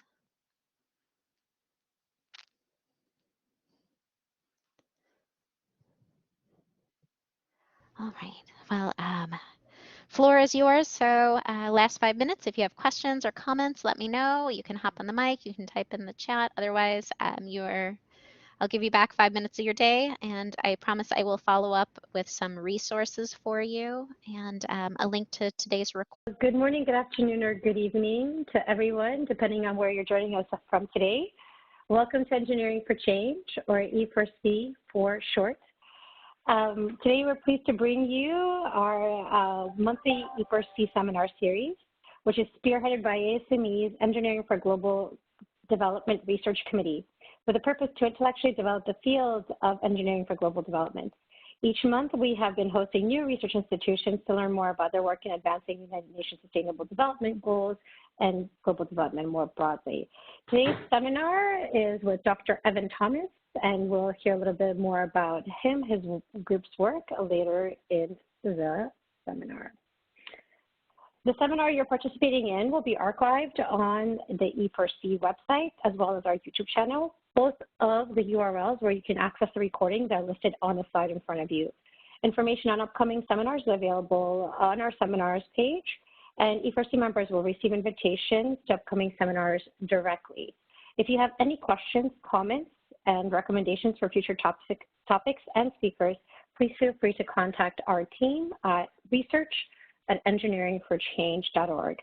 And if you're following us on Twitter today, please join our conversation with the dedicated hashtag E4C seminar series. Before we move to our presenters, I would like to share with you a little bit of information about E4C is a knowledge organization, digital platform, and global community of over 1 million engineers, designers, development practitioners, and social scientists who are leveraging technology to solve quality of life challenges faced by underserved communities around the globe. Some of these may include access to clean water and sanitation, sustainable energy, information and communication technology, agriculture, and more. We invite all of you to become E4C members. Membership is free and provides access to news, thought leadership, insights on hundreds of essential technologies, professional development, and current opportunities such as funding, calls, jobs, fellowships, and more. And E4C members also receive exclusive invitations to online and regional events as well as access to resources aligned to their needs. We invite you to visit our website to learn more and sign up. Our research work cuts across geographies and sectors to deliver an ecosystem view of technology for good. Original research is conducted by E4C's research fellows annually on behalf of our partners and clients and delivered as digestible insights. We invite you to visit our research page, the URL is listed on the slide, to explore field insights, research collaborations, and review of the State of Engineering for Global Development, a compilation of academic programs and institutions offering training in this sector. If you have a research question or want to work with us on a research project as a fellow, please contact us at research@engineeringforchange.org. And we're also pleased to share news about our current challenge on E4C, focused on expediting solutions related to the United Nations Sustainable Development Goals of zero hunger and clean water. The Innovate for Impact Siemens Design Challenge aims to nurture breakthrough ideas and apply human-centered design to engineer innovative hardware solutions that help achieve SDGs 2 and 6 by 2030. Learn more and sign up on our website. The URL is listed. Applications are open now to all E4C members. Given the current pandemic, the deadline for submissions has been extended through May 4th. I encourage all of you to apply. Now, with that, just a couple of housekeeping items before we get started. As always, we like to take a practice round with using our WebEx platform. So we invite you now to type in your location into the chat window. As some of you have already done this, obviously have been part of these seminars before. We have folks from Cameroon, from Sweden. I see folks from New Jersey, a little closer to home, North Carolina, New York City, Barcelona, Portugal, Alaska. Oh, that's the first one. Welcome, Alaska. Kathmandu, the Rockaways in New York, Kenya, Ghana, a Ghanaian from Turkey, Nigeria, Dayton, Ohio. Welcome, everyone. We're so pleased to have you here. Welcome, Ann Arbor. Welcome. So with that in mind, do please put your questions into the Q&A window, which is right below the chat window. If you do not see the chat or the Q&A windows, please take a look for the two icons that are located in the bottom in the middle of the slides to have those open up for you. I see some answers coming up in the Q&A window. Welcome, friends. If you have any comments that you would like to share with your fellow attendees, please use the chat window for that purpose. Questions for our speakers today, we invite you to please put them into the Q&A window so we can keep track of those. If you have any issues with WebEx during this time, please make sure to email our admin. The Engineering for Change admin can be directly IM'd in the chat window. And if you're listening to the audio broadcast and you encounter any trouble, try hitting stop and then start. And you may also want to try opening up WebEx in a different browser. So with that and those instructions, and again, welcome everyone from Mombasa to Pakistan to Montreal. We're very pleased to have you here. I am pleased to introduce our presenter today, Dr. Evan Thomas, who is the director of the Mortenson Center in Global Engineering and holds the Mortenson Endowed Chair in Global Engineering at the University of Colorado Boulder. He's a tenured associate professor, jointly appointed in the Civil, Environmental, and Architectural Engineering and the Aerospace Engineering Sciences departments, and an affiliate faculty in the Environmental and Occupational Health at the Colorado School of Public Health. Evan is currently a member of the NASA and USAID Surveyor Applied Sciences team. He has a PhD in Aerospace Engineering Sciences from the University of Colorado Boulder and is a registered professional engineer, as well as having a master's in public health from the Oregon Health and Science University. We're honored that he is also the co-chair of the ASME Engineering for Global Development Research Committee, and really thrilled to turn it over to Evan to share his insights. All right, Evan, I'm going to pass over controls to you. And then I also want to introduce today's moderator, Dr. Jesse Austin Brenneman. If you've joined the series before, you would have heard his bio, and I will spare you from reading it. It is also equally extensive and illustrious, and you can see it on the slide right now. Jesse is going to take us through the Q&A session and provide his insights as well. So with that, I turn it over to Evan. Thanks, Yana, and thanks, Jesse. It's a pleasure to work with both of you. And speak with all of our attendees today virtually. I'm going to share a little bit today about how do we measure impact in global engineering, and even before that, what is global engineering? What does it mean to be an engineer working to address global challenges of poverty reduction, both these persistent challenges of access to safe water, safe sanitation, safe infrastructure, safe energy, but then also how some of these global changes, including climate change and COVID-19, are impacting some of these communities around the world, and what's our role as engineers in trying to assist with solutions. This is our world. I'm sure this looks very familiar to everyone. What's neat about this is it's not a graphic. It kind of looks like a graphic. It's actually a picture. It's a bunch of stitched satellite imagery of everywhere on Earth on a cloud-free day. But we all can see where each of you are around the world on this map.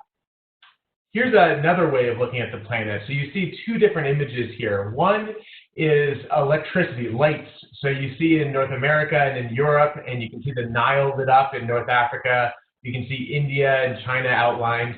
That's where there's electricity use, and it's contributing to light that you can see from space. But then the more orange colors, or the more red colors, those are biomass fires. So some of those are forest fires, but most of what you see there are people cooking with wood fuel and charcoal. We still today, even in 2020, about half the world's population still uses firewood for their daily energy needs. And many of those people live in the global south, and in particular, sub-Saharan Africa. And this contributes to some of the leading persistent causes of illness and death globally. We have one of the leading causes of illness and death is respiratory disease, which is tied to both indoor and outdoor air pollution. We still have over 1 billion people in the world that lack access to safe drinking water, 2 billion people that don't have safe sanitation. And many of these people live in areas of the world where climate change is making these problems worse. So in sub-Saharan Africa, you're seeing early effects of climate change. You're seeing increased variability in rainfall. So wet places are getting wetter, but dry places are also getting drier. So drought that used to happen in East Africa maybe every 5 or 10 years is now effectively every single year. We also have rainfall variability. So rain's coming at different times of the year, which impacts crop yields. So crop failure is increasing, and risk of famine and food insecurity is increasing, and water insecurity is increasing. Climate change is also impacting disease. Malaria has killed more people in human history than any other single cause. And the one saving grace of malaria is that the parasite, which lives inside mosquitoes, couldn't live above about 5,000 feet. So population centers like Nairobi, Kenya, actually evolved, came into being because people realized they weren't sick from malaria. And now, just within the past few years, as the average mean surface temperature warms, there's now persistent and chronic malaria in Nairobi and other major cities around the world. So we're actually seeing disease patterns being resurgent and changing. This is another way of looking at the planet. These are aerosols. So you see here in Africa, a lot of these aerosols are associated with biomass cook stoves and charcoal stoves. In North America, a lot of those will be forest fires. In North Africa, those are dust storms. And out in the ocean, you see typhoons and hurricanes. So one question that we have often as engineers and as development practitioners is simple. Is development working? Is the entire field of global development, which includes nonprofit organizations like Engineers Without Borders, all the way up to multilaterals like the World Bank and UNICEF, or national entities like USAID, all of this energy and activity and professional work poured into poverty reduction, is it working? Are people getting healthier? Are they getting wealthier? Are we strengthening economies? So one thing you look at is disease and morbidity and mortality. So this chart here is global mortality among children under 5 over the past basically 25 years. And you can see that for every cause, mortality has decreased over the past 25 years. So respiratory infections have dropped precipitously, diarrhea diseases, neonatal and preterm issues, malaria, HIV and AIDS. Even though there's some bumps in the 2000s, overall, those major causes of mortality among children are decreasing. So often you can look at this kind of data and say development is working. But the benefits are disproportionate. And I want to highlight that here up front because, you know, while it's important to be optimistic and it's important to want to contribute to some of the solutions, it's also important to be realistic about where these changes are actually happening and where chronic poverty is not necessarily being addressed. So here's another way of looking at the planet. These are CO2 emissions per capita.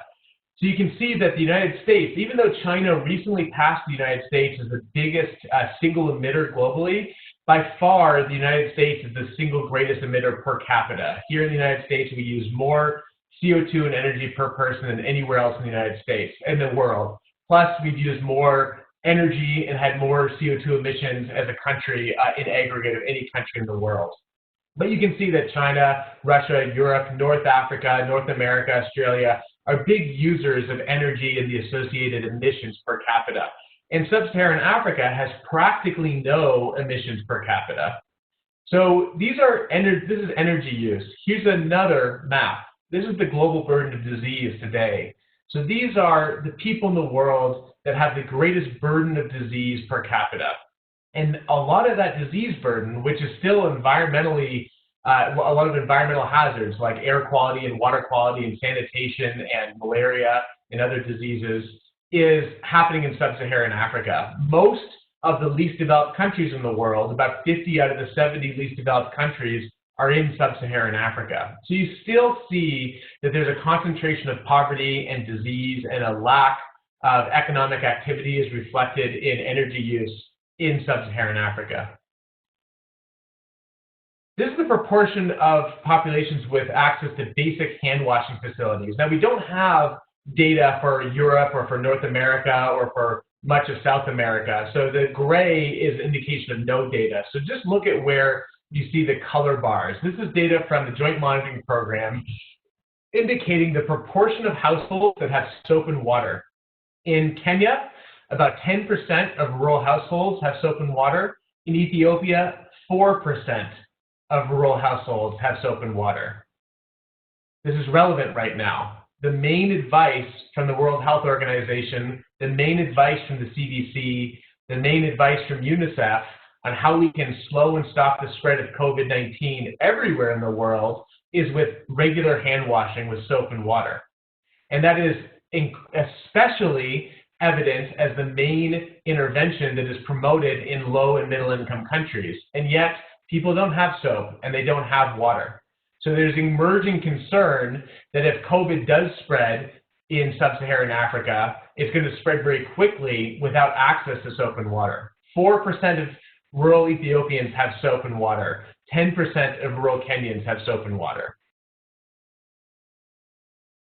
So this is morbidity, disease burden among all people in high-income countries. So this is the top chart here is high-income countries, and the bottom chart is low-income countries. And I just want to point out that if you live in a high-income country, the burden of disease are going to be things like heart disease, stroke, lung cancer, even things like back and neck pains.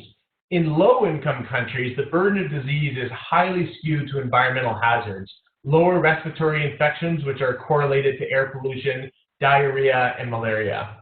And we're going to look at a similar chart, but only for deaths among children under 5. So if a baby is born in a high-income country and he dies, it's likely going to be a neonatal, a preterm issue, or a congenital defect. If a baby is born and dies in a low-income country, she likely is going to die of a respiratory disease or diarrhea or malaria again. And 99% of the deaths among children under 5 are in low-income countries. So is development working? On one hand, we can say that people are getting healthier, but on the other hand, you can say that we're not necessarily making progress among the lowest income countries. This is, again, 25 years of data of all the people in extreme poverty, which is living on less than $1.90 per person per day in equivalent purchasing power parity, which, by the way, is an extremely low number. Other statistics like to use numbers of less than $5 a day, and you suddenly start seeing that billions of people are still living on less than $5 a day. But still, this illustrates something. So the number of people living on less than $1.90 a day has dropped from 2 billion people in 1990 to projected about 500 million people by 2030. But where is that progress happening? It's happening in India and China. India and China each have 1 billion people. For the vast majority of that progress are national economic activity and economic policies which have brought people into the middle class and has been reflected in decreasing disease burden and increasing wealth. Sub-Saharan Africa is increasing in the number of people in extreme poverty, and it's projected to continue to increase over the next 10 years. So I think it's very important that as development practitioners, we focus specifically on the question of whether or not our interventions are directly impacting poverty reduction. While as a world, as a planet, the number of people in poverty has been decreasing and wealth has been increasing, the focus of development priorities in large part remains in sub-Saharan Africa, where we have a stubborn 500,000 people living in extreme poverty. So this is the world today. Some of you might have seen this chart before from Gapminder. We've used terms like low and middle income countries or global north and global south, or an old term was third world countries. Of course, we don't use that anymore. None of those terms really make a lot of sense when you look at the spread of income and life expectancy in the world. So on the bottom is a log scale of income, per capita income, and on the X scale, or on the Y scale, sorry, it's life expectancy.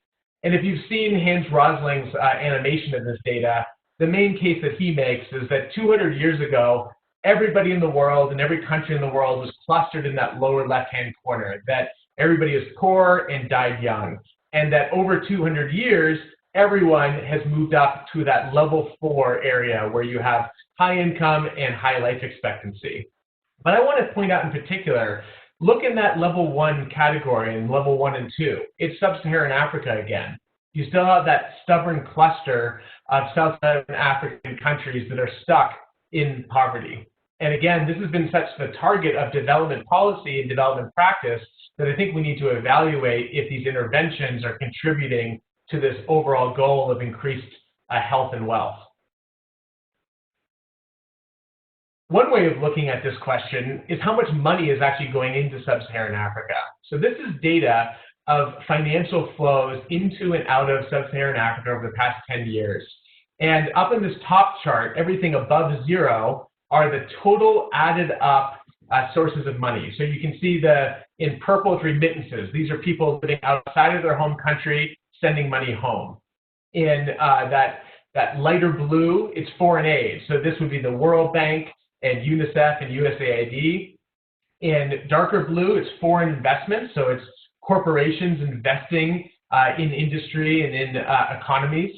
And then you can barely see it. That little green bar on the top, that's philanthropy. That's the Gates Foundation and everybody else like the Gates Foundation giving direct philanthropy to initiatives in Africa. I think there's a couple things that are striking about this chart. Remittances are just as big as foreign aid, and philanthropy is actually pretty small. So even though foundations like the Gates Foundation have enormous influence in the development sector, their contribution is actually a tiny fraction of the financial flows into Africa. But that's flows of money into sub-Saharan Africa.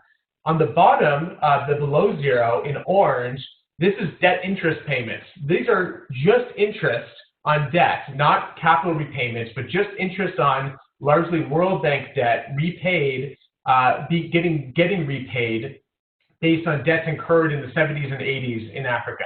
So it almost basically wipes out foreign aid, is having to send money back to the World Bank again. And then you have trade misinvoicing, that's in red. Trade misinvoicing and tax avoidance.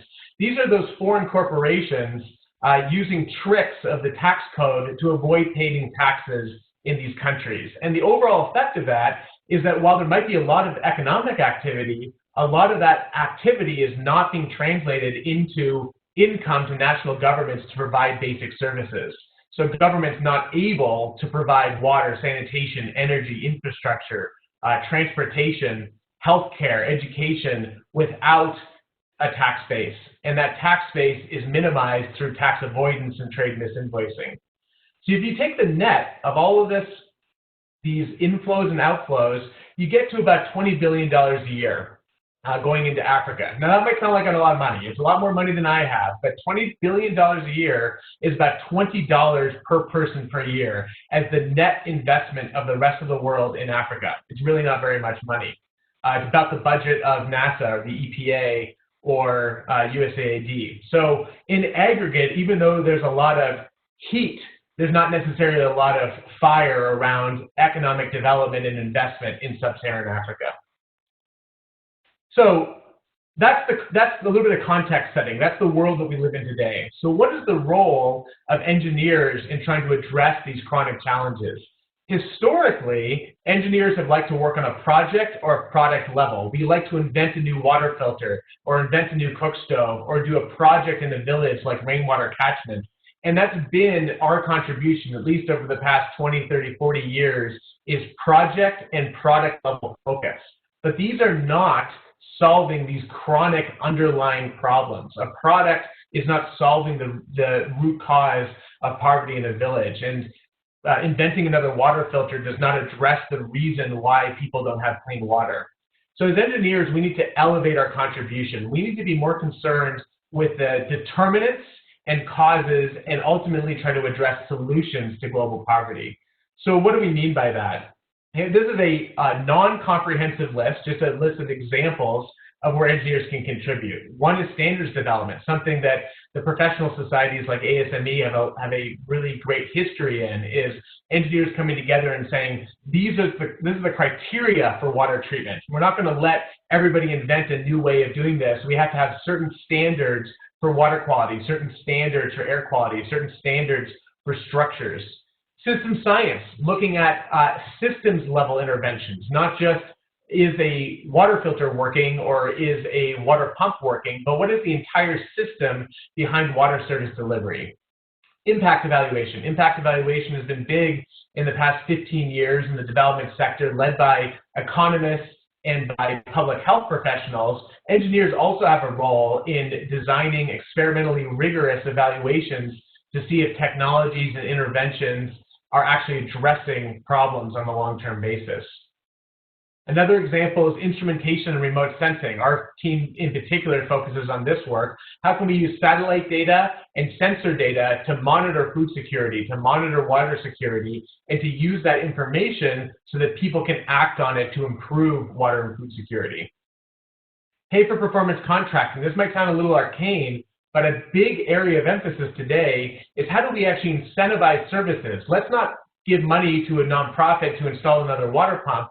Let's incentivize delivery of water services and use contracting and monitoring mechanisms to ensure long-term support of service delivery.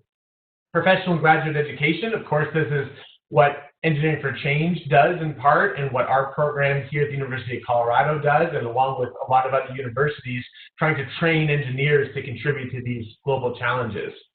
Of course, environmental health, those hazards of dirty air and dirty water and sanitation are not going away yet. We need to continue to innovate in that space. And structures and settlements. As engineers, how do we build safe housing, safe transportation for both developing areas as well as in emergency response? So how does this all come together in terms of actual interventions? This is a little infographic of how foreign aid flows today. Money often comes in, as indicated on the left, through organizations all the way from Engineers Without Borders to the World Bank to go into projects that often have a technology component, a water project, a cook stove project, an off-grid energy project that's designed to try to address a symptom of poverty: dirty water, dirty air, unsafe sanitation. But the lasting impact is often not there. About half of water and sanitation programs installed every year with foreign aid are broken within the first 18 months, and they often never get fixed. Now, an engineer might say, well, I need to build a better water pump. But the economists and the public health people and the public policy people will say, we need to look at that entire system. We need to look at who's paying for water, where are the subsidies, how do you professionalize this service, what are the supply chains? It goes way beyond training a local technician to fix a water pump. So how do we close this loop? How do we actually make sure that the impact, the long-term service delivery, is tied to the payments and to the performance of the service.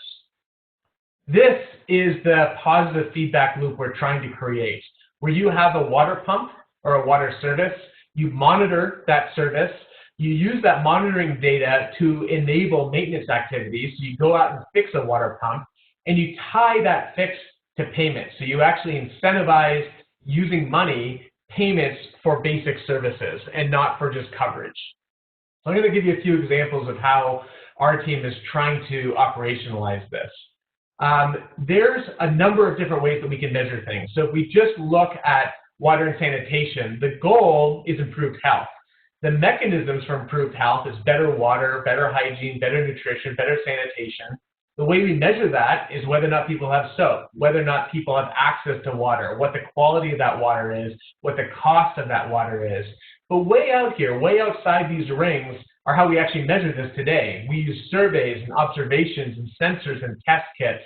And these are really not sufficient. In many ways, we're not directly measuring the impact of a service on health, which is the actual goal. So this is Rwanda. I'm going to give a brief overview of one program that we have in Rwanda.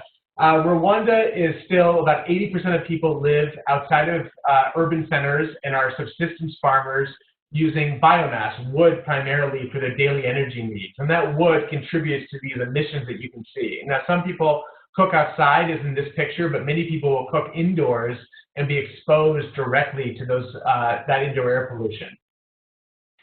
We ran a program over the past, well, I've personally been working in Rwanda for the past 16 years, starting with Engineers Without Borders all the way to a national health program that we ran over the past few years, where we provided interventions and behavior change messaging to address the two leading environmental health hazards, dirty water and dirty air. So we provided cook stoves and water filters covering about 2 million people in Rwanda, combined that with public health behavior change messaging, continuous engagement with households, and a financing model that let us pay for this using private finance, and we were incentivized to continue upkeep and monitoring of the program through revenues that were earned under carbon finance, which I won't spend too much time on today. I'll spend more time just talking about the intervention itself. So this is Rwanda. Over on the left side in yellow and blue, you see the western province of Rwanda, and on the green side, a couple of northern districts and the eastern province. In 2014 through 2016, we reached about 2 million people with water filters and cook stoves, covering the entire western province of Rwanda and the eastern province of Rwanda, the poorest households in each of those regions. And we ran a randomized control trial to evaluate if the program impacted water quality, air quality, and health. So over in the western province, the districts in yellow didn't receive the interventions at first, and we compared environmental health in both, compared between the yellow areas and the blue areas. So this is a cook stove. It's the EcoZoom Dura. It's a biomass cook stove that reduces wood fuel use by about 50%, reduces indoor air pollution by about the same amount. By itself, that's not enough. The cook stove by itself actually doesn't reduce emissions enough to have a health benefit, nor is it viable if you don't combine it with behavioral messaging to discontinue use of the previous stove. So even something as simple as a stove actually needs regular engagement with households so that you don't accidentally or unwittingly increase emissions and increase fuel use. Many people will get a new stove like this and use it in addition to their baseline stove, which can have the effect of increasing emissions, increasing fuel use. Plus, if you use the stove indoors, you don't really reduce indoor air pollution enough to have a health benefit. So we had to do a lot of messaging to get people to use the stove exclusively and to get them to use it outdoors. And this is the water filter, the LifeStraw Family 2.0. Great water filter. It eliminates microbial contamination to the highly protective rating of the WHO. But by itself, that's not enough. It needs maintenance. It needs regular cleaning. It also needs to be used exclusively. If people combine use of clean water from the LifeStraw with dirty water that they're getting from other sources, you can actually lower a natural or an acquired immune response and make people sicker. So again, a water filter by itself is not necessarily a break-even proposition. It can cause problems if you're not careful. So this is how we ran the distributions. This is a partnership between us and the Ministry of Health in Rwanda. It was called Tebeo Neza. It means to live well. We had about 900 community health workers working with us across 7,500 villages, distributing these products and engaging in households. We had a radio signal on the radio stations that everybody knew across Rwanda for a couple of years. So this was all part of our behavior change messaging. We also provided messaging directly in homes. Every one of our community health workers went door to door repeatedly over a couple of years to train people in the use of the stove and water filter, to maintain and fix and replace if necessary the products, and to customize the use for that particular household. So on the right, this is a poster that was provided that was customized. A community health worker took a Sharpie and would fill out the poster to customize it for that particular home. And the home signed a contract between themselves and their local elected cell secretary, agreeing to participate in the program and to use the products and to not sell them or give them away. We also measured use using innovative methods. So this is one of our sensors that we installed directly inside both the stoves and water filters. And what we were interested in doing is measuring if people actually use the stoves and filters. Plus, we wanted to know if the sensors themselves caused any reaction among households. And for the water filters, we saw a pretty dramatic impact. Using survey data, which is currently the most common and most widely used method for evaluating things like water filter interventions, people report using about 1.5 liters per person per day, which is also exactly the right answer. When people know a sensor is watching them or is in their water filter, they're using about 1 liter a day. And when people don't know that a sensor is there, which is our best estimate of actual behavior, it's only about 0.5 liter a day. So we see big reactivity. We see a disparity between survey data and what people actually do, but we also see a big difference between what happens when people know a sensor's there versus when they don't know a sensor's there.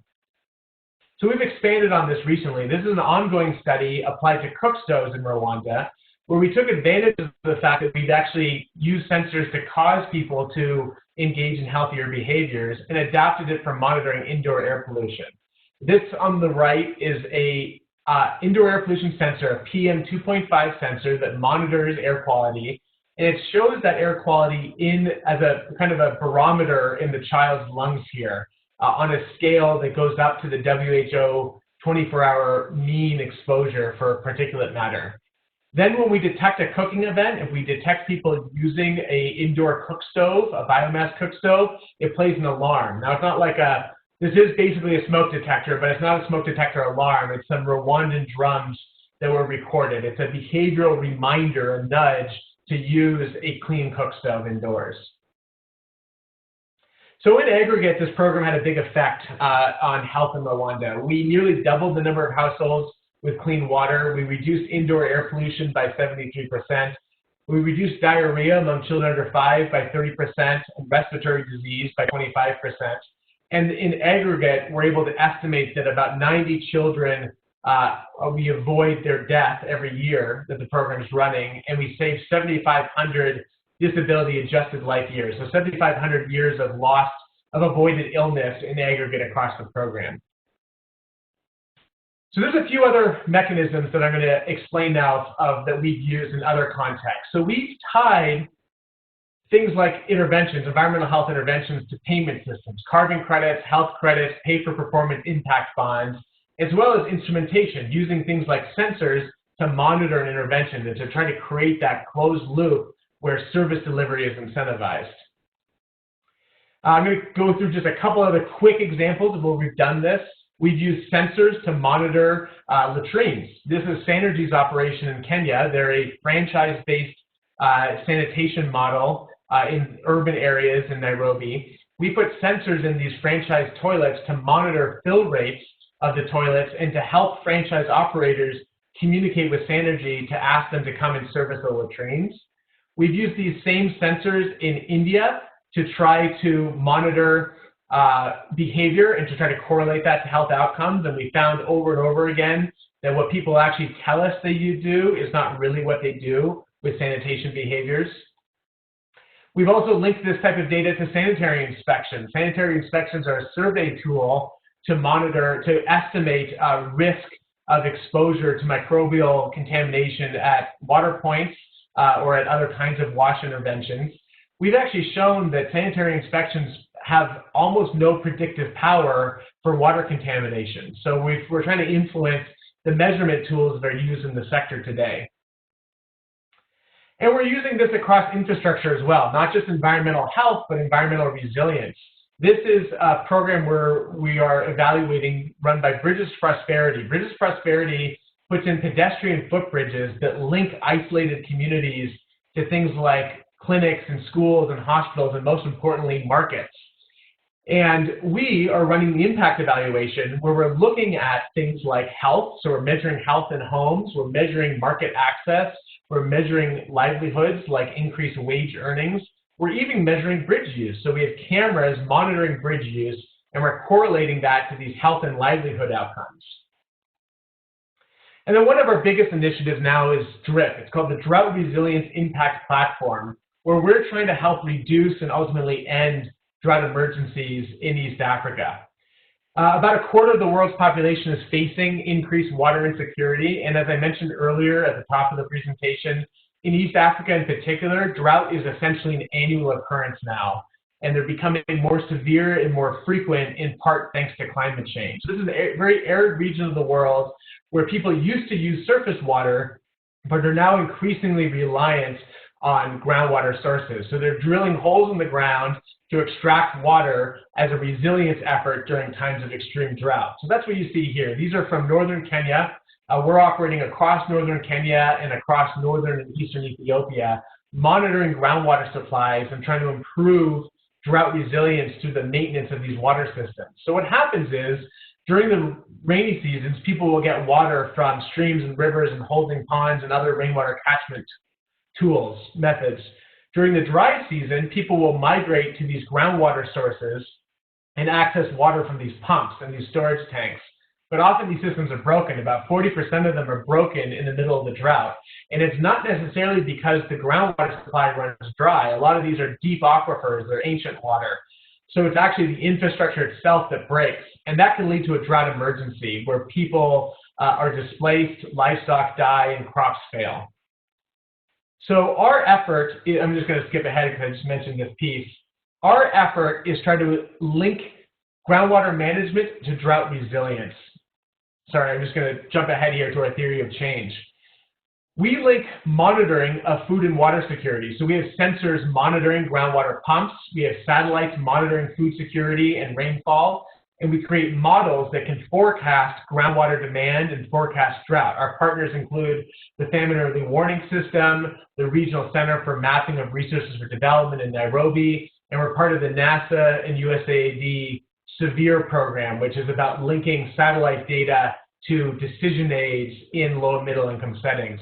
So we're taking all of our sensor data and the satellite data, creating models that forecast food security and water security, and then engage in pay-for-performance contracting, where we pinpoint activities where we need to go and fix water pumps before the drought happens.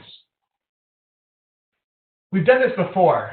These systems that we're currently monitoring are big borehole systems, but we've done this across examples like hand pumps. These are hand pumps in Kenya and Ethiopia, where we installed sensors to monitor those hand pumps and actually tell us when a hand pump is broken so you can go out and fix it. The idea is the sensor is monitoring the pumps, it identifies that a pump is broken, and you deploy a technician to go and fix it. We've seen a huge impact on water point functionality. Typically, these hand pumps are broken about half the year. They're broken for about 200 days, any given failure, and on average, a group of pumps, or only about 50% of them are working. We were able to get about 90% functionality and get repair intervals from 200 days down to 20 days, proactively using sensor data to go out there and make a repair. So now we're doing this at scale. This is a map of the Horn of Africa. Every one of these dots is a groundwater supply serving on average about 5,000 people each. And we have a satellite connected sensor monitoring every single one of those water points on a continuous basis. And we're linking that data to local operators, local governments, local ministries of water, but also national entities like the National Drought Management Authority and international entities like UNICEF and USAID, who can collectively act to try to improve water security. This is not some simple story of a local community locally maintaining a water pump. Water is subsidized for everybody in the world, including everybody on this phone call.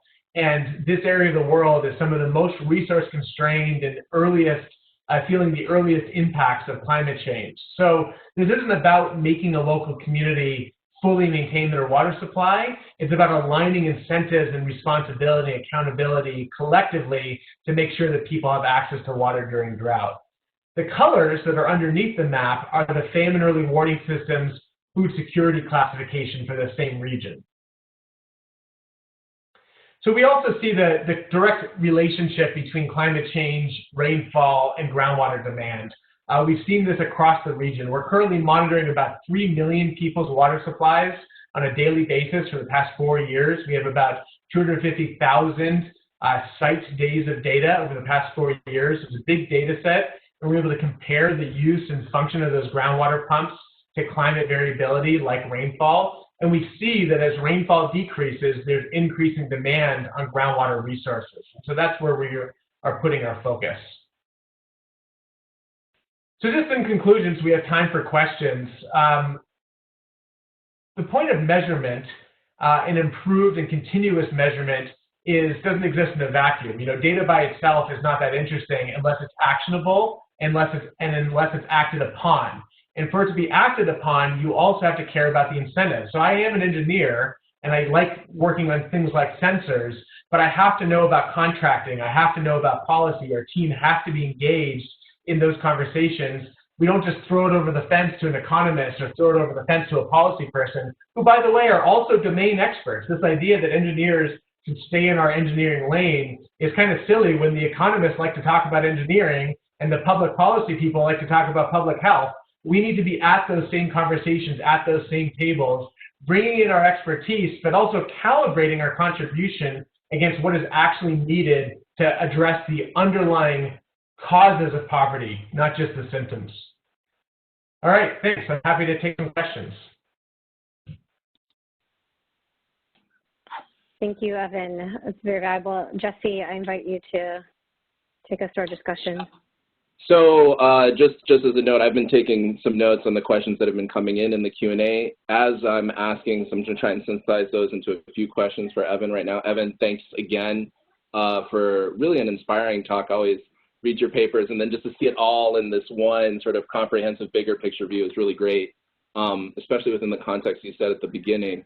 A lot of the questions, so as I'm asking, please continue to write in the Q&A, and I'll try and address those as we move forward. A lot of the questions come up around building this team. You've just talked about in your conclusion, having all of these ministries. It's a large cost to be able to do this sensor and evaluation over years, multiple years as you're talking about. How do you build that team and convince that team, or at least get consensus among the team that this type of evaluation is necessary, or what is the best way to do it? Right, so you talked about both disciplines, but also across organizations, right, and countries. So what does that process look like for you? So everything I described today is our consortium efforts. Each of the examples I provided have many different organizations involved. I'm just speaking about some of those projects, but we're not doing all of that work as just our organization. If I just use DRIP as an example, DRIP itself as a concept is a number of different USAID programs funded through a number of different implementers, including the Millennium Water Alliance in Kenya and Lowland Wash in Ethiopia. We have NASA funding some of the technical work. We have the National Science Foundation funding some of the instrumentation work. So a lot of this is about putting the pieces together from different funding sources and with different organizations towards a common goal. In terms of convincing anybody, generally people don't need much convincing that we should increase our focus on service delivery. The big challenge has been changing the incentives. When historically big funding agencies fund infrastructure, you'll have smart professionals and engineers who are there saying, yeah, I know I'm building a pump that's going to break in 2 years, but that's the contracting mechanism. So it's less about convincing people that these are challenges and more about trying to offer collaborative ways to change the status quo. So introducing new ideas, introducing instrumentation, introducing pay-for-performance contracting. And, while we have had some successes in our team and there's lots of great promising work out there, everything here is a work in progress. We have not ended drought emergencies in the Horn of Africa. We're monitoring a lot of water supplies right now. I can't prove to you that we've improved water security yet. So these are long-term efforts that require frankly, some courage on the part of the implementers and funders to support. And I think the other thing that's challenging, Jesse, is this balance between wanting to be innovative and the rewards we get in our sector around innovation, and also not being too fickle. And we also know how to deliver water, and it doesn't take another invention to do that. So how do I resolve that in my head? Our sensors, while being innovative and are introducing this technology into the sector, the purpose of them is to help get the water pumps fixed. By themselves, they don't do anything. So there's a tricky balance there between innovation and doing the hard, long, expensive work of delivering basic services. We've looked for gimmicks and products and innovations for a long time to solve poverty, and we've avoided making the expensive, necessary investments to ensure service delivery in the same way that we do in higher income countries. Sure, great. Yeah, I think that you rephrased my question exactly in the direction I was looking for. Could you speak a little bit more? Someone who, let's say, is a researcher in a university or somewhere else, how do they go about building this? So you guys have a whole center, you have a whole group of people, these consortiums, you have past relationships with. I guess, could you talk us through sort of the trajectory of someone wanting to build something that ends up, several years from now looking like DRIP, looking like one of these projects? How do they start and get on this process working with their local partners? They're working right now, as you said, in the status quo of I'm working with a village, I'm working with a community, I have one NGO I work with, right? How do they then, if we want to move everybody towards this more system level impact and evaluation, what's the trajectory, what has the trajectory look like for you? And what would you suggest it to be for other people? I think that's what a lot of these questions have been asking. Yeah, I think I wish I had a simple answer. I think that there's a few different things that come to mind. One is different institutions are good at different things. So, in our program, sometimes we are the university, sometimes we're a small company, sometimes we're a nonprofit, sometimes we're partnered directly with government. So each of those types of institutions have different value and different skill sets they bring to the table. But it's also not necessary to, again, only stay in your lane. If you're an academic, it's okay to also be an entrepreneur and also work with a nonprofit. And in fact, the counterpoint is that it can be quite limiting to only stay within your domain. If you're only going to stay in your world, you're not adding a lot to those other worlds. So it's important to not necessarily be a dilettante, but at least be conversant and have relationships in those other areas and be able to work with them. The other thing is that it takes a long time. I mean, any entrepreneur will tell you this. Like, you come up with an idea, the starting point of an idea to address a problem in an actual product or a solution is way longer than anybody thinks. It's not one cycle of the iShow. It's not one cycle of an SBIR from the government. It's not one funding round. It's not one project. It takes a long time. SweetSense is our sensor spin-off company. We founded it in 2012. It's now been 8 years that this company is still in startup mode. It might be because we're terrible at it, and it might also be because this stuff is kind of hard, and it takes a long time. And that iterative process sometimes also bumps up against the other modalities of foreign aid development, where USAID wants you to write down your 30-step milestone Gantt chart 2 years before you start a 5-year project. And that's not really how innovation and iteration works. And both of them have strengths and weaknesses, and they're both appropriate in different places, but sometimes you have to figure out how to play that game a little bit of different types of organizations contributing in different places. Now I'm forgetting the question, but hopefully I addressed part of this. No, that's good. I think that, I think when I said convincing before, and then you took it in the direction I actually wanted to go in, was this idea of building this team of different organizations. How do you, as someone in a particular lane, go about getting to that 7-year time horizon where we now have a consortium of everybody that's all working together towards this objective? I agree that everyone has the same objective. I think that you guys have been very successful in building these teams. And I think that that is a little bit unusual when you look at the other players in these spaces, right, that are very much sort of in their own lanes as you're talking about. So breaking out of that, having the skills to be able to break out of that. One of the things I wanted to ask you was across disciplines, you were just talking about being conversant in other things. You talked about public health. You talked about development economics. How does someone who's a research engineer, let's say myself, and wants to work with these other groups, they're asking different questions, they use different methods. How do I begin to become conversant in those other ways? What is the way you have found to be able to get these teams to work effectively together? So I think, in our program in the Mortensen Center in Global Engineering, we are trying to be very explicit up front that our body of knowledge includes engineers knowing about development economics, knowing about public policy, public health, history, the history of colonialism all the way through the SDGs, and not only jumping straight to, I'm going to build something. We still think it's good to build things and to invent and innovate and test and iterate, but they should be done in the context of solving underlying problems or generating new knowledge, and not just symptoms. And if your symptoms are easy, it's easy to say this village doesn't have clean water. It's harder to talk about why, and what can we do, what can we really be done about the why. So in my career, I started as an engineer working on the symptom side. And we realized quickly that that wasn't enough, that what really mattered was the health world. And the public health and the global health community is a lot more sophisticated than the engineering community in terms of thinking about how they contribute to global poverty reduction. So our team started working closely with the public health world and doing a lot of our work within public health. But more recently, we've also been working with economists and with public policy people as well, and of course government, and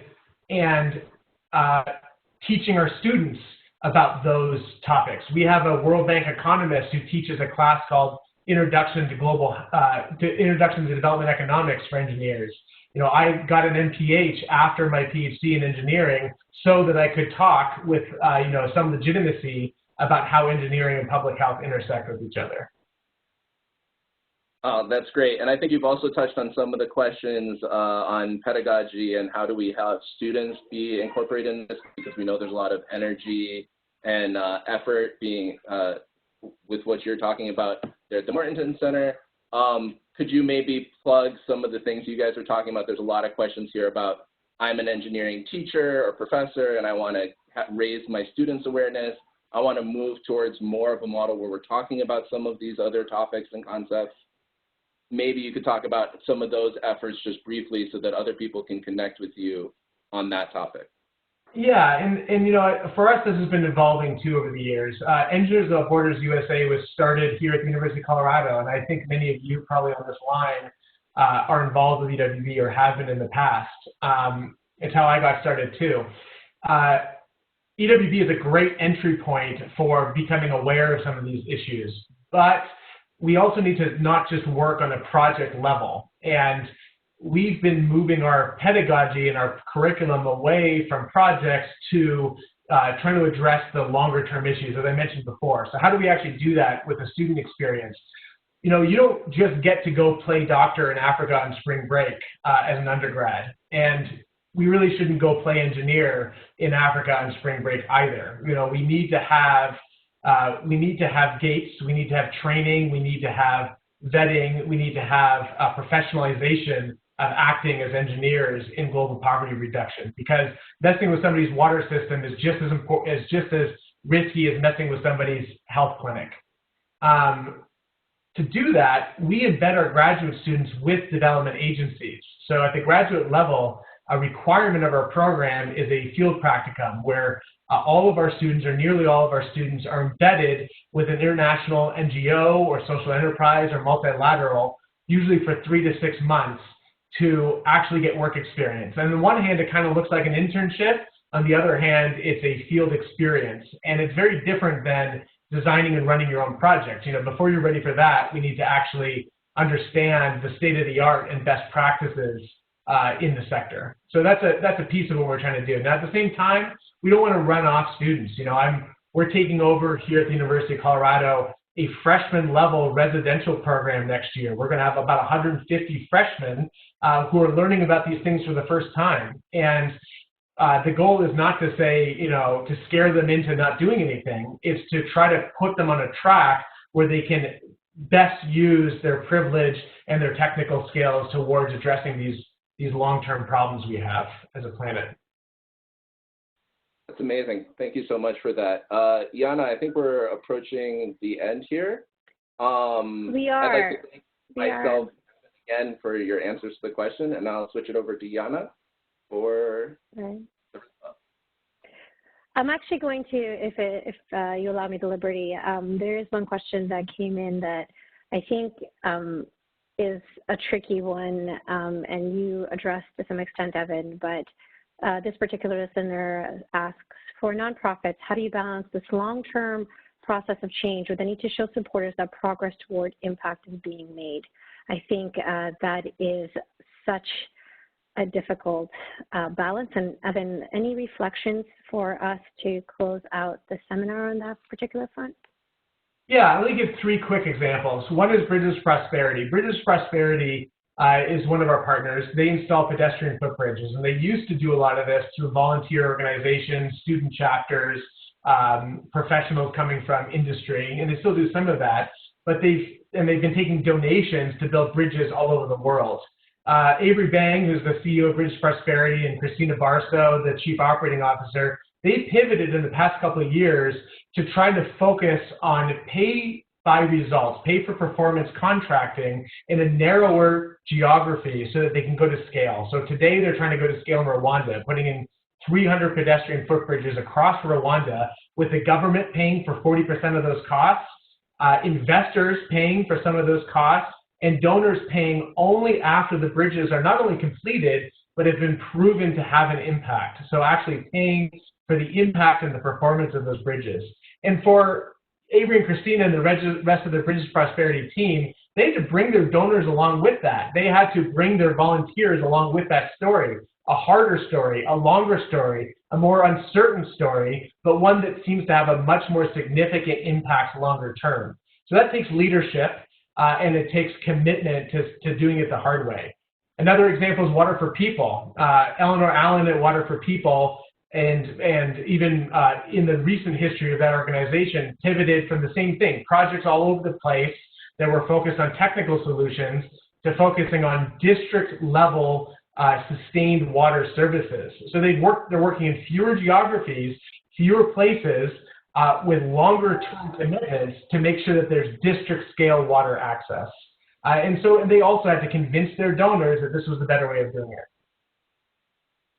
Those are excellent examples, and I think it's actually part of kind of the golden rules for social entrepreneurship as well, is to be laser focused and really bound the scope in concrete terms like these.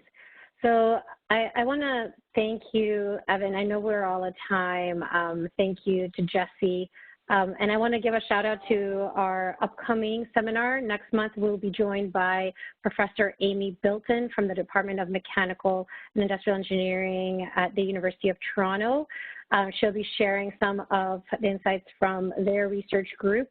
They are also doing phenomenal work in this space, and I encourage all of you to join us for that presentation. Thank you to everyone who has joined us today from all around the globe. I know there's many questions that we didn't get to address directly. We will share them with our presenters, and certainly feel free to reach out to us or to the presenters. They shared their contact information. And with that, I'd like to wish you a good morning, good evening, or good afternoon. Please stay safe, wash those hands, get access to soap if you're in a region where Imo, Edo, Ondo, and Oyo State. So it's a great pleasure wishing everyone on this call a very successful engagement. Thank you, Business Day, for also putting this great events together. Thanks. Thank you so much, Ini, for the introduction. Over to you, Tayo. I can see you're on the webinar already. Please, can you introduce yourself?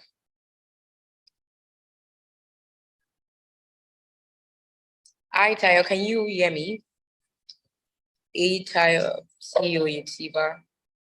Okay, if it's not ready. Mic check. Okay. Yeah, can you hear me? Yes, we can hear you. Awesome. Guys, Tayo is my name. I'm super excited to be here. I'll just quickly do a 30 seconds introduction about myself. I hope that is what I'm supposed to do. Yes, just so Tayo is my name. I've been in the learning and skill development space for God knows when. The core of the work that I do is to help Africans from wherever they are coming from learn technology skills that helps to translate into jobs. Today, we are the biggest in terms of learning. We've got like students from over 19 countries. We've got over 500 faculties. We've got an alumni network of over 25,000 people. It's quite very exciting to be doing this because this is a topic that I so much care about. Nice to meet everybody, and I will mute myself. I'm done talking. Yeah, okay. Before you leave, while going through your Instagram, I realized that your Instagram name is Iyeko, and now I realized that you're not in Eko again. So you should change it to a UK or something, because it doesn't fit again. Guess So, what? I am in Lagos right now. That's the I am in Lagos right now. You that part, so change it to a UK, please. I said I was going to tackle you. All right. I'll take your advice. Okay. So please, Ijoma in Kiruka, you can just be on the session already. Please just introduce yourself briefly. Oluwatobi Asende, so please introduce yourself briefly. Either of you. Hello, everybody. Good morning. Joma, good morning. Good Hi, morning. so it's good to be back again. Thank you, Business Day. So my name is Ijoma Nkiruka Onwadi, and I'm the founder of the Career Millennial. And Career Millennial is a career hub for millennials and other cohorts, right? Because when we started, we were more focused on millennials, but now we've expanded to include other cohorts. And we provide learning, advisory, and support to help these millennials and cohorts to build an amazing career. Very recently, we were focused on early school leavers. We are taking it back to as far as when people are in final year, having early engagements on workplace skills that are required for them to thrive, just straight out of university and having work-ready skills for the workplace. Eitai, I see you. Hi, Eitai, it's good to meet you again. And to other members of the panel, hi. Samuel Yetiba alumni. So to other members of the panel, it's nice to meet you for the first time. And thank you for everybody who's joined this conversation. We hope to have an amazing time and one that is full of learning and fun. Thank you. Good morning, everyone. Glad to be here. My name is Toby Ashende. I'm the founder and CEO of Digital Marketing Skills Institute.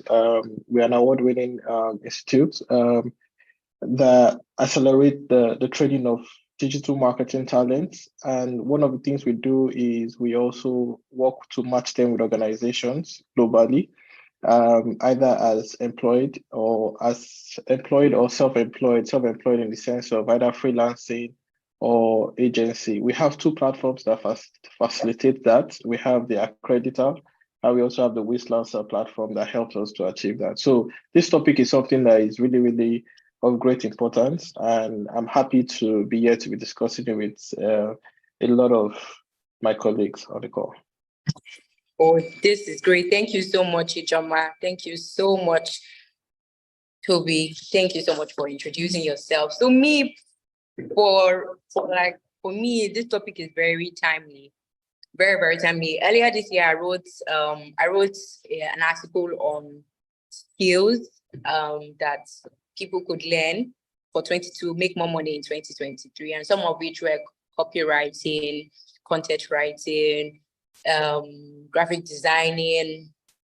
I didn't write the hard ones like software development, front end and back end, but I wrote like skills and acquisition that people could learn fast, not learn fast, but people could learn and use it and use it as a side also. So even for me, as a communications person, I'm very, very interested in this particular topic and see in what ways I can develop my skills to get more money and even just have other things doing. So my speakers are going to be introducing a topic for the next 10 minutes. Each of them will just give us their school of thoughts on the topic, what they have to say about the topic. So yes, Ini Ikide, as Elia said, is from Jobaman, Nigeria. And if everyone knows Jobaman, they're always in your mails telling you about job openings and all of that. So he would know very well what skills acquisition and development that are the in-thing that are very important and crucial at the time that both as millennials and Gen Zs we need to learn. So Ini, please, can you take us through roughly 10 minutes on your thoughts on skills acquisition that are timely, like with season right now, like skills that are in high demand right now, and that anybody, or even not the ones that are not anybody can do, but skills that people can just gain from right now. Ini.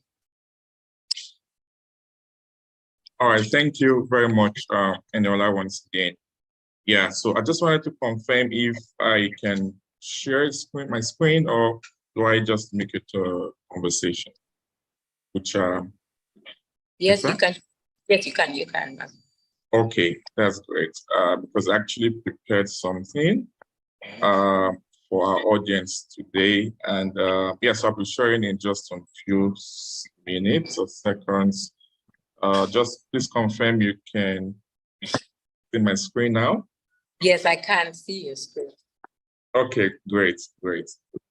So what I'm going to do, right, because on this call, yeah, like you rightly mentioned, a lot of professionals, right, who are also well versed in the technical side of the skills business, right?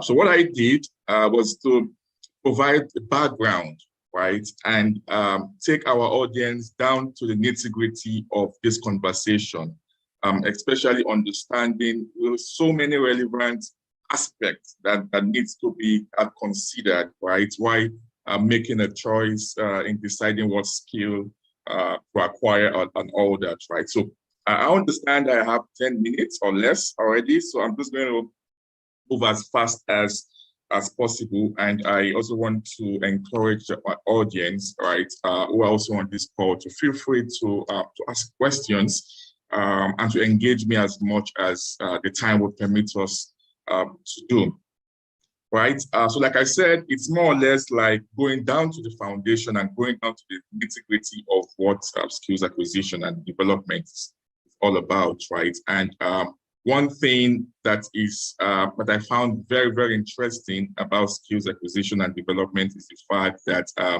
it has to be an intentional process, right? In the present world that we are today, right? Skill acquisition and development has to be an intentional process, right? Learning and enhancing one's ability, knowledge, and experience in a particular field. Okay, and what this means, or what this translates into, is that it is important, right? Because you want to gain new skills, you want to improve your performance, right? You also want to grow in your career and also have fulfillment, right? Career fulfillment and all that. So skills acquisition can also take different forms, right? I mean, there's the formal type and there's also the informal, which I believe everyone here know that, right? And the question basically next we're going to ask is why skill acquisition and development, right? In the current world where we are right now, I say something that the world is changing, right? We know that the world is changing and the world is changing very fast, right? And it is necessary and important that we continually improve, right, and update our skill set in order to remain relevant in the competitive world that we are today. And something very interesting that I know would also resonate in most of our conversation this morning is to also still re-echo the fact that skills that are relevant today might become obsolete sooner than later, right? We all know that, looking at the Future of Skills report, looking at the report from the World Economic Forum and all that, right? Realize that skills that are relevant today might become obsolete. So the question is, would you just sit down there and watch this happen and blame it on maybe the village or village people and all that, right? But the solution to this is upskilling, right? Which seems to be the logical solution to the problem that we are currently addressing this morning. And just to also make our audience understand that this comes with a lot of benefits also, right? Of course, increased job opportunities, which we already know that, of course, we know what the statistics is, right? Especially in our country, Nigeria, seeing that the unemployment rate is so high, there are so many people out of jobs, right? So why those statistics might be very, very scary, it's also important to look at the bright side of life and to also understand that people are with jobs, right? And there are people that have never searched for a job just for even 1 hour, right? So the question is, how are people doing this, right? So in the midst of so much unemployment and the fear of no job in the environment, right? There are also opportunities. There are opportunities that we need to understand this morning, right? Which is very, very important, that I will be mentioning in a couple of seconds from now. So the benefits include increased job opportunities, like I said, higher earnings, and also personal satisfaction, right? Yes, so this is an aspect I really want to touch on, and I want our audience to pay very, very close attention to what I'm going to be saying now, right? Because like I said, I'm also a facilitator with over 8 years of experience, and one thing I try to do, okay, while engaging my audience, is to make them understand the simple things, right? Before you then talk about the complex things, because so many people tend to look at things from the complex side and then they ignore the fundamental aspect of it, right? So before we talk about emerging skills, the 21st century skills, and the valuable skills, the fastest growing skills, in the world of work today, it's also very important that we take a look at some of the relevant things that should be considered when acquiring a skill, right? I have 3 here. I will talk about the 3, but because I'm also very, very excited to be here this morning, I'm going to be dropping an additional points to this, right? So that's more like giving my audience a DARA and what Nigeria call FISI, right? So I'll also be sharing 4-point item as far as consideration for relevant skills concerned. The first on my list is skill orientation, right? Which is very, very key, okay, to this discussion today, because you also want to ask yourself that what's your own understanding of skills and competence, right? As well as the skills and competence that are in demand in a particular industry. So you see people just say, when you interact with young people, it's good, right? They say they want to learn a particular skill, they want to acquire a particular skill, right? But you ask them fundamental questions about why these skills, Okay, why do you want to acquire these skills? You hear people say, okay, but I want to learn these skills because everyone is learning it, everyone is doing it, or probably because my friends is doing it, or because I think I heard this is the future of work, right? Which at times can be misleading, okay? Because we are all unique, right? We have our own skills, we have our own abilities, we have our own interests, right? We have our own career path, right? So it's very important that you know the orientation, right? You understand what you want to do, right? And also consider certain factors that would also help you, right? Because you see people, okay, acquire a particular skill, they go to an institution where they spend huge amounts of money, right? And unfortunately, after they're out of that institution, right, they can't, they're not productive, right? They cannot, the skill they've acquired cannot translate into them probably starting up a business or even becoming gainfully employed, right? So this is the world where, if the current is what is going on in the economy is something to learn from. We are all economists now, thanks to the current government, where you have to think about the 200 naira I have in my pocket, right? How do I even preserve it for as long as possible?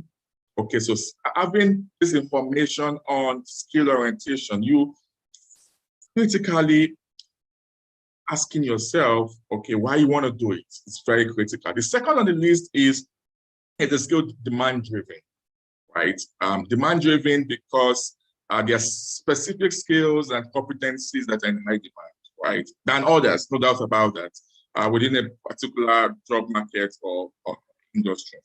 Okay, so it's very important that while considering what skill you want to learn, want to acquire, you ask yourself, is this skill demand-driven, right? And it's so very easy. I'm sure a lot of our speakers there will be talking more on points number 2, skills that are in high demand and demand-driven, right? So it's very important, not for the understanding of this context of this terminology, but you ensuring that the skills that you want to learn, you want to acquire, you want to develop yourself on, is demand driven, right? The third on the list is how demand aligned is the skill, right? And you want to also ask that what's the difference between a demand driven skill and a demand aligned skill, right? So demand aligned in the sense that the skill is not just only relevant to the current needs, right? So it's also a demand driven, right? And it's also relevant, okay, in the demand for the future. Right, so the difference between demand-driven skill and demand-aligned skill is the time frame, right? So saying that okay, it's demand-driven, but also it's also going to be relevant in the future, right? So three things that are very important for us to consider while making a choice of what skill we want to acquire and all that. Of course, also to validate the fact that no knowledge is a waste, right? But at the same time, you also want to structure your thinking in this area. Then the fourth point I said I was going to share is also to say what's the value of the skill in the global scene, right? So while you're thinking about the orientation that's gathering as much information as possible as you can on the skill you want to acquire, how demand-driven the skill is, also how demand aligned it is. You also want to think about what's the value of this skill on the global scene. Okay, so when you're out of the country, for example, probably to any part of the world, you know that your skill would also be productive, right? You would be able to use the skill that you've already acquired or you already have, okay, to work, right? Any part of the country where you find yourself in, right? And this aspect is very, very important for me, right? And that's the reason why I spent quite a few minutes to really touch and to elaborate on this point, right? And this is just also speaking to the decision-making process, right? Asking yourself the why, the what, and the how, right? So why do you want to acquire the skill? What skill do you want to acquire, and how would the skills be acquired, right? So, like I said, this is me just going the nitty-gritty, going to the foundation and making sure the foundation of what we are here to talk about this morning is solid, right, for our audience to be properly guided on the subject matter, right? So it's very important that everyone you understand that these three decision-making dynamics, okay, are so much important, right? You understanding the why, what you want to do, the what of what you want to do, and the process which you want to do that, right? This is pretty much simple, just what I've talked about earlier, okay, to still consolidating on these 3 points here, the what, the why, and the how, right? Just putting them together in the right context, saying that you have to start by knowing yourself. Like I said, that is the orientation first of the process. Okay, what interests you? What value do you place on it? Okay, what value do you want to get from it? Right? What the kind of skills you want to acquire? The second is also to explore opportunities. Okay, research, try out. Yeah, research is very important, right? Because like I said, you want to consider those 3-4 factors that I initially mentioned, right? So you have to do that by exploring opportunities. And at the end of the day, you have to make a choice, right? It's so painful to see young people understand what is happening, right, in the current, and probably in the country or in the world generally. And they just sit down there, do nothing about it, right? And the question is, would you rather sit and allow the skills that you currently have to become obsolete, and then it kicks you out of job, right? It kicks you out of the picture, and then it looks like something extraterritorial, right? Supernatural is happening. No, there's nothing supernatural about it. Okay, it's just about you, the individual, trying to make set goals for themselves, develop a plan, and also not just verify. I also want to find out if everyone can still hear me, please. Am I still audible? Yes. Yeah. Yes, you okay. are. All right. Thank you very much. And the fun is to make it happen, right? Because if other speakers here, Topi is on the call, and Keoka is on the call, everyone is on the call, they will tell you this is the direction in which you had to go, right? But the question is will you make it happen, right? Will you make it happen? And it will be a waste of time for everyone on this call, including the organizers, right, of this event, if after the whole discussion and the whole grammar blowing that would happen at the end of the day, and people still do not use this opportunity to put their plan into action, right? It then defeats the purpose for which we are gathered here today. So this is very, very crucial, right? So, so valuable skills for millennials, these are just very few of them, but like I said, I mean, this will be probably projected by other speakers and all that, right? But this is just me putting the foundation and say, okay, where is the direction in which the world is going right now? Just the starting point, okay? And it's also very important for me to also tell our audience to also try much as possible to go online and read up on the subject matter, right? For example, the job skills report of 2023 from Coursera. There's the job skills report for 2023 from Udemy. Okay, it's very valuable insight as to the skills that are needed in today's global workforce. Talking about the digital skills, talking about human skills, and also to know, right, to state that the fastest growing skills, of course, are digital skills. Right? So it's very important that this is not just limiting to what I have here, but to also point out in the right direction to say that, you know what, this is the direction of where the world is going into. And not just only thinking about the technical skills that you have or the technical skills you want to acquire, right? But also talk about the soft skills also. Soft skills are also very, very important. Soft skills are valuable skills, okay, as far as our present world is concerned. Okay, talking about communication skills, problem-solving skills, critical thinking, emotional intelligence, creativity and innovation, teamwork, resilience, flexibility, leadership, and adaptability, right? So these are just a few, and that I have there, but definitely, like I said, more of this would come in the course of this program. But yes, and just to drop this before I round off my presentation to say, okay, of course, Jobaman, like the host already introduced me, we're offering soft skills for free.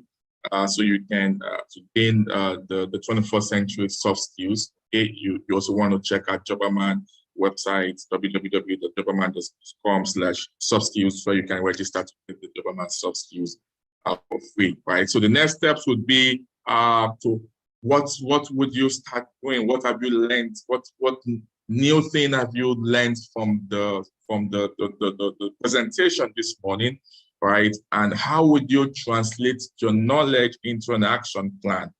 Okay, so to me, that would be the next step I would like to suggest to our audience on this call.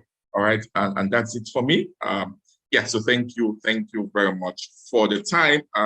I hope I was able to manage the time I was given, right? But I would also be very much delighted to answer more questions and engage our audience in this subject matter. Thank you so much, Ini. Thank you so much. That was a very great presentation. For me, I wrote some things down, and some of them was said something on how the world is changing very fast and how necessary it is to employ skills so that you can remain very relevant in a workspace or just relevant as a person. So thank you so much for your presentation. And again, to emphasize on what he said, you could check the tech. He said you can check tech skill reports by Coursera and Udemy to see the skills that are really in vogue right now. And so from everything that Ini has said, I think the next person that should just come and give us one or two things about the topic at hand is Nkiruka. And Nkiruka is an HR professional. She is very, very vast especially because Ini said something about how the world is changing and how to remain relevant. So for most millennials, they're already working. So what other skills do they have to gain to remain relevant at their workplaces? So that's what I would like. That's the direction that I would like Nkiruka to go this morning. Nkiruka, over to you. All right, thank you very All right, thank you very much. Thank you, Ini. Ini has done justice. He sets a framework and a foundation, and he's made it very easy for me to write. So, piggyback what he just spoke about. I'm just going to list from, managing talents, human resources, and people at work, and just really talking about how to help people position right out of school, as I said earlier, and at work, how to position yourself to always stay relevant in the workplace. There's some things you need to look out for, some skills. And I'll just define skills. The topic talks about skill acquisition and development for millennials. And just not to box us, not really millennials, every cohort, every generation that is in the workplace or workspace, whether you're building a career, you're building a business, or any person within within your productive years, let me use that. So we'll first of all give a definition to what he was saying, which is skill. And I would like to define skill as the learning required to do a quantum of work within a given amount of time.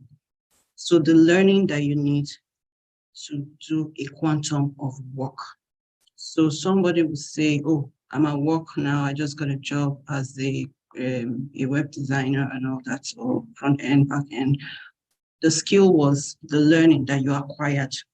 For it, probably went to UTIVA, did a 3-month course, you acquired it. Now the development part now is the practice of improving that learning over a period of time. So you want to watch out for how you can learn and how you can develop over time for you to be able to be cutting edge and relevant at work. And this applies, it cuts across everywhere. Now, what are those things you need to be picking up? And from the HR point of view, people are usually intelligent at work. I find that when you get into work, people are profiled, to be ready for career. You always have the best, they always have the best technical skills, they have the best tech skills, they're awesome engineers, they're wonderful accountants.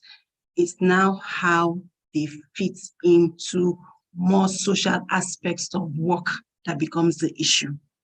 And there's a word that I say, people get into work or get into the workspace or build a business or start something, but they cannot scale it. So if it's at work, they are not promotable. If it's at business, they can't get beyond the scale at which they started. Why? What are those skills they should be looking out for? Communication skills. And I love that Ini projected the future of work skills, but I'm going to take some of them and I would like to be as relatable. So communication skill is a skill that I've identified that you need at all levels. So there are some skills that you will need as you rise up your career, your business, but communication skill is a skill that you need whether you're a janitor, whether you're a supervisor, whether you're a manager, or whether you're a director. Because your ability to convey your words, your thoughts, your thinking with the right emotion, with the right knowledge, in a way that the receiver understands it and can take action, is a skill that will always set you apart. So you hear people say things like, oh, my boss, all he does is speak English. All he does is just speak, I'm the one doing the work. At a point, you need to build skills that can keep you visible at work. And one of those critical skills is communication.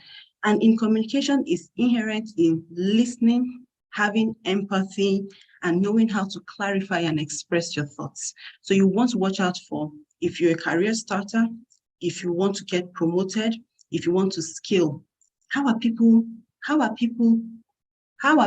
conveying their words and their thoughts in writing and in speaking? Now, when you are in a meeting at work, one of the things that gets your attention, is always your speaking skill.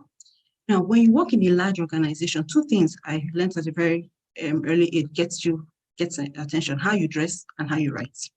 Now, some people, when you see their email, you already know that this is a problem going somewhere to happen, right? So the good thing is that, remember we said that skill is a learning that is required. So you can actually acquire it. So you need to watch out for communication skill. Another skill that people would need to learn to work and to thrive is conflict management. Now, and I find out that in the workspace, and let me just really go back to what Jobberman is doing, because I'm going to be very relatable. So in his previous place I worked, right, I found that there was this gap with soft skills. So what we did was to plug into Jobberman's training. Now you will see people work so well in silos. That means that the accounting department is working so well, but they cannot interact with HR. HR cannot interact with the project department.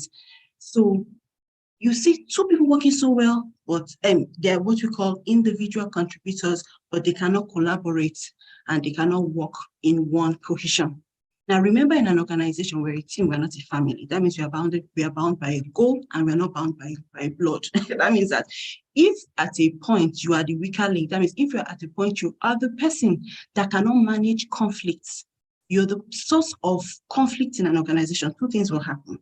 It's either you are on your way to being exited, or two, if the organization cannot take that action, you are stifling your growth. That means that you will not be a promotable candidate. And how is this important to you if you're building a career?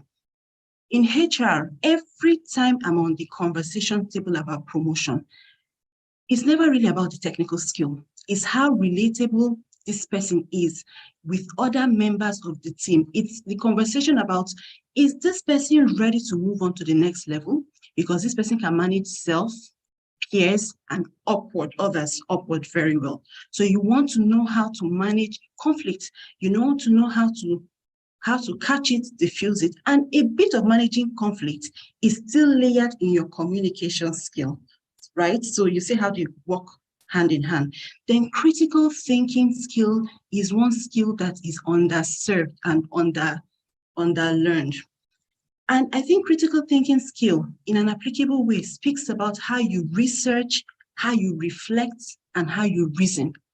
I find out that sometimes when you give a task, and I'm sure that if you manage people, you give a task, people are, maybe because we're in an agile driven world, people are swift to get up and get going. But there has to be a point as fast as the speed of light where people are reflecting, they are reasoning, and they are researching. So if I give Esther a task and I say, Esther, what are the top 3 tech skills now, right? Before Esther rolls out, Esther is laughing. Before Esther rolls out an answer for me, I'm looking out for how she's thinking about it critically, because Esther needs to know, why do I want this information? Where can she source this information? And how can she report this information? How can she report this information in a way that I will use it to make a decision? So you need to know how to think critically about the job as it is now, the job as it is in the future, and where it's going to, right? And that is why when you see there is a sort of friction between maybe your manager and you, it's because there is a perception whereby it looks like you're not thinking critically about the task you're being assigned to. Then let's talk about time management. And these are skills that, I think when he started, he talked about in skills. I would like to say that these are skills that are life skills.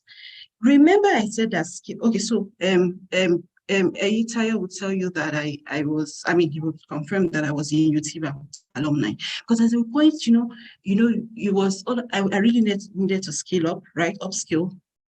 And I needed to have some tech in that direction, right? So I went to Eyitayo's, data analysis. And I'll tell you one thing that came out of that. It was understanding how to report, Did I become a data analyst? Maybe not in its entirety, but I was able to take the skill and learn how to report my information. So, I think I was talking about time management, right? So it's not just, so that was a skill that I learned over time, but the development for me over that period of time was that I have moved from just being, just having one skill. I have improved over time how I think about my work in terms of, as a HR person, what's the data? What is the data in front of me? How am I analyzing, evaluating, using that data to make business decisions and to help my employers make business decisions? So think about that in terms of times, think about all the things we're talking about in terms of not just in skills, but in terms of life skills that you would always need to be on top of every time. So time management is one of those skills. And, time management is knowing how to deliver tasks within the time, okay, so I'll give you an example. Knowing how to deliver your task within the levels of the quantum of time that is required of you, right? And when you manage your time, you're able to manage not just your time, you're able to manage your life. Then I think another skill that we need to learn, I don't know if it's in the future of what skill, is learning skills. We need to learn how to learn, and I'll wrap up with this. We need to learn how to learn. So today we're talking about different types of tech skills. What about the next 10 years, right? What is the skill that we need to be learning? We need to learn how to learn, and that means that in learning, we are unlearning. Remember, I talked about, we have to unlearn. If tomorrow now we've moved from digital and we've moved to any other thing, you as a person need to know how to unlearn the skills that are no longer necessary and move on to learning the skills that are necessary in the times that. So thank you so much. Thank you. Yes, thank you so much. So I really love this session too, because she went from learning art skills to talking about soft skills such as communication, writing skills, critical thinking skills, time management skills that are really relevant on the job, like skills that will earn you, skills away from your core skills that will earn you promotion. So now I would like to invite Eyitayo, the CEO of UTIVA, to take us through over the years. He has trained over 90,000 people in tech skills. So I want to know how he has been able to do that and how relevant, what has been the impact of this training on these people. So Eitai, over to you. Yeah, thank you so much. Thank you, Esther. Gentlemen. I need to clear this. My name is Eniola. My name is Joy. I realized a lot of people calling me Esther. My name is Eniola. My system, I think something is off, but my name is Eniola. Yes, Eniola. Eniola will be very hard, but I've already fallen in love with the Esther name. Please, my name is Eniola. Okay, guys, thank you so much for joining today. I mean, what I find very exciting is the two approaches that the first speaker, Ini, and my friend Nkiruka, one of the very early guys that believed in me, when the industry was doubting, what is Utiva building? You know, Nkiru was one of the first people that would come to my DM and say, I think the training, you guys should do it this way. I think you guys should do the training this way. You know, at some point, I'm like, this madam, man, do you want to be a co-founder or what? Yeah, Nkiru, nice to see you here again. I'm sure Adiola will be excited to see that we're on the same panel. So today, I want to take a different approach because the only language I understand is tech. Forget about the way I'm dressed today. The only language I understand is tech. Tech is what makes me what I am. And I feel that there are bigger opportunities these days. I usually tell the story of my 2012, that young guy that was on the street of Lagos, really confused about life. I wasn't exactly sure what I was going to do with my life. I had graduated from the university with the wrong course.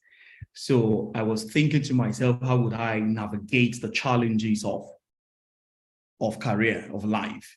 You know, it took me 2 years to figure it out. Unemployed for 2 years. You know, it was a very, very big and tough struggle. But I met tech at the time that I least expected. Someone that told me about the technology industry, that it was going to be a very big one. It was going to be a boom, that I should plug myself into tech, that tech was going to be a very big opportunity for me to thrive. Well, I made the decision to come into tech as an IT project manager.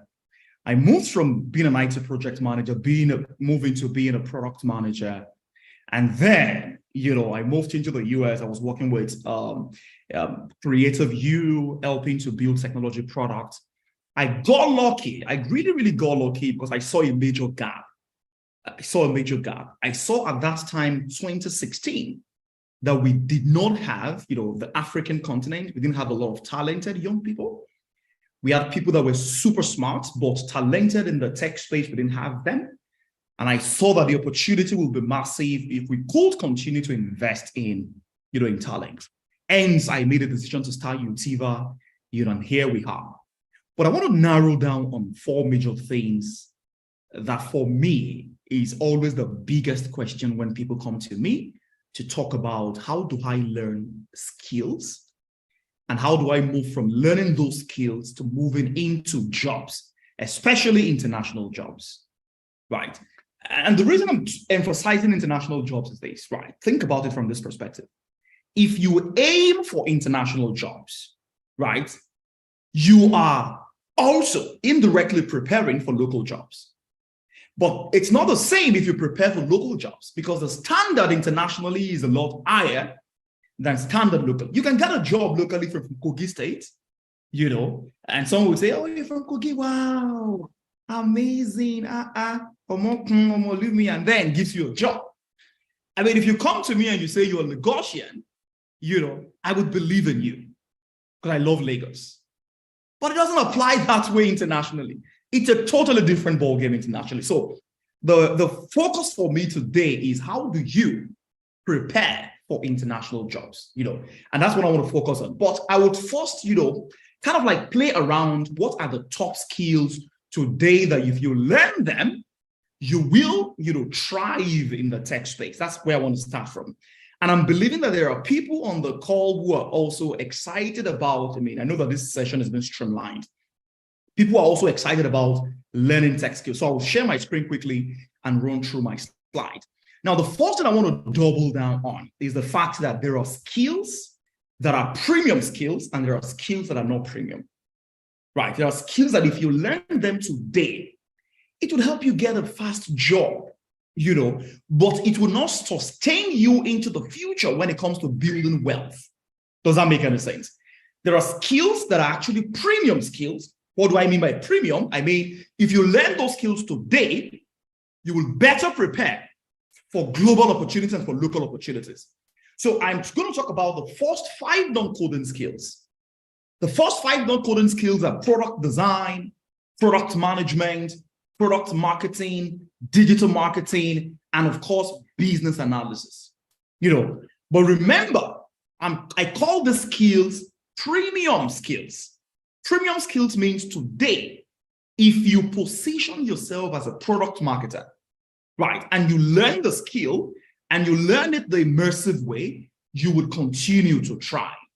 The same thing with product management, same thing with product design, same thing with digital marketing, and the same thing with business analysis, right? On the coding side of things, I would say cloud computing, software engineering, cybersecurity, data science, and of course, blockchain technology. Blockchain technology because the future of financing is so much around blockchain, encryption, cryptocurrency, data science, because most of the technologies we use today are data-driven anyway. Cybersecurity, because the world is more porous than you can ever imagine. So organizations, institutions are investing so much in cybersecurity. Software engineering, because ultimately someone needs to write the code. Hopefully it is you. You may get a lot of money. Cloud computing, because according to top researchers, cloud is rising at almost 11% per annum. And that's because all our digital assets are being stored somewhere in the cloud. So these are the 10 skills that you can learn. But I want to double down on how should you be learning if you want to become successful in the tech space. And I'm going to round up in 5 minutes. I hand over back to Eniola. I wanted to say Esther. Now I'm saying Eniola. See, I take to correction. So how do you grow in tech? How do you become successful in the tech space? Right. The first thing I want to say is this. If you have to learn a skill, please learn the skill in an immersive way. And I've said this multiple times to thousands of young people. I have been in the tech space for almost 10 years. I've seen people rise. I've seen people who struggle. I've seen people come to me and say, I'm learning a skill. And after 2 years, I'm still following up with them. Where are you? They've not figured it out yet. And I've seen people come to me say, Itayo, I'm learning product management. And after 3 months, they come back and say, I just got a job with Lens Square. What usually makes the difference is the way you learn the skill. That's always what makes the difference. The way you learn the skill. So, how is this sweet? Please, Oreolua, unmute your mic. Sorry, Itayo, for the interruption. Hello, Itayo.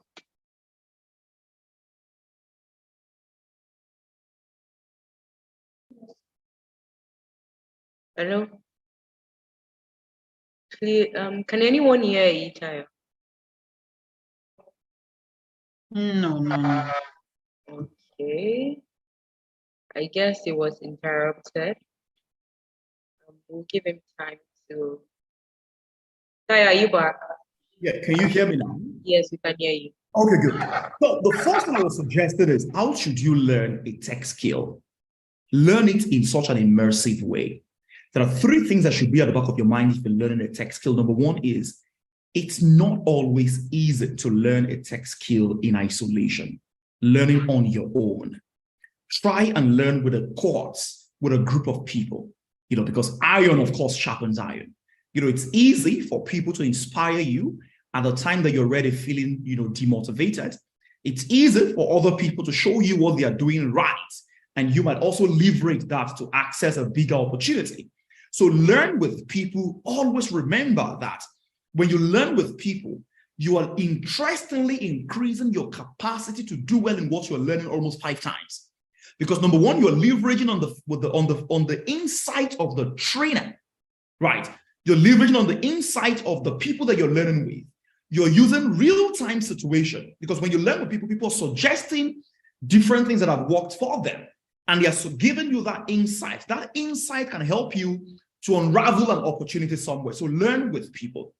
The second thing I will touch on is the power. I'm very sorry, Tayo. I'm sorry to cut you short. But like I just wanted to say that if you have questions so far, you can send them to the chat box or raise your hands. And when we're done with all of our speakers, you'll be able to talk. I'm so sorry, Tayo, for interrupting you. Please, you can go back.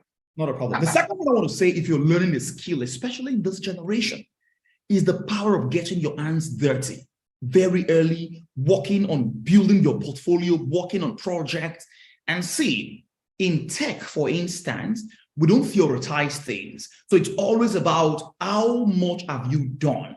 Can you show me what you have done? Can you prove to me that you've got this capacity from a project side of things? And that's why I always say, when you are learning a skill, the next thing that needs to be on your mind is, how should I build my portfolio? Building your portfolio, working on projects, building your portfolio, working on projects. That's the second thing that should be at the back of your mind. The third thing that should be at the back of your mind is mentoring and coaching. Now, I mean, I know people see mentoring and coaching as something totally different, but the way I see mentoring and coaching is this. I see it from the perspective of leveraging the insight of someone who is a much more industry leader than you are. Does that make sense? You know, you want to leverage the insight, you want to leverage the intelligence. You want to learn from someone that has gone through it, that has done it, right? That can tell you what they did well and what you should be doing well. And that's important. Now, when you're trying to find a mentor, I would say go on LinkedIn, reach out to people. But when you're reaching out to people, also tell them what you have also done. Because these days, people are much more concerned about mentoring people that have got substance. Because people are very busy these days, right? So let people know, hey, my name is Tayo. I just enrolled in this training program. I'm 6 months into the training. I've built my XYZ project. I've done ABC, and I'm looking for someone who can mentor me and support me to get better. Now, what can you give back to the mentor? I know this sounds, transactional, but hey, it doesn't have to be cash. It doesn't have to be money.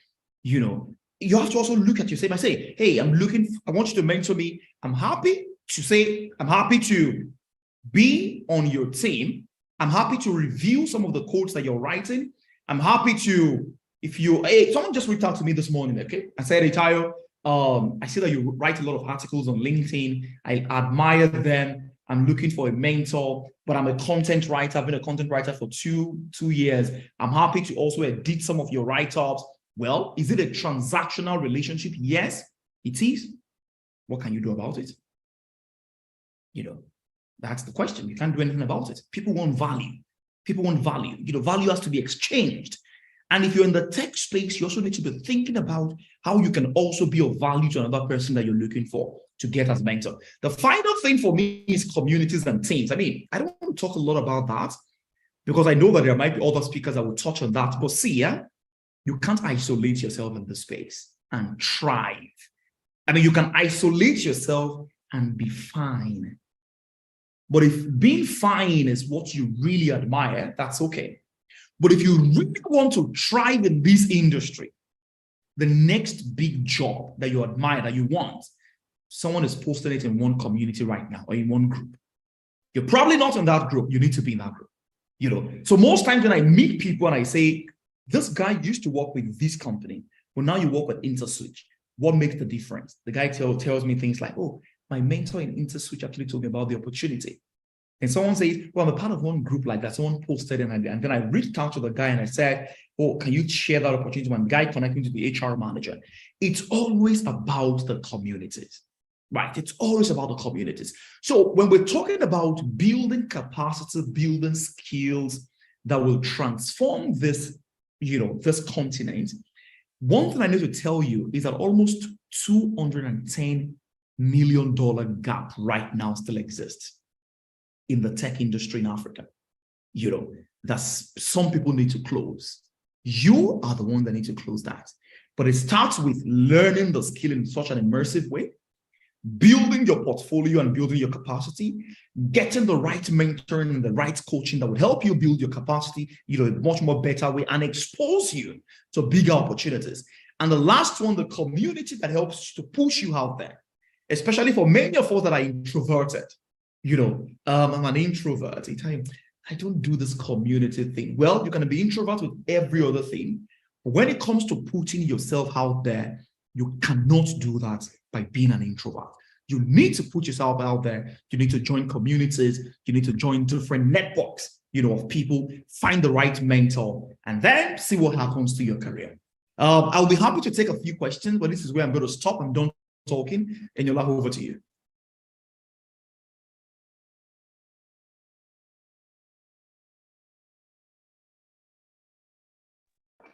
Thank you so much, Edayo. I really liked your session. And you mentioned that people should learn in groups. They should get their hands dirty, get on different jobs, to be able to build their portfolio. And lastly, you said you need to put yourself out there. You can't be an introvert. Please, with people that are introverts, what are they going to do? Well, anyways, I really enjoyed your session, and I have questions for you and every other person that's spoken so far. And I hope like everyone following has questions. Like this is time to send everybody from Ini to Nkiruka to Tayo, all of them. It's time to bombard them with your questions. Please send them to the chat box or raise your hands if you are willing to talk. So to our last speaker, Mr. Toby, please just take us through what you have for us for the next 10 minutes, so we could just do questions and answer and be done with this meeting. So Mr. Toby. All right, thank you very much. Eniola. Thank you very much, Eniola. Yeah, so being the last speaker is quite tough, especially when you have really, really good people talk before you. But I mean, one of the things I just want to start with is the fact that for skill acquisition and development, so the goal is to acquire skills and to actually develop those skills. The first point, right, is to always have a goal, right? A lot of people in today's world, in 2023, you are learning skills because of certain aspirations, right? So some people learn skills because they want to get international jobs, they want to get local jobs, better jobs, they want to get promotions. Some in today's world also, people are learning skills, to facilitate relocation, right? To facilitate JAPA and things like that. So the critical stuff is to really understand, okay, so what are the skills that you really need, to help you to achieve those particular goals, right?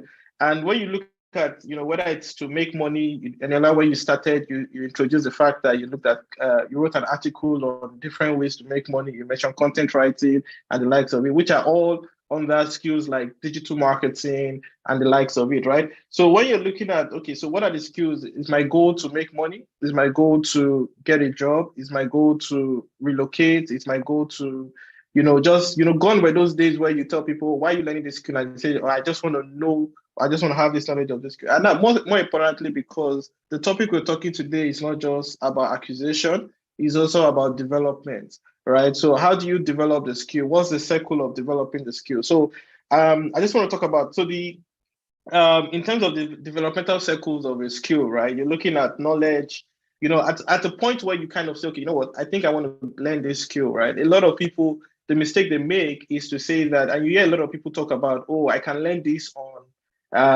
blogs, I can read different articles, I can read different knowledge, but there are different stages of developmental, when it comes to actually learning or being a mastery of a particular skill, right? And the first one is, the knowledge part, the knowledge stage. This is where you go to blogs, you go on YouTube, you get basic knowledge, not directional knowledge. You get directional knowledge, right? But knowledge that is not still clear on how to actually get the results or what you need to do to get the result. Now, what you now also do next is you get to the stage of understanding, right? This is where you start to understand the skill a lot more better, even start to understand how to build or how to get results, and this is where, some of the things that Edayo spoke about learning, the place you learn matters a lot, right? If you're learning somewhere that you can actually get your hands dirty, you can get practical, that starts to give you a better understanding of what is possible, the result that is possible, and what you can actually do, with that result. So that's where you where you learn matters a lot. And then the third stage, of this developmental stage would be the ability stage, right? This stage is where you can now, from the understanding stage where you understand how you can get results, what's possible, the ability stage, you are actually now clearer on what gets the results, right? You're actually implementing it. This is where you need to look at internship, volunteering, or getting a job in the first place to develop that skill and start to implement that skill in an organization, get results, and start to understand how to get what they call it, the result. And then you have the stage of continuous ability, and this is where if you start your skill development process without understanding the goal as to why you want to take it, right, then automatically you lose you lose the opportunity of the skill development, continuous ability, where you're continually improving. And this stage, it requires you to continually learn, right? Continually be part of platforms, communities, which Aita mentioned, communities where you can continue to learn, you can continue to gain more knowledge on things that you need. Then the last part is where you now become a master, where you become mastery of that skill, right? Over the time, now you understand how to get results, you have superior knowledge, you're continually updating yourself. Then in the mastery stage, what it requires is for you to actually start to give back, right? And this is where you yourself have to volunteer to become mentors, coaching, and things like that, and even probably have some form of media site where you build expertise, right? Now, so for me, I think getting that understanding that the first thing you need to do is to really understand, okay, what's my objective, right? And then understanding, okay, if I want to be good at this skill, if I want to actually not just learn the skill and then 2 months time, 3 months time, you don't use that particular skill, right? But you want to actually, you have to go through this developmental, what they call it, stages, right? Now, once you have that skill also, right, there are a couple of things I would advise anybody in 2023 to do, right? One is you have to be very, very consistent, right? You have to be very, very consistent. Second is you have to be visible, right? An interesting content I came across some days ago was that most of the most wealthy people, right, they are actually what they call that character, where they are not people that are outspoken. They are what's the lingua? Introvert. Is that what Introvert, yeah, exactly. Thank you. They are actually introverts, but you see, you look at Bill Gates, you look at Warren Buffett, these guys are introverts, right? But when it comes to their career, when it comes to their work, when it comes to the things that they do, you get what, right? That takes the back seat and they become extroverted, right? So for me, I think that's something that is very, very key. You have to be very, very visible in today's world, right? Be in the media, create your content, build your own expertise if possible. Even in today, everybody should be one way or the other a content creator, right? That pushes out content. Then you also want to, it's always good to start broad and niche down. So what that means is, if you're looking at digital marketing, for example, get the understanding of the entire digital marketing spectrum, right? And then narrow down to specific areas. So if it was content marketing, online advertising, and you narrow down to those niches, then most importantly, you must never stop learning, right? I think the need to learn how to unlearn and continue to learn new things learn how to even learn in the first place is very, very important. And Nkiru spoke about that. So for me, I think it's very key. However, when you talk about making money, succeeding, doing all these things, you have to look at digital skills, digital skills and tech skills in general, because those skills are the skills that can help you in multiple fronts. I tell people, and I tell a lot of my students who are actually going ahead to actually achieve, good results, right? I tell them that if you are learning a skill, right, you have to look for a skill that, helps you to achieve multiple things, right? It helps you to be able to get a job, helps you to be able to, if tomorrow a job doesn't come, helps you to be able to stand as a self-employed, right? And if employment, if that doesn't work out, right, still helps you to, maybe even become a speaker, a coach, helps you to just gives you a lot of opportunity to be able to achieve. And I think that's what you can get when you get digital skills in general. Thank you. Thank you so much, Toby. Thank you so much. So Toby has said we should be persistent. We should be visible. You close its own session by saying I should not be introvert, and Toby is saying it again. I, for one, I'm always scared of maybe turning my Instagram, because I feel like social media or my social media accounts are like my private things that I would just like to do whatever I like with. So I'm not like very visible with things I do on my social media account. But now that you said it, I'm going to now can rebrand and everything. And even in Kiruka said it, never stop learning. Never stop learning. I think learning is a continuous call. Like you're just going to keep learning and keep learning to remain relevant. So I've been asking, I've been sending your questions, or you can raise your hands up if you have questions for any of our speakers so far. Please send it to the chat box, or you can just raise your hand. I can see a particular hand raised from Funke Johnson. Funke, if you're trying to ask a question, you can unmute your mic and ask. But before she does that, I have a couple of questions for both Eitayo and Toby, because they just spoke. So, Eitayo, you said something about premium skills here, and you mentioned project management, you mentioned product marketing, digital, content creation, or digital something. And first of all, I would like to ask you, what is product marketing? And first, I'm a journalist. They say we should put ourselves out there, so I'm going to put myself out there now. I'm a journalist at Business Day. I moderate events, I do Vox Pops. And so one time when I was looking for, I was researching on the skill gain as a journalist since I write. I saw something on technical writing. And I checked through like a lot of schools, a lot of Nigerian tech schools. None of them were offering technical writing. It was only on like Coursera and all these other platforms I was able to see things on them. And I know you said something about premium skill, or maybe technical writing or a premium skill. And Toby, that is also to you, because I know you also run a digital marketing institute. So like, why do you, first of all, what is product marketing? And also, why do you not offer like some of these other skills? Thank you. So thank you, Annie. Let me first mention that the concept of premium skill was first postulated, maybe not first, but was popularized by the founder of BrainStation, right, Jason. And one of the things that Jason talked about is the concept of, velocity and sustained return on investment for the person that learns the skill. And what do I mean by that? Learning programming skill, right, will cost you a whole lot of money. I'm getting a feedback somewhere. Learning a programming skill, for example, will cost you a lot of money.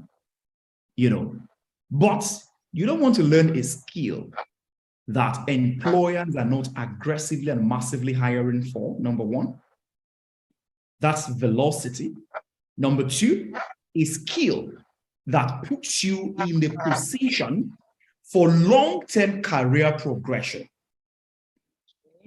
That it's not easily disrupted. That's the skill. Now, the problem is when we say a skill is premium, people want to learn an element of that premium skill, right? So let me give you an example. Data science is a premium skill, but data entering is not, because database entering is just a small element of data science. Digital marketing. Esther, do you want to mute yourself? Because I'm getting the feedback. I don't know where it's coming from.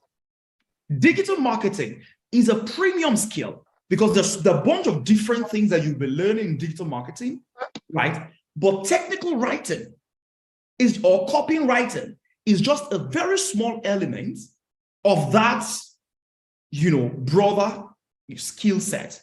I mean, look at what ChatGPT is doing to us, right?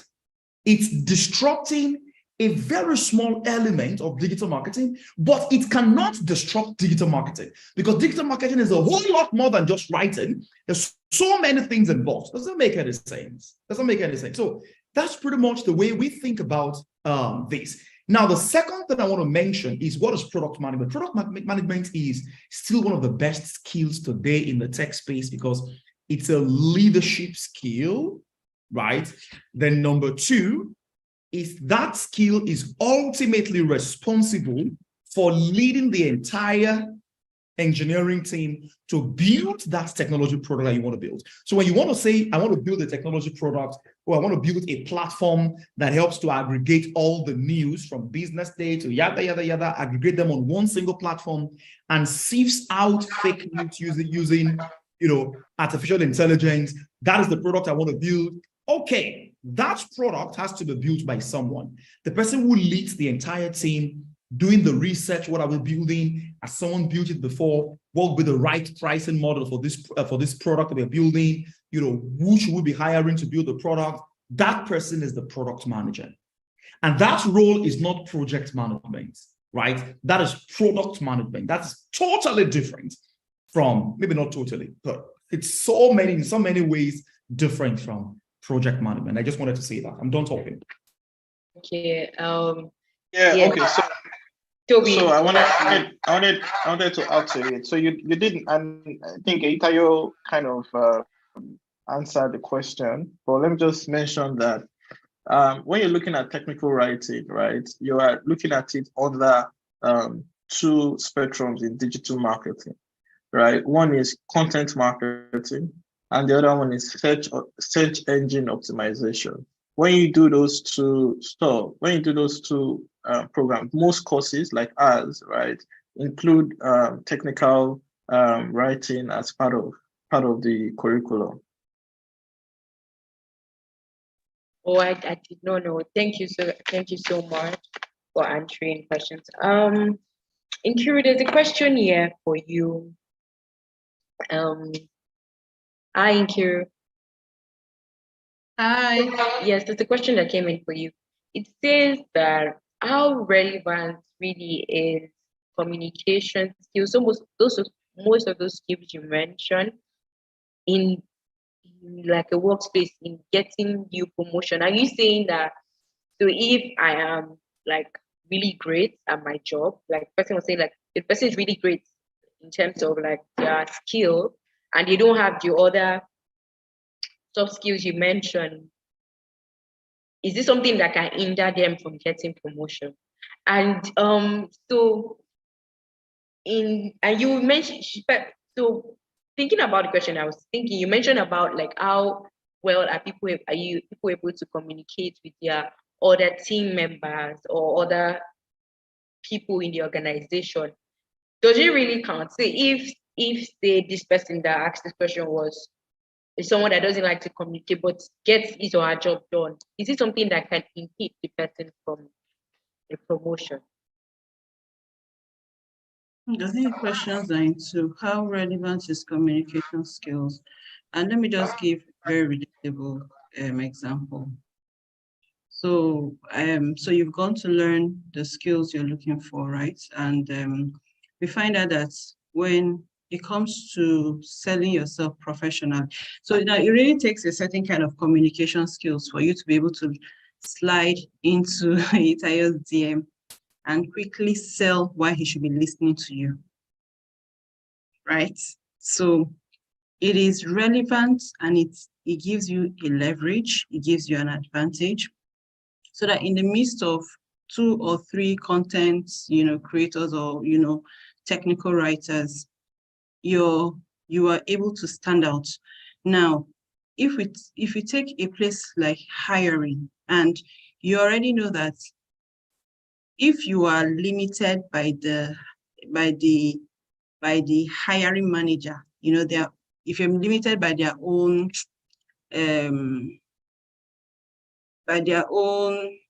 personal limitations. Now, if I'm hiring, I can create an environment where it doesn't matter if you're an introvert, it doesn't matter if you're an extrovert. I can create an environment where you can be yourself, and I'm able to bring out what it is you're trying to say. Now, but if you do not, if I'm limited as a hiring manager and you're sitting in that room with me and you're unable to communicate the value you're bringing to me, you know, to my organization. Sometimes it doesn't really matter how good you are on the job. You just could not sell yourself. You just couldn't tell me why I should be hiring you. And that's why I said at the beginning that at all levels, it doesn't matter if you're a janitor, it doesn't matter if you're a supervisor, the extent to which you're able to communicate, convey your thoughts will always be a leverage and an advantage, either at the start of your career or when you're rising up the career ladder. So yes, it is a very important skill. Whether you're speaking, whether you're writing, it's an important skill that would always stand you out, right? And the B part of the question was about promotion, right? Was that the B part of the question? Okay, yes. So please, at all times in your career, so you see Aitayo here, he's a tech guy, right? We have one or two people. What is it about Aitayo's presentation that's giving you the wow factor? You could give his slides to somebody else and they won't deliver it with effectiveness that he's been able to deliver it, right? So what is that thing? It's just the way Aitayo was able to take the content from the slide and sell it to you in a way that you're thinking, oh my God, I'm sure somebody's already thinking, after I'm going to, let me go and check out. Some people have already checked out Utiba. Somebody's already trying to sign up on Utiba's course, right? And I'm telling you, there are a dime a dozen people selling what Aitayo is probably selling around Nigeria. Maybe people started out before him, but I've always known him for one thing, is for him to be able to sell to you what you can do with tech. Because somebody's already thinking, oh, I can position myself not just for local jobs, but I can position myself for international jobs. So that's how those skills are subtle. And it's a bit of a nuance, you know. So it kind of just sets, it gives a insight, like being a good communicator, the way he's already sold to you the advantages of tech, especially in an international space. It's a leverage. It's an anchor, and it just always helps you to promote yourself beyond the skill that you're playing. And sometimes you could just be playing in a very small, a very local skill. So those are always an advantage every day, every time. Thank you so much, Nkiru. Thank you so much. Ini, there's a question here for you. Can you hear me, Ini? Yes, loud and clear. Yes, so the person says that while you were doing your presentation, you mentioned something on why, what, and how, and would just like you to quickly explain. I think maybe the person didn't really get it. So like the why, what, and how in trying to pick a digital skill to acquire. Okay. Yeah, thank you very much, Enola, for that question. And also many thanks for the speakers also for doing justice to this topic in question. Yeah, so I spoke around the dynamics, right, of skills acquisition and development, right, things that should be also considered, right, before choosing the choice, or the choice of what skill you want to acquire, right? And I spoke on the three major elements, which is the why, the what, and the how, right? So the why is basically asking you your why, right? Why do you want to acquire a new skill, right? So the speakers, like I said, they've done justice into giving us more pointers, you know, and direction as to what the why can be, right? But it's always very, very important, right, for us to always ask ourselves that question: why do we want to do what we want to do? Right, so we spoke about premium skills. Is it you want to acquire a premium skill? Is it you want to acquire a skill that is acceptable in the global market? Is it a skill you want to acquire because you want to move from one geographical location to other? Is it a skill you want to acquire because you want to enhance your job opportunities or gain promotion at work, right? Or just have this good feel factor and all that. So that is the why, right? Then the next is the what. So what do you want to do, right? So now that you've been able to create a personalized value proposition for yourself, you also want to ask yourself, what do you want to do? Okay, so the what is very important, and also the how. The how, like Toby already mentioned, right? You have to be very, very deliberate, right? You must immerse yourself into what you want to do. So it's not just you going to acquire a skill because you just have the money to do that, or because you just want everyone to understand that you've added that skill to your CV or to your LinkedIn profile and all that, right? But it's also how intentional, right? What time are you going to allocate, right?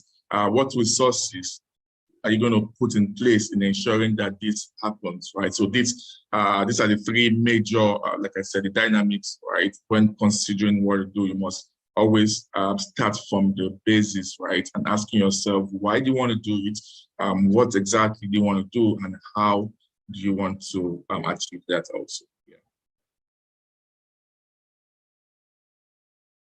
Thank you so much, Ini. Thank you so much. Nkiruka is about to she had the meeting, but there's just one question that came in for you quickly. And so while answering the question, you could say your closing remarks and leave. So the question, the person says that which of the premium skills mentioned by Tayo is very important? Can one combine like, is there any of the premium skill that is really necessary in the workplace right now? Is it project management, or irrespective of what you're doing, is there any of the premium skills that you think is really important that everybody should jump on right now? Wow. Okay, so that's, I think you really need to start from what your own personal career goals are, right? Before you jump on another wagon of skills. It really, and I think the previous speaker alluded to that, it really depends on what your trajectory is.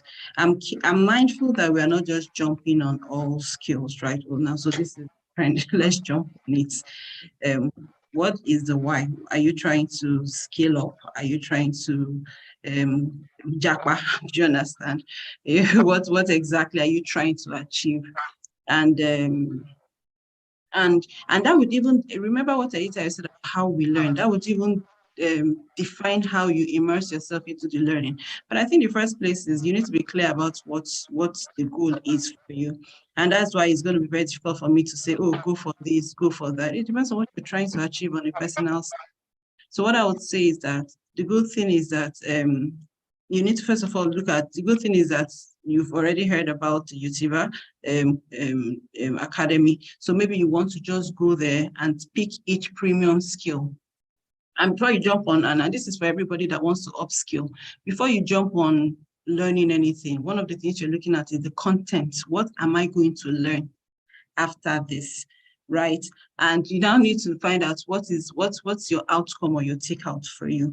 So you could now then say, okay, from where I am right now, I probably want to go into product design. Once you understand what product design is about, let me see if it's something that would help me maybe land an international job. But please be careful about just jumping on all the trends. Know why you want to do it. I mean, it's personal, right? And know what the outcome of each learning will bring for you at the end of the day. So I'll just say, just be mindful. I can't give a diagnostic. I can't do a diagnosis for you. It really has to do with what you are trying to achieve in all of this. Except if Aitayo has a very direct answer for the person, I think that would just be my answer. Thank you so much, Nkiru. Thank you. Thank you so much. You can just say a closing remark. Thank you, everyone. Thank you so much. Bye. So we are very close to the end of the program. I would just like for each speaker to just give your closing remarks. And if you still have a question, you can either send it to me directly in the chat box or raise your hand, and it will be answered. But so from Ini to Toby and then Tayo, please just give us your closing remark on topic, and we can call it a day.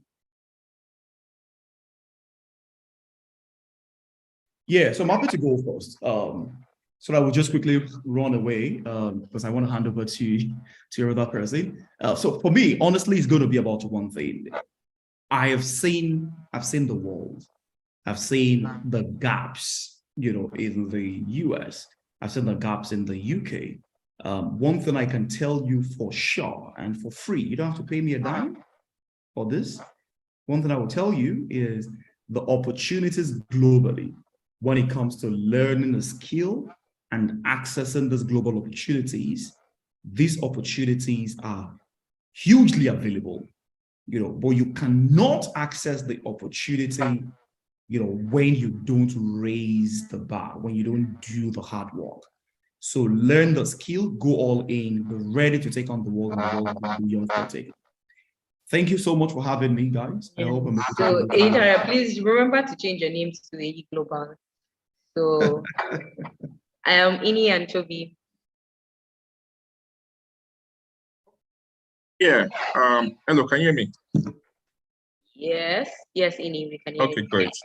Yeah, for me, I would just say once again that the world is changing, right? And the world is changing very fast. The world is moving at very, very fast pace, faster than what we all imagine. And also to mention that the demands of the workplace keep changing and keep rising, right? Skills that were some of the skills that were relevant before for now, right? A lot of them are obsolete, and so many of the skills and jobs that are available now in the nearest future will become obsolete, right? The question is, would you fold your hands, sit down and watch this happen, right? So everything you've heard today from the different speakers that have spoken are not myths, right? These are facts, they are litany, okay? That everyone here must not go and sleep on it, right? Do not allow the situation in the economy, okay, to make you forget all what our amazing speakers have said today, right? You all have to be intentional about the direction in which you want to go, right? How you want to position yourself, okay, for this future of work skills that we've been talking about, which is already happening now, okay? So we can always remain relevant, right? You can always remain relevant. You can always be productive, okay? You can always be a rising star, a shining star, right? And all that. So this is me just once again encouraging everyone here to make sure they accelerate the process of upskilling, accelerate the process of you increasing your skill, right? And acquiring your skill and developing yourself, right? Putting into consideration what everyone, all the amazing speakers have said, and wishing everyone a very, very successful exploration, right? And while doing this. Thank you very much. Thank you so much, Ini. Be over to you. All right, thank you very much. It's been great this morning talking to everybody and every other speaker, sharing their knowledge. I'm just going to keep it very, very short. This is the advice I give to our students at Digital Marketing Skills Institute, is that, when you're developing a new skill, right, just remember that it takes time and it takes a lot of effort. And those that put in the effort are those that win at the end of the day. And most apparently, it's that, this skill that you're developing could be very, very, very valuable to you and potentially lucrative in the long run. So very, very important that you don't just, pay for training, but you pay for training and put in the work towards learning and practicing what you're being taught, so you can actually develop that skill and achieve mastery. Thank you. Thank you so much to my wonderful speakers. So we are at the end of this month's Millennial Hangout.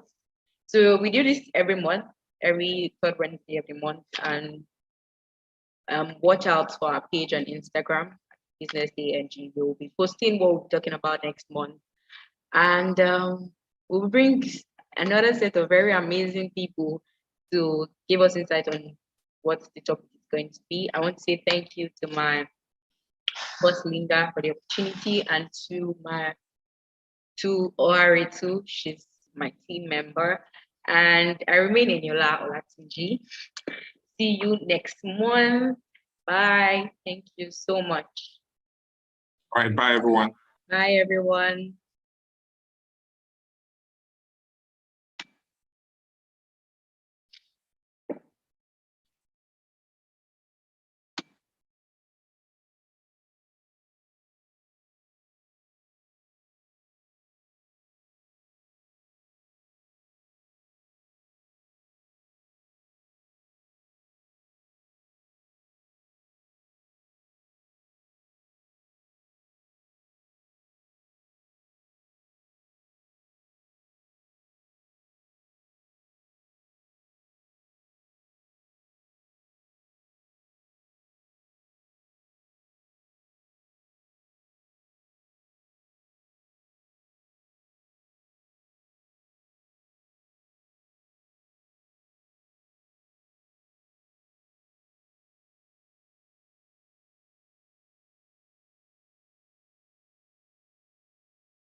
Good morning. How are you guys doing? Everybody got their coffee in hand, ready to go? Yes? Okay. Today we're going to be looking at the general idea of the science and the art of teaching.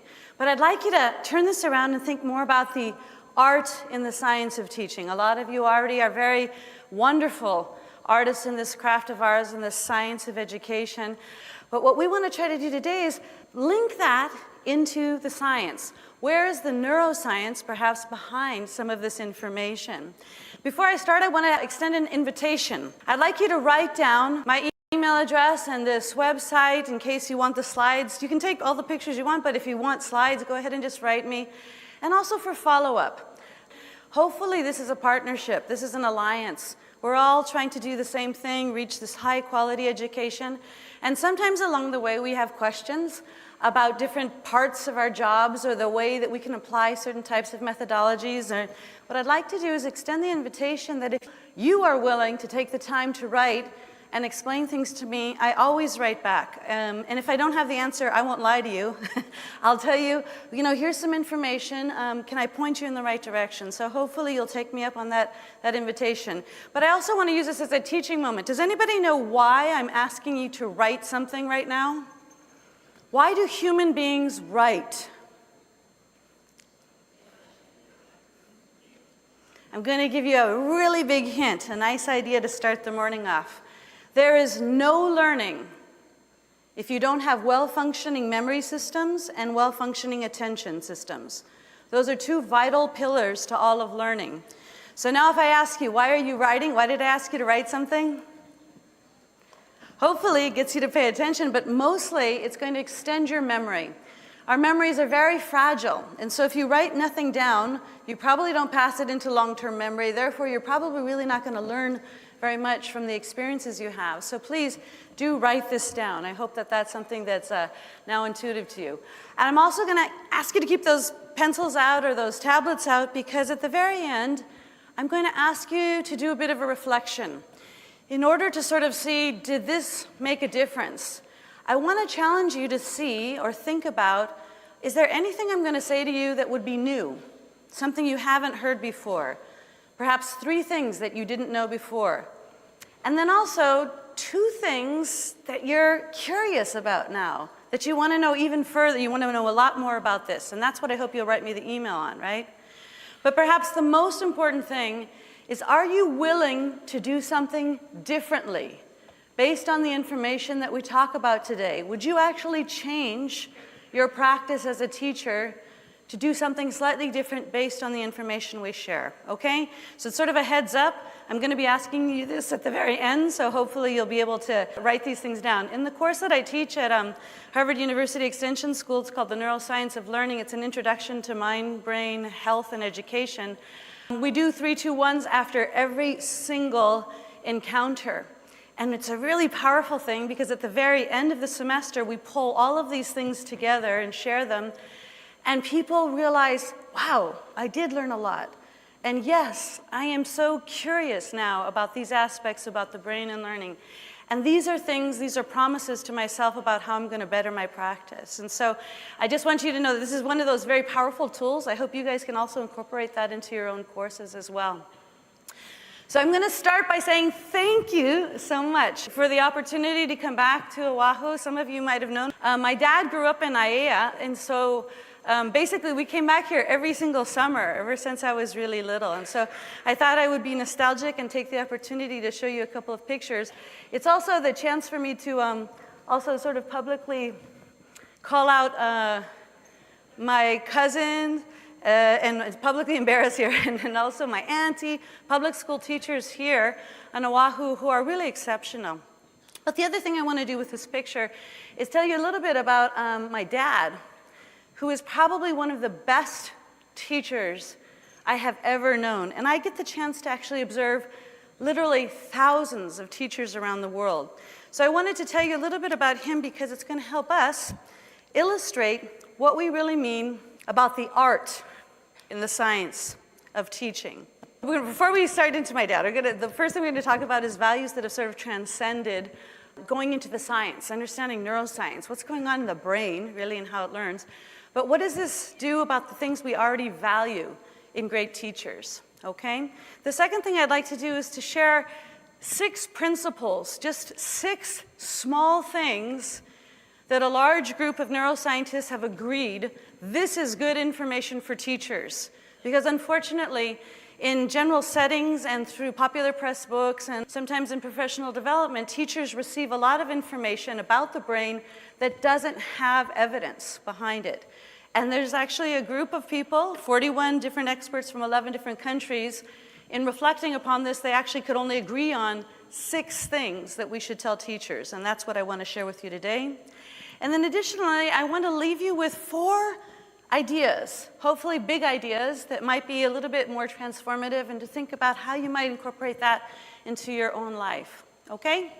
So if we talk about my dad was a teacher for years, but he began not as a teacher. He actually left. He was given a scholarship to study nuclear physics, from ROTC scholarship, right, in UC Berkeley. What he didn't realize is that when you get to Berkeley, nuclear physics in the 60s was not like the thing to do. So there was a bit of protests and things like that, and about in the 2nd year of college, you know, love child, we were born, my sisters and I, and he shifted gears drastically. He had a real change of consciousness. He started to think, what does it really mean to serve your country, to be part of the greater fabric of society, to contribute, to give. So a lot of his friends were off to Peace Corps and stuff like that, but he said, no, I'm going to do something bigger and bolder. I'm going to be a public school teacher. And not only that, he decided that he was not only going to be a public school teacher, he was going to teach math in public schools. And not only was he going to teach math in public schools, he was going to go to some kind of crummy neighborhoods where kids had a lot of trouble, broken homes, drugs, gangs, things like that. So he's going to be a public school teacher teaching math in a bad neighborhood. But to top it all off, to make sure he set himself the biggest challenge possible, he decided to do this in middle school. So he took on this very big challenge, and I watched him develop. I mean, it was a beautiful thing. He actually developed beautifully as a teacher, and I can say that because literally we were born when he was 19, right? So I watched him grow into his career and to see how he really developed in that. And some of the highlights that I'd like to point out, because when he finished being a teacher, I kept thinking, what made him so great? What was it that got kids to stop on the street when they were adults to say, hey, Mr. Toke, good to see you again. Yeah, that's what they called them. I know, 60s, well, anyways. So they would come up to him, they would send him wedding invitations, and they would say things like, you changed my life. And I thought, that is the greatest profession on earth. You get to actually change people's lives. So if I were to sort of list out some of the things that he did that were really important, I'd have to say, I'll give you a handful of them, right? And you guys tell me if you agree, this still makes a great teacher. He really believed that his students could learn. He believed in them. He also had a personal connection with them. He never stopped, knowing everybody's name and talking to them very directly. He also let everyone in that whole classroom feel like they mattered. This group matters. It's not just the individual, it's the collection, right? He also understood their backgrounds and their histories.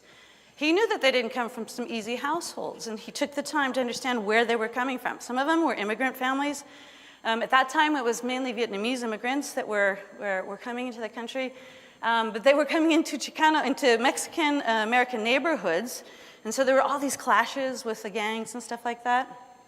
He also knew that different people were bringing different gifts into that classroom. In addition to that, he came to know, he didn't know this immediately, but he realized that they could not learn if they were highly emotionally stretched, if they felt anxious or depressed about anything. He knew that these strings of these really extremes of emotional feelings wouldn't allow them to learn. But he also knew some other things, that the kids who had to work 2 or 3 jobs after school to help their families, when they hadn't slept or eaten very well, they also couldn't learn, right? But he has his finger on the pulse there. He also knew that different kids needed different interventions at different times or stages of their growth, which means he didn't just say, oh, we're all going to do problem-based learning, or we're all going to do this kind of motivational activity. He realized different kids reacted to different things at different stages of their own development. But probably the biggest thing is that he knew that he had this power in the classroom. He could get these kids come in and all spaced out and all over the place, but he had this way of capturing them and getting them to focus, right? So if I look at all of these characteristics, I thought, this is really fascinating, because when I began to look into more about what is going on in the brain, it all sort of fit really cleanly. So one of the things I want to share with you is if we talk about the art in the science of learning, if we go now, I was talking, the title is The Science and the Art, but I want to look at from the artistic part going to the science. Is there a connection here? So when I say, he really believed in his students, well, today you might hear bantered about this idea of a growth mindset. He believed that they would be able, that learning was fluid, that they were going to be able to learn. And when we talk about this now in terms of the brain, we talk about neuroplasticity. Your brain can and does learn throughout the lifespan. So he basically intuitively knew something that we now are calling one thing, but we can actually prove and have evidence at another plane about looking at the brain. When I say that he also had this personal connection with the students. Many of you have heard in some of the presentations about Hattie's work and the effect size. Well, one of these stronger effect size is basically student-teacher relationships, right? But this is actually manifested as understanding that learning is completely social as well as cognitive. You just don't have those things isolated from one another. When I say that this fellow transmitted to everybody in the room, you matter. You are an important part of this learning community. He was being very inclusive. For the kids that had all kinds of different difficulties, he was being very inclusive in what he did. He was also, I told you he's a math teacher, this is the best formula he ever taught. 1 + 1 is 3. You have a good idea, and I have a good idea. But the minute we exchange those ideas, we're going to have something even more powerful than any one of us could have come up with by ourselves.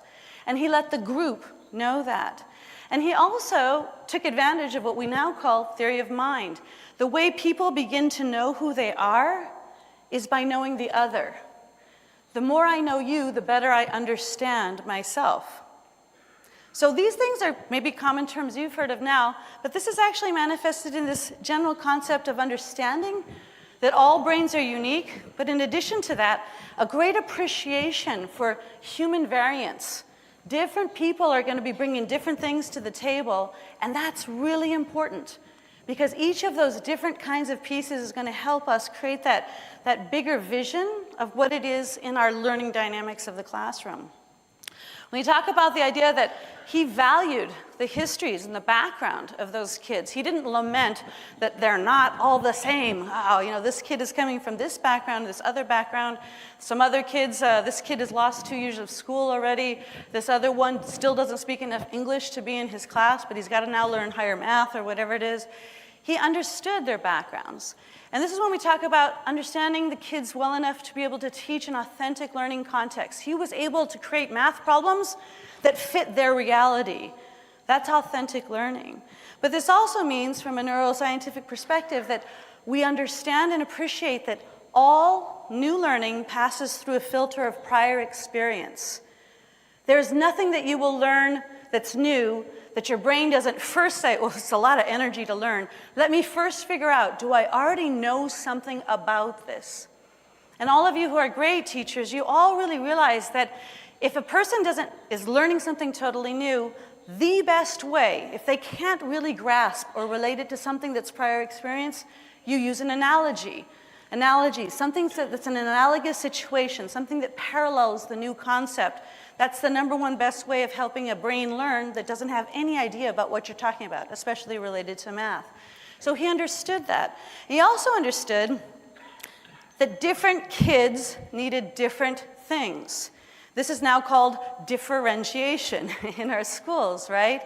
But this also goes to this idea of grit, of helping kids understand and realize it's not just your starting point, man. Stick with it, perseverance. You're going to be able to get to it. It's just that right now, it's easy for this guy because he's had a lot of prior experience with this, but you're going to be able to do this. Hang in there, right? So this is understanding that different people have different types of potentials because of what you're born with. But how many of you have heard of this concept of nature versus nurture? Nature versus nurture? We don't say that anymore. We now say that you are who you are because of the genes you inherited. That's nature, right? You have this genetic potential, right? But only a fraction of that is actually potentiated by your environment, okay? So you are nature via nurture. But here's a very big finding that's coming out of resiliency studies. There are some kids who are born with not too great genetic makeup and also in a really bad zip code, and they still make it.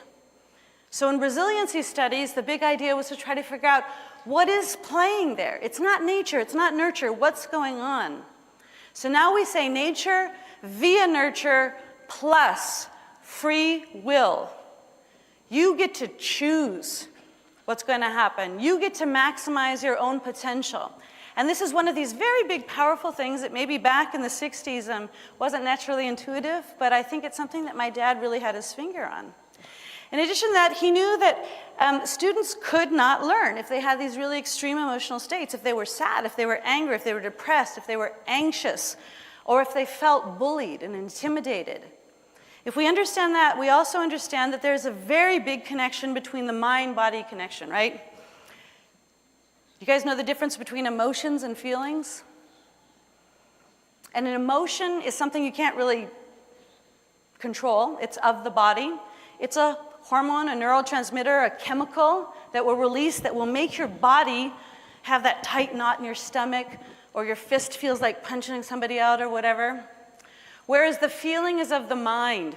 You get to choose how you react to the emotional state, right? So understanding this balance between mind and body was important, but he also had his finger on the button there of understanding social emotional learning.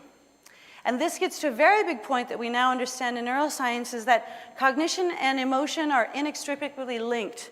There is no learning without emotion. So if we know all of these things now that we can actually measure that and show that.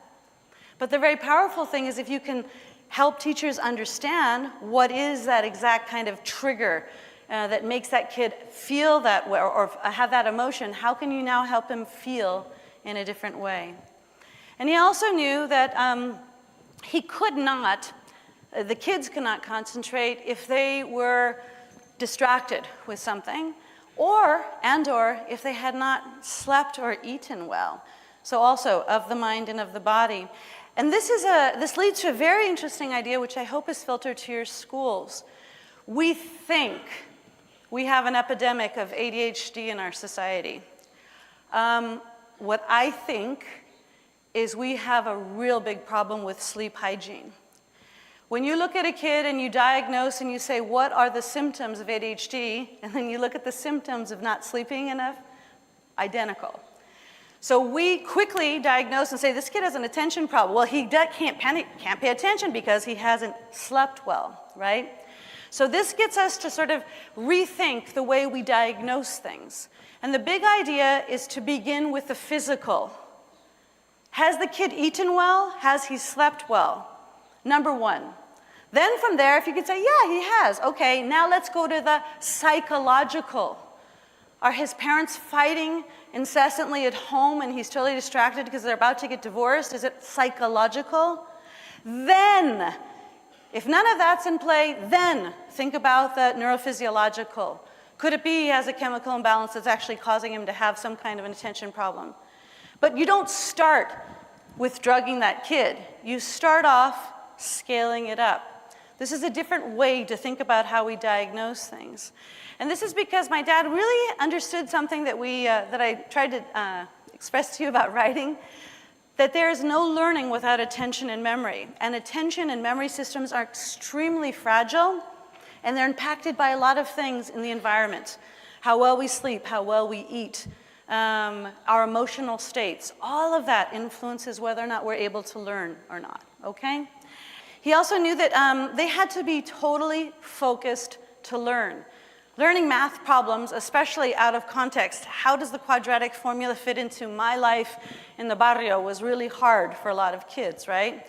So he understood very clearly about concepts of mindfulness, of being centered and focused and being able to use attention systems to their best.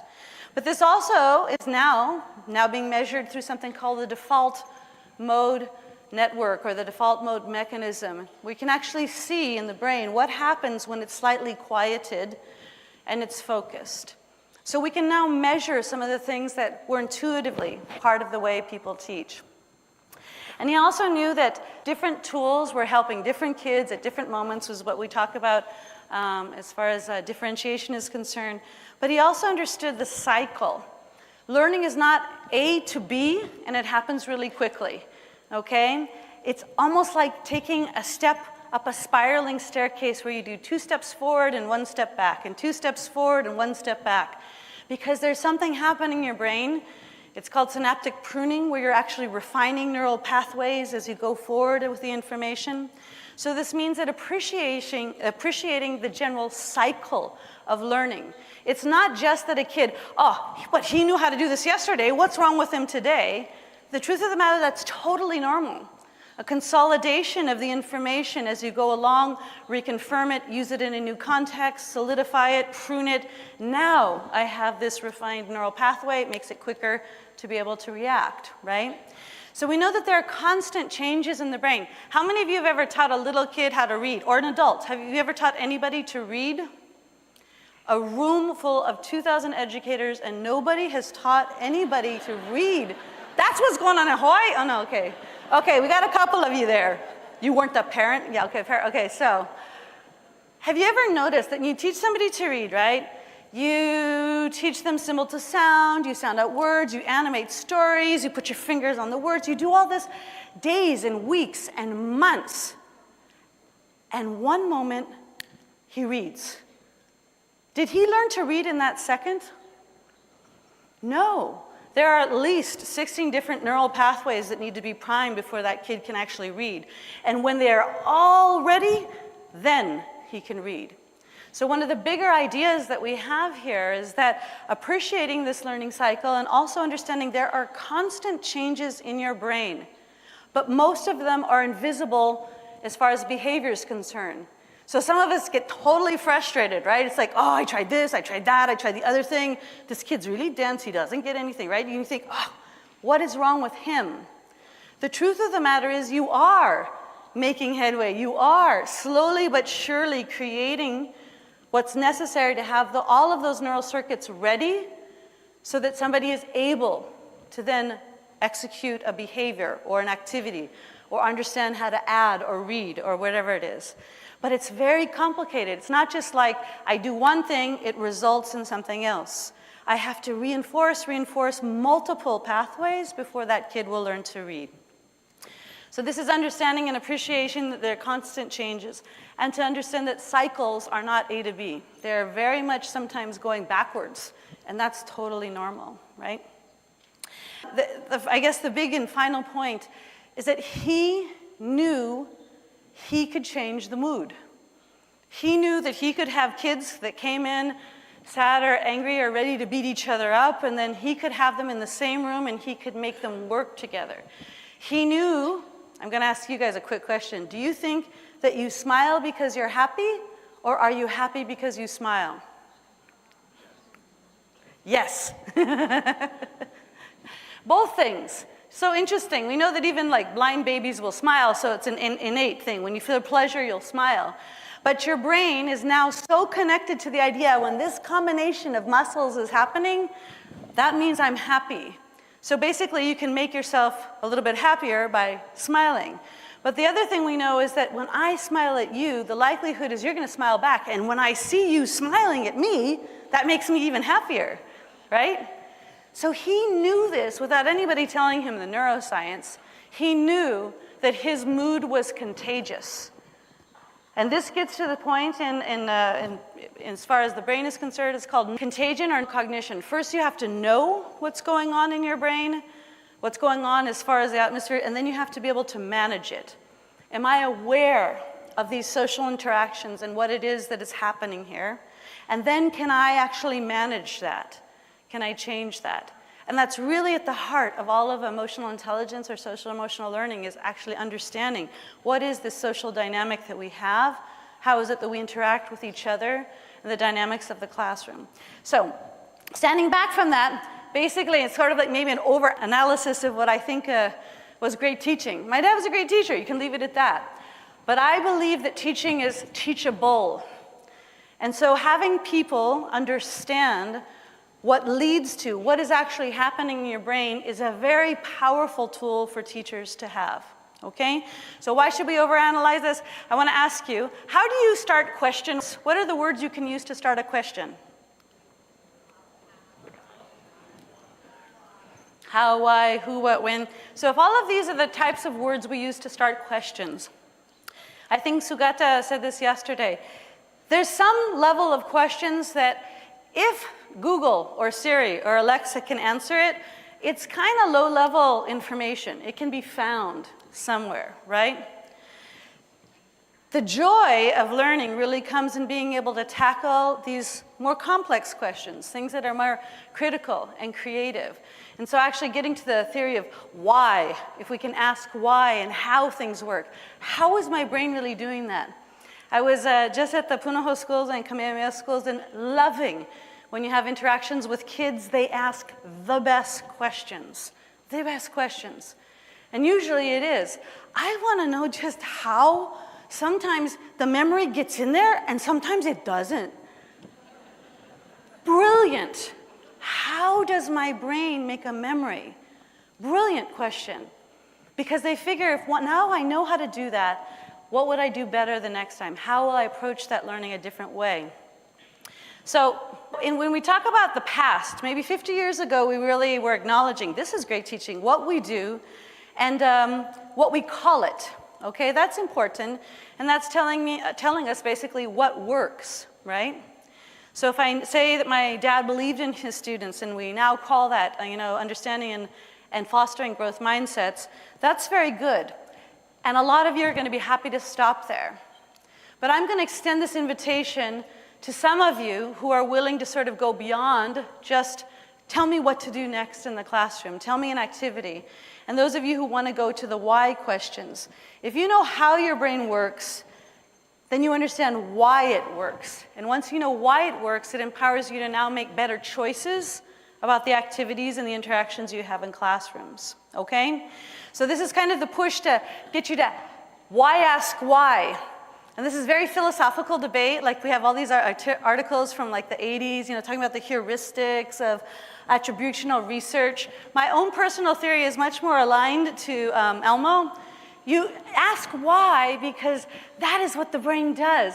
It's insatiable. It's always a 3-year-old mentality. But why? But why? But why? That's brilliant.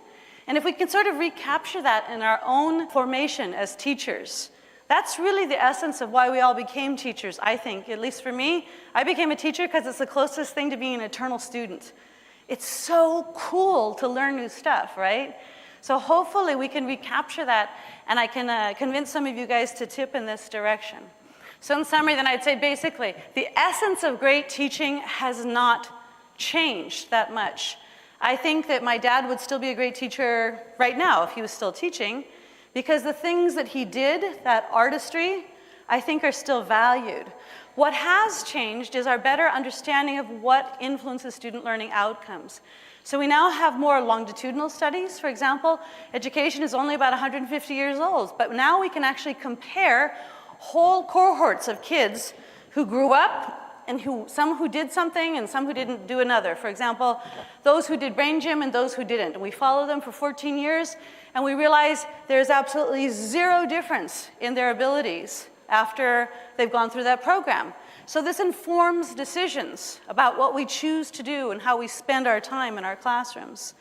We also now have internationally comparative scales. This means that we can look at and understand what is true about all human brains, and then what things are changed due to cultural influences, especially things like artifacts like writing. For example, how many of you know what that says? Niju ichi, right? That's 21, okay? In Japanese, very interesting. If you write in Japanese, you have 2, 10, 1. Totally logical, right? Very interesting. It's kind of like the way we used to write Roman numerals, right? You have two, you have the 2 10s and then you have the 1. But these days, when we use the Arabic numerals, sometimes this doesn't make the same logical sense, and actually it's a distinct neural pathway in your brain that is hanging on to that piece of information, which is very interesting because stylistically it's changed. But did you know that original Arabic numbers actually were totally logical? You just had to count the number of angles. Do you see 2 angles? 2 has 2 angles, and 1 has 1 angle. So think about 3, same thing. 4. So the numbers used to be more logical than they are now, but this changes the way that you have neural pathways in your brain for sort of storing things like numbers and letters, okay? And we also have information that is methodologically comparative. We can now compare scales. Before we used to think, oh, that's qualitative research, that's quantitative, or that has to do with developmental trajectories of a kid, or that's a classroom intervention.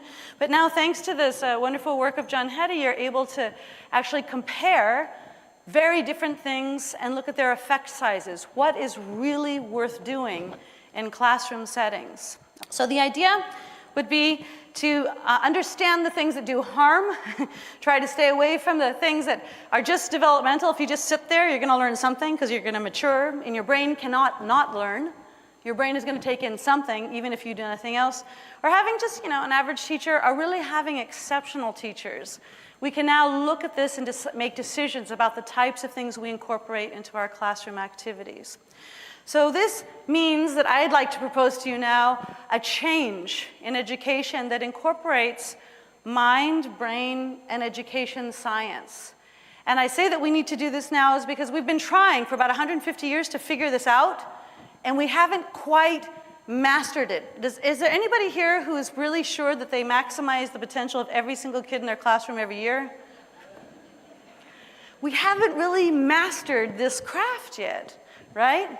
And so my suggestion is that we actually have to embrace a slightly more complex way and a more comprehensive way of understanding the brain and how it learns, and that is offered by Mind, Brain, and Education Science. The brain is the most complex organism in the universe, and it's your organ of work. We have to know a little bit more about it. Answers to education cannot be simplistic, which is why I wrote a book. It's on neuromyths. It's really a fun book. It actually talks about, well, why do we think people use 10% of their brain? Or why would you think that there are different types of abilities in the right and left hemisphere? And why would you think that boys and girls are different? Well, it has a good history. We understand why we used to think like that. But now we have some new information. Now, how should we think about that? So this tells us that we have to learn a little bit more about the brain as teachers and teacher education. So that's sort of my pitch to you, is that we've evolved a bit in our understanding, and it will make us better practitioners. So silently read this, soak it up, take a bunch of pictures, make it your screensaver. Leslie Hart recommended in the early 80s that if you are going to pretend to design an educational experience, help another learn, it is almost like saying, go ahead, can you please sew me a glove? And if you don't understand how hands are made or structured, it'd be impossible to make that glove. He suggested back then that teachers who pretend to design educational experiences without a better understanding of the brain are going to be handicapped. You might sort of by descriptive idea get some kind of an idea, make some kind of a glove. Or you might create some kind of a lesson that hits some kids sometimes, but you're not going to be able to maximize the potential of all those kids in your room without a better understanding of the brain. Okay, so bottom line, unfortunately, after looking at worldwide studies from 2009 all the way until the present around the world, unfortunately, most teachers do not know a whole lot about the brain. In fact, most teachers have never had an official course, for example, about the brain and learning. And that's very unfortunate, because most of them would actually say they want to have a course on this. So back in 2017, the OECD countries, I was lucky enough to be on this panel, that was making recommendations to all these governments, including the United States, that said, teacher education has to include more information about how the brain works. And that's sort of the change that's happening right now. So if we look at this from this other perspective, people usually buy into this. Most teachers, if you ask them, and this is a recent survey that was done of about, I think it was 10,000 teachers. It was done online, and they asked, do you want to know more about the brain? And most teachers say, oh yeah, I do. But they don't know what to believe, and they don't know what should be taught. So we decide, okay, yes, teachers should know more about the brain, but what should they actually learn? What is the information that would be good to start to share with them? And by the way, just parenthetically, if you see things that are brain-based learning and all the rest of it, and it sounds a little bit too easy, there's a really high probability it is not founded in evidence, nor will it work. Unfortunately. So I'll talk a little bit more about the study that we did. But if we created what was called a Delphi panel, which is a panel of experts, right, in a field. So we asked a lot of educational neuroscientists, we asked people in cognitive psychology, educational experts. We asked them to review information. And the reason we used a Delphi panel is because it's not just my idea, it's not just your idea, it's not one author's vision. It was basically saying, here's a bunch of really smart people who know a lot about this topic. Let's see if they have consensus about what we should tell teachers, okay? And that's why we use a Delphi panel, because it seeks consensus. And we compared information from a Delphi that was done 10 years ago to one that was done now to see what they believed. What we wanted to ask them is there anything that is really true about all brains and human learning that we should tell teachers? And then are there things that are also true, tenets, but that might have a huge range of human variation? For example, do you guys think that motivation is important for learning? Yeah, but what motivates you does not motivate him. So saying, oh, let's do a motivational activity, it's like, for who? For who? Because different people are motivated by different things. So we know this is very important in learning. Motivation is very important. But what motivates one person might not motivate another. There's a huge range of human variance, right? So there's some things that are true for everybody all the time in all contexts. And there's some things that are true but have a huge range of human variance. So those are principles and tenets. In addition to that, then, we also asked them a bunch of other questions, but we're not going to have time to go into that right now. But if you want, on the website, there's a video summary of all of the findings that are there, and also the 600-page report if you want some light reading over the weekend. Okay? So what are the things that came out of that? We sent 109 invitations to all continents, and 41 people responded and participated from 11 different countries. And they were some really tough cookies. Like think of the greatest names you've ever thought of. The experts on childhood development, the experts, Jack Shonkoff at the Harvard Center for the Developing Child, Mary Helene Mordino-Yang, people who are great on emotions. We got all of these really tough cookies to get together to see if there was anything they agreed on. And we looked at all of the things that teachers were exposed to in teacher literature and professional development things. Basically, that children had to drink a lot of water, right? Or their brains will shrink. Or that mental capacity is hereditary and it can't be changed by experience. Or that children have attention spans equal to their age plus 1. Interesting. Or that listening to classical music would increase their reasoning ability, or that people use 10% of your brains, or that brain development hasn't finished by the time somebody's in puberty, or when we sleep, the brain shuts down, or that some people are right-brained or left-brained. We asked them this, we asked them more than 100 different things. And they couldn't just say, I agree or disagree. They actually had to provide evidence. So they say, well, here's my evidence. We do not use 10% of our brain. That's just due to poor brain imaging back in the 90s. Here's my evidence, looking at neural networks. You're using so much more than 10% of the brain. Here's my paper, my research. And we created these nice folders of all of this evidence. And then we sent it back to the whole group. Well, 98% of you believe that neuroplasticity exists, and here's the evidence. Do you agree on how it's worded and how we should share it with teachers? And so we went back and forth to get consensus, right? Unfortunately, what we found out of those 100 different things is that there were more myths being floated in teacher education than there were truths. And there was a lot of stuff because, unfortunately, a lot of people believe in myths because it makes it easy. We like to be told, just paint your room a light green. We have evidence, prisons, when they're painted light green, there's less fighting, therefore paint your classroom that way. It's like, no. If it sounds too easy or too good to be true, it usually is not true, okay? So coming through with that, we have now some published reports in case you're interested in having a look at that sort of summarizes this. But understanding the myths is a really big part of teacher education, getting away from those myths and then hanging on to those few good things. So over the past 10 years, teacher education has evolved a bit. What's fascinating is that the science has only been confirmed. 10 years ago, we thought that there were only 5 things we should tell teachers. Now there's 6, which is very interesting. But 10 years ago, we only had like 29 myths, but now we have more than 70 myths. This means like a little knowledge is a dangerous thing, right? People know a teeny bit and they start to run with stuff and they make stuff up, right? So this leads to a kind of a pathway. How should teachers be formed in the future? Number 1, we got to get rid of the myths. We have to get rid of this right and left brain discussion. And then we can teach the few good things that are true, these handful of things that are true about the human brain. Then we can get into the subtleties. This is also true. Motivation, for example, sleep. All these things are important for learning, but guess what? There's a huge range of human variance, so I can't dictate exactly how to do it, right? Then we must take into consideration the cultural contexts in which this is occurring because of those things like the cultural artifacts I was mentioning to you that do slightly change things a little bit, right? And after we've done all that, then We can talk about, okay, this is a great activity for your class, or something like that.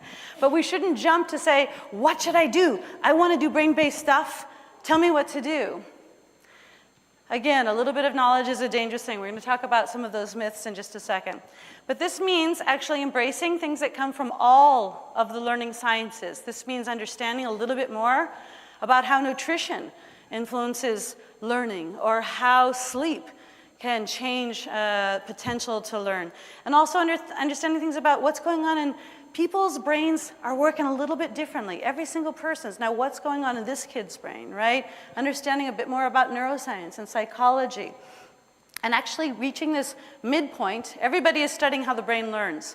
Mind, brain, and education science tries to study how we should teach to take advantage of what we know about how the brain learns. Okay? So it's a slightly different vision of how we should undertake teacher education. The beauty of mind, brain, and education science from my perspective is that different researchers are doing things at different levels. So there's some people who are really looking at this molecular level. How are cells changed? How are neural networks built, right? But other people in mind, brain, and education science are looking at a kid. Why is this kid who's got a twin so different from his twin? We look at individuals and how that works. But mind, brain, and education science is very complex, and it takes on actually things like the classroom, which are lots of groups of people, individuals with billions of neurons and all kinds of firings, and tries to understand the dynamic of that space. For example, the Brain and Behavior Institute in Queensland in Australia is now doing this amazing study looking at a real lab situation. So they create a lab school where they observe these kids, and they come for 6 to 7 weeks to do things like study science, 7th grade science, with their real teacher. But they're wired up. They have something on like a Fitbit that measures their blood pressure, heart rate. They're microphoned up so that they can hear all the conversations. And every once in a while, they'll lick a little piece of paper, and so you can get a measure of cortisol to see what level of stress they might be experiencing based on what's happening. And this huge analysis is helping us understand the messiness of a classroom and how one kid can tip all these others into doing something wrong or whatever. How does this dynamic work? And that's all part of mind, brain, and education science as well. But then there's this additional field that looks at global comparisons, and it's called cultural neuroscience. We're looking at seeing how different groups of people, whole societies, might differ from others in the way their brains are actually taking on information. So mind, brain, and education science is beautiful and broad. It's got a lot of different angles to it, but this would be part of the start here. And this means basically asking us to have a new model. It means taking mind, brain, and education, understanding information, for example, that comes from visible learning, good, concrete educational research, and then coming up with a different way to think about teacher formation. A teacher is a teacher is a teacher. Unlike every other profession on the earth that sort of has a hierarchy, you can be somebody who's a newbie, like you just got out of teacher college and you're called a teacher. And you can be somebody like Robert who's been teaching for 45 years and you're still a teacher. What do they do in England now, which is very interesting? They have a 5-tiered approach. They say, look, you're newly qualified, that's interesting, but then we want you to become more proficient, and then you're advanced, and then you might become, hopefully, someday you'll be an expert, and a handful of you are going to become master teachers. And that's really cool, because then they recycle the master teachers. When they're about to retire, they keep them on for 2 more years to accompany the new teachers. Because we lose a huge amount of excellent teachers in the first 1-2 years of teaching, because it's like, oh no, they didn't teach me that. They get to the real classroom and the reality is so hard. But instead, this idea is that you accompany them throughout their profession. So you go deeper into your profession, right? You learn more about the brain, you learn more about techniques and different activities, but you don't learn more stuff, you also go deeper. You become more deeply understanding of your field.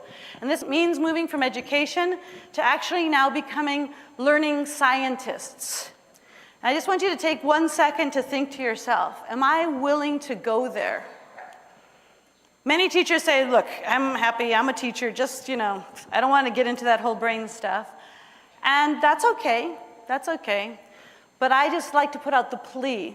At this stage of the game, we really need at least a handful of brave people who are saying, I am willing to become a learning scientist because I understand that education alone has not been able to answer all of the questions I have about how to tackle all of the kids in my class and help them learn to their best potential. It's moving on. It's a different vision of how we think of education. And this means in teacher education programs, there's a new kind of a curriculum. Teachers will learn a bit more about things related to neuroscience and psychology, not just how to do a lesson plan, but actually how do people become motivated? And what is consciousness? How do memories get solidified in your brain? You say, oh, I did this perfect activity. How come they just didn't remember it? How does that happen in the brain? When and how are attention spans, called upon? All of those different things have to now become part of new teacher education. And there are groups doing this. If you haven't heard of the Deans for Impact, it's a powerful group. It's teacher colleges a consortium of teacher colleges that have decided to embrace more information about the brain for their teachers. They realize this is a necessity. So going back to this, looking at neuromyths, looking at principles and tenets, I just want to mention a handful of each of these things so that we can be a little bit clear. Using the OECD criteria of things that have good evidence, some things that are probably so, but mixed evidence, some things that are intelligent speculation, and things that are just myths, we come to the conclusion that everything you see on the screen right here is a myth. And these things are myths because back in the day, maybe in the 80s, early 90s, when we only had these little cartoon drawings of things, it was a good approximation of what we thought we knew. And it sells books. There's a fellow I've presented in similar conferences, very interesting. His books sell like hotcakes because he suggests you do things like sit in circles and pass around a candle because boys need contact with flame or fire before they are focused. Okay, cool. But guess what? I bet every kid in that room is really like cool, So I don't think it's the flame thing. But anyways, people promote all kinds of very interesting things, okay? Everything here is a myth, and if you want the research on every single one of these, we have volumes discrediting things that are up there, because we begin to know slightly more about the brain. We know that the brain is also you don't have a learning style, guys. Everybody is visual, auditory, and kinesthetic. But if you tell a kid when he's 10 years old, oh yeah, and you are totally an auditory learner, and I'm visual, that's why you didn't learn very well. It does harm to that kid. But if you tell him he's an auditory learner, actually he will spend the rest of his life looking for auditory cues. And he will actually become better at that because he's sort of narrowed in on that modality. But if you give your brain the chance, it really wants to learn through all of the modalities. It's always trying to get all the information it possibly can. So there's no such thing as learning styles. You cannot multitask.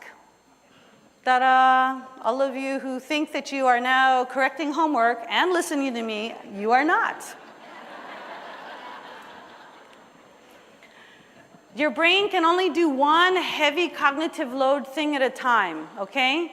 If something is habituated, like chopping the vegetables and talking to your sister on the telephone, you can look like you're doing multiple things because it's low energy on your brain. It's a habituated task, right?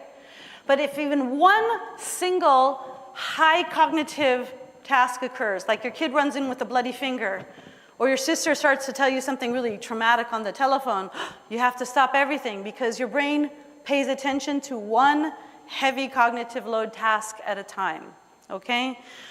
Multiple myths that occur, okay? So multitasking does not exist. And the reason we want to get rid of them is basically neuromyths simply do harm. When you tell a girl she doesn't have the right kind of a head for science or logical or mathematical things, you do harm, okay? When you tell a kid, you only use 10% of the brain and, oh, you're full. Oh well. That does harm, okay?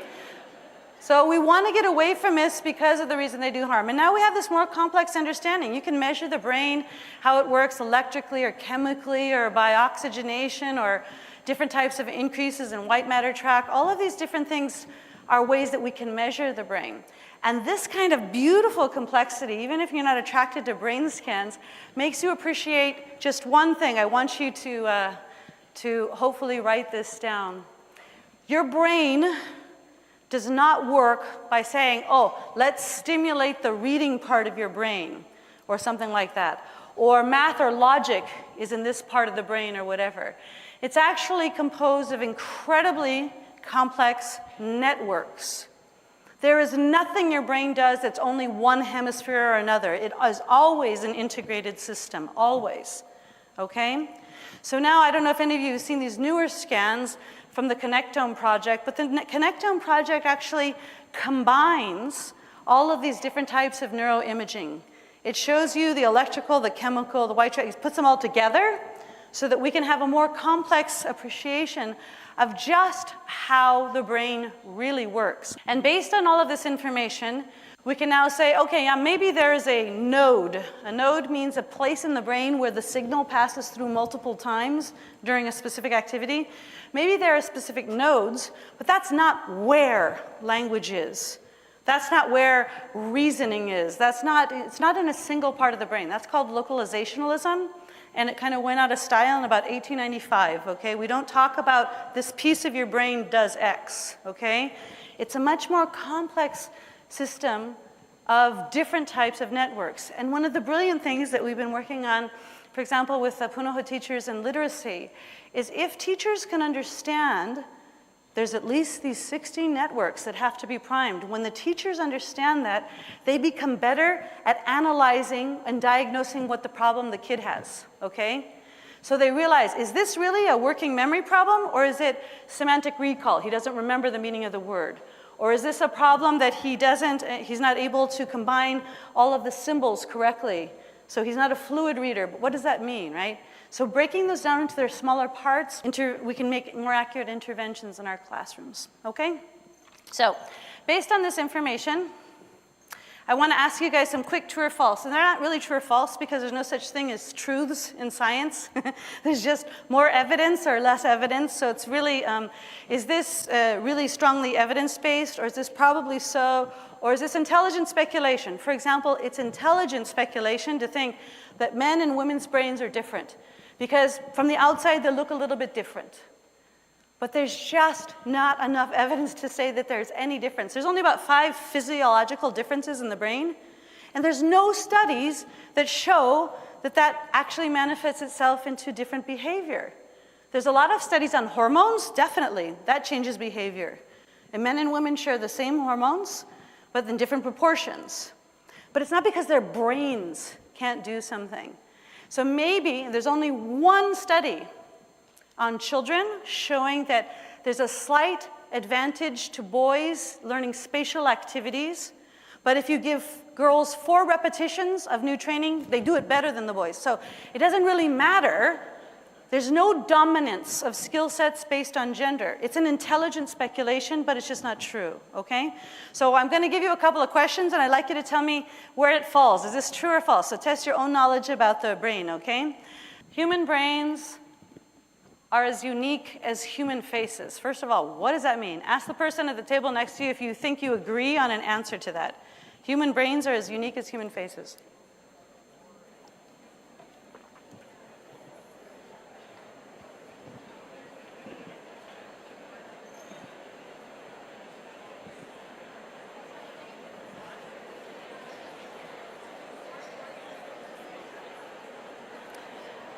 The bottom line idea is this, right? You have 2 eyes and 2 eyes and 2 eyes, and you have 1 nose and 1 nose and 1 nose, and you have 2 ears and 2 ears. Everybody's got the same parts, right? Same thing about the brains. We all have the same parts of our brains. Does anybody have the same face in here? No way. And this is the same thing about your brain. What changes the brain? What makes the brain unique? What makes the brain unique? Let's just even put it farther. If you have 2 identical twins, their faces look the same. Are their brains the same? No. Why are their brains different? Experience, development, experience. Experience changes the brain, okay? So the uniqueness of the brain, this is the wording, by the way. I didn't have this concluded word. The experts agreed. It was very hard to parse words to come to something that 41 people would agree on. But this is the statement that these 41 neuroscientists agreed on. This is true. Tell the teachers this. And if you tell the teachers this, it has implications, doesn't it? What does this tell you about teaching? If you know that brains are unique, what does this tell you about sort of like testing requirements, or think about standards instead of mastery, or using other things like universal design for learning as opposed to other curriculum structures? It tells you a lot and makes you think. And hopefully some of your policies might change based on that single idea about the brain. How about this one? All brains are equally prepared for all tasks.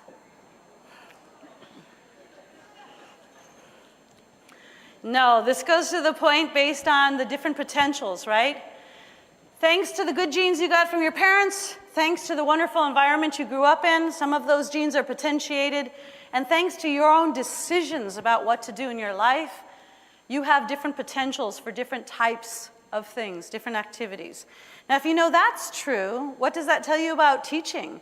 What does that tell you about differentiation or inclusion learning? Or does that tell you anything about, how we send homework? Do all kids need the same thing? One of the easiest low-hanging fruits that we can do in schools is differentiate homework. How many times does a brain need to see something before it knows it? If you dare to answer this, it means you've listened to a neuromyth. The answer should always be, in education, whenever somebody asks you a question about the brain, what should it be? It depends. This is my friends over here from Punahou. Okay, it depends. It depends on prior experience. If this kid has a really strong foundation in addition, I can probably teach him to do subtraction in 10 steps. He sees a new thing, he sees the difference between subtraction and addition, he has past knowledge, he can do it fast. But if this kid is weak in addition, I'm trying to teach him subtraction, it might take him 10, 20, 30, 40, 50 reviews of the same concept, right? Differentiating homework for those kids is probably one of the lowest hanging fruits that we have to be able to attend to different potentials. How about this one? Past information influences how you know something new.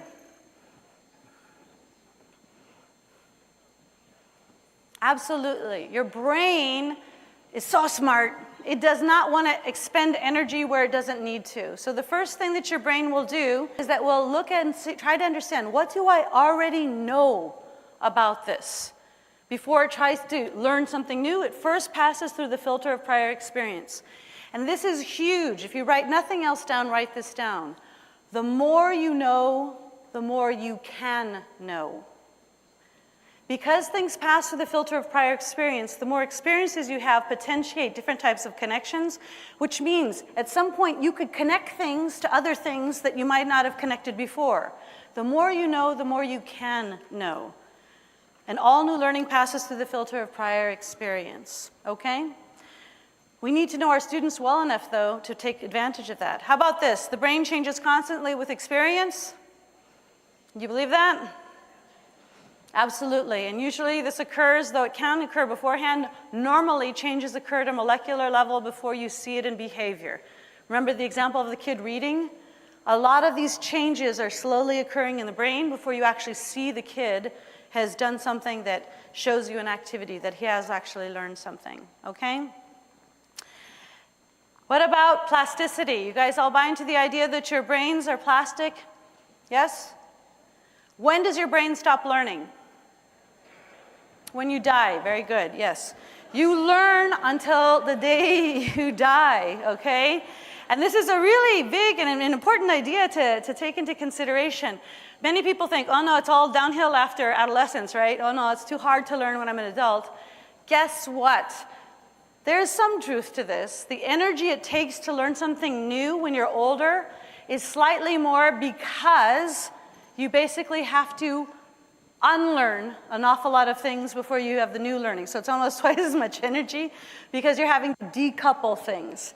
So it's always better to learn it the first time around. If a kid has learned through habituated behavior that it's okay that his dad hits his mom and he begins to hit his girlfriend, in order to break that, you actually have to unlearn a behavior to learn a new thing, which takes more energy than just doing it right the first time, right? Okay? There's no learning without some form of memory and attention. That's the very first thing I was hoping you guys would remember today. Okay, so memory and attention are vital to learning. Okay, so we talked about these well-established things. We mentioned some of these neuromyths, and just so that you know, this idea of the tenets. The tenets are things that are true for all human brains, except for there's a big range in human variation. We all have bodies, but they all are a little bit different, right? We all sleep, but we all have slightly different patterns, right? Those things are totally normal. We found 21 things with the experts that are true, but there's a huge range of human variance, which is why you can't dictate. You can never tell, oh, you're a 9-year-old, therefore you should sleep, let me do the calculation, X amount of time. Doesn't work. It is normal for a human being to sleep between 4.5 and 12 hours. That's normal. The average person might sleep 8, but it's normal in this range. Know thyself. People have to understand themselves to be able to measure what's correct. So these are the 21 things, and we don't have time to go into them, but there are some summaries about this information on the website if you'd like to look into these things and the implications they have for teaching and learning, right? The big idea is that if anybody tells you, oh, I have an attention-getting activity, or I have a motivational activity I'm going to teach you, tell them, it's like throwing spaghetti at a wall. Some of it's going to stick with some of those kids, and some of it's not. Different kids need different things at different times. Remember that, okay? Okay, so looking at these different tenets and motivations, the only thing I just wanted to share with you is a couple more myths. Read and weep. There are more than 70. I'm just throwing up a couple of the more common ones just so that you're clear on this. And if anybody wants to talk to me afterwards, we do have a Q&A session. I'm very happy to go deep into the research on each of these points. But just sort of want to call this to your attention because these are things that we see in the popular press. These are things that we see all the time, but we have to break that before we can actually get to the good information, okay? I'm sorry, I told my editor, it's like, oh my gosh, what are you doing? And they said, no, this is for millennial teachers. They really will like this whole comic book angle. And I'm like, oh no. This is the cover of my very serious book, okay? Anyways, okay. And we said that myths do harm because we know that one of the greatest influencing factors in student success is what a student thinks of his own ability to achieve. And all myths do harm. They lower that potential. They lower the ability, the thought process of the kid, I can do this. Okay? So we have to get rid of myths because of that. Okay, so I can see a lot of you here, a little bit of nerves or whatever. Hopefully most of you, what are the possible outcomes? Many, hopefully most of you are going to say, terrific, I feel totally vindicated, I'm doing this right. And that's great. We're going to have a lot of happy teachers. That's pretty good. I think that's going to be the majority of this group, right? And then some of you, though, are going to feel a little confused, and maybe some of you are going to feel even attacked. Because if I tell you something like, Brain Gym doesn't work, and you are a Brain Gym representative, you're probably feeling really bad right now, right? And then there might be some of you who are actually feeling a little bit panicked because you're about to present something and you have to run out right now and change some slides.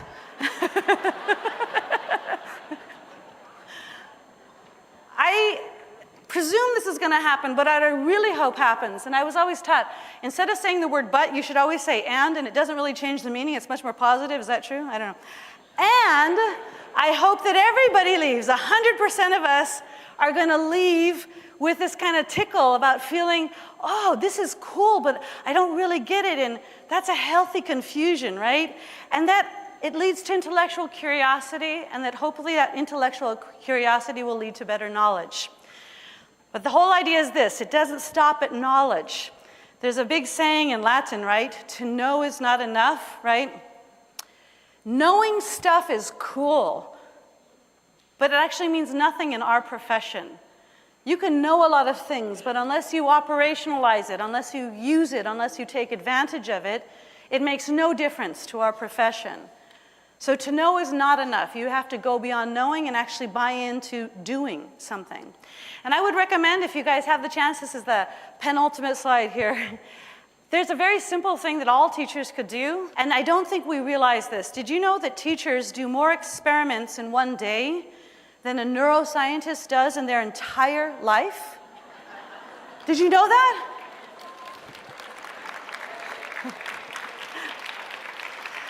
This is the most important profession in society. But to move into this field of learning scientists instead of educators, learning scientists, I'm now using evidence, we have to become better at documenting things. And I know you do this in your head already, but just get a notebook. What did I plan to do? What did I really do? Did it work? Why or why not? Just that small piece of reflection at the end of the day will make us all better teachers, okay? So remember, I promised you I'm gonna make you go to work here.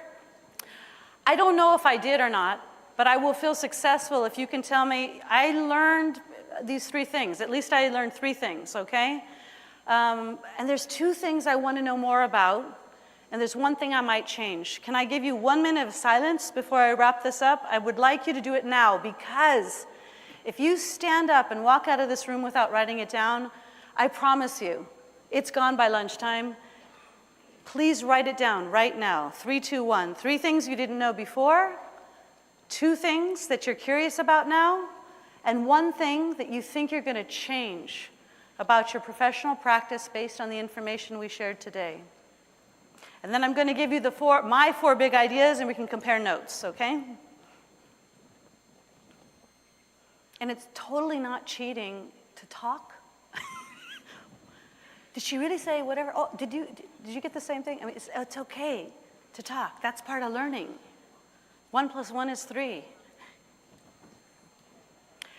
I would like to motivate you to do the same exercise on any of the sessions you go to today. And this is kind of like putting your finger on the pulse. Was this worth going to? I learned something new. I'm curious about something now, and I'm going to do something different. That's a big deal, okay? So in summary, I told you I was going to leave you with 4 big ideas. This is the last slide here. Mind, brain, and education is very cool, and in general, it confirms best practice teaching. For the most part, we can actually find direct correlations between what we know goes on in the brain and what teachers do in this beautiful art that they have of teaching, okay? Mind, brain, and education is also a transdisciplinary vision. It sort of trains you to always look at things not only just from an educator's perspective, but what's going on from a biological perspective or a nutritional perspective or psychological perspective. And it's superior than just looking at one vision. There's no problem you will ever face in life that is better attended to by just looking at it like a mathematician, a historian, an artist. Transdisciplinary thinking is really much more superior, okay? The 3rd idea is that I'd like to challenge you to take on this idea that you are learning scientists. And this moves our work into being not only art, but also evidence-based. And the 4th idea is to not just come to conferences like this to ask, what should I do next? But ask, why does it work? Get to the why, okay? I hope those are things that have also jumped out at you today. I will leave you with the same kind of an invitation. Please write to me if you have any doubts or questions. I love talking to people who care about this topic. I hope you have a great rest of your day. Thank you very much.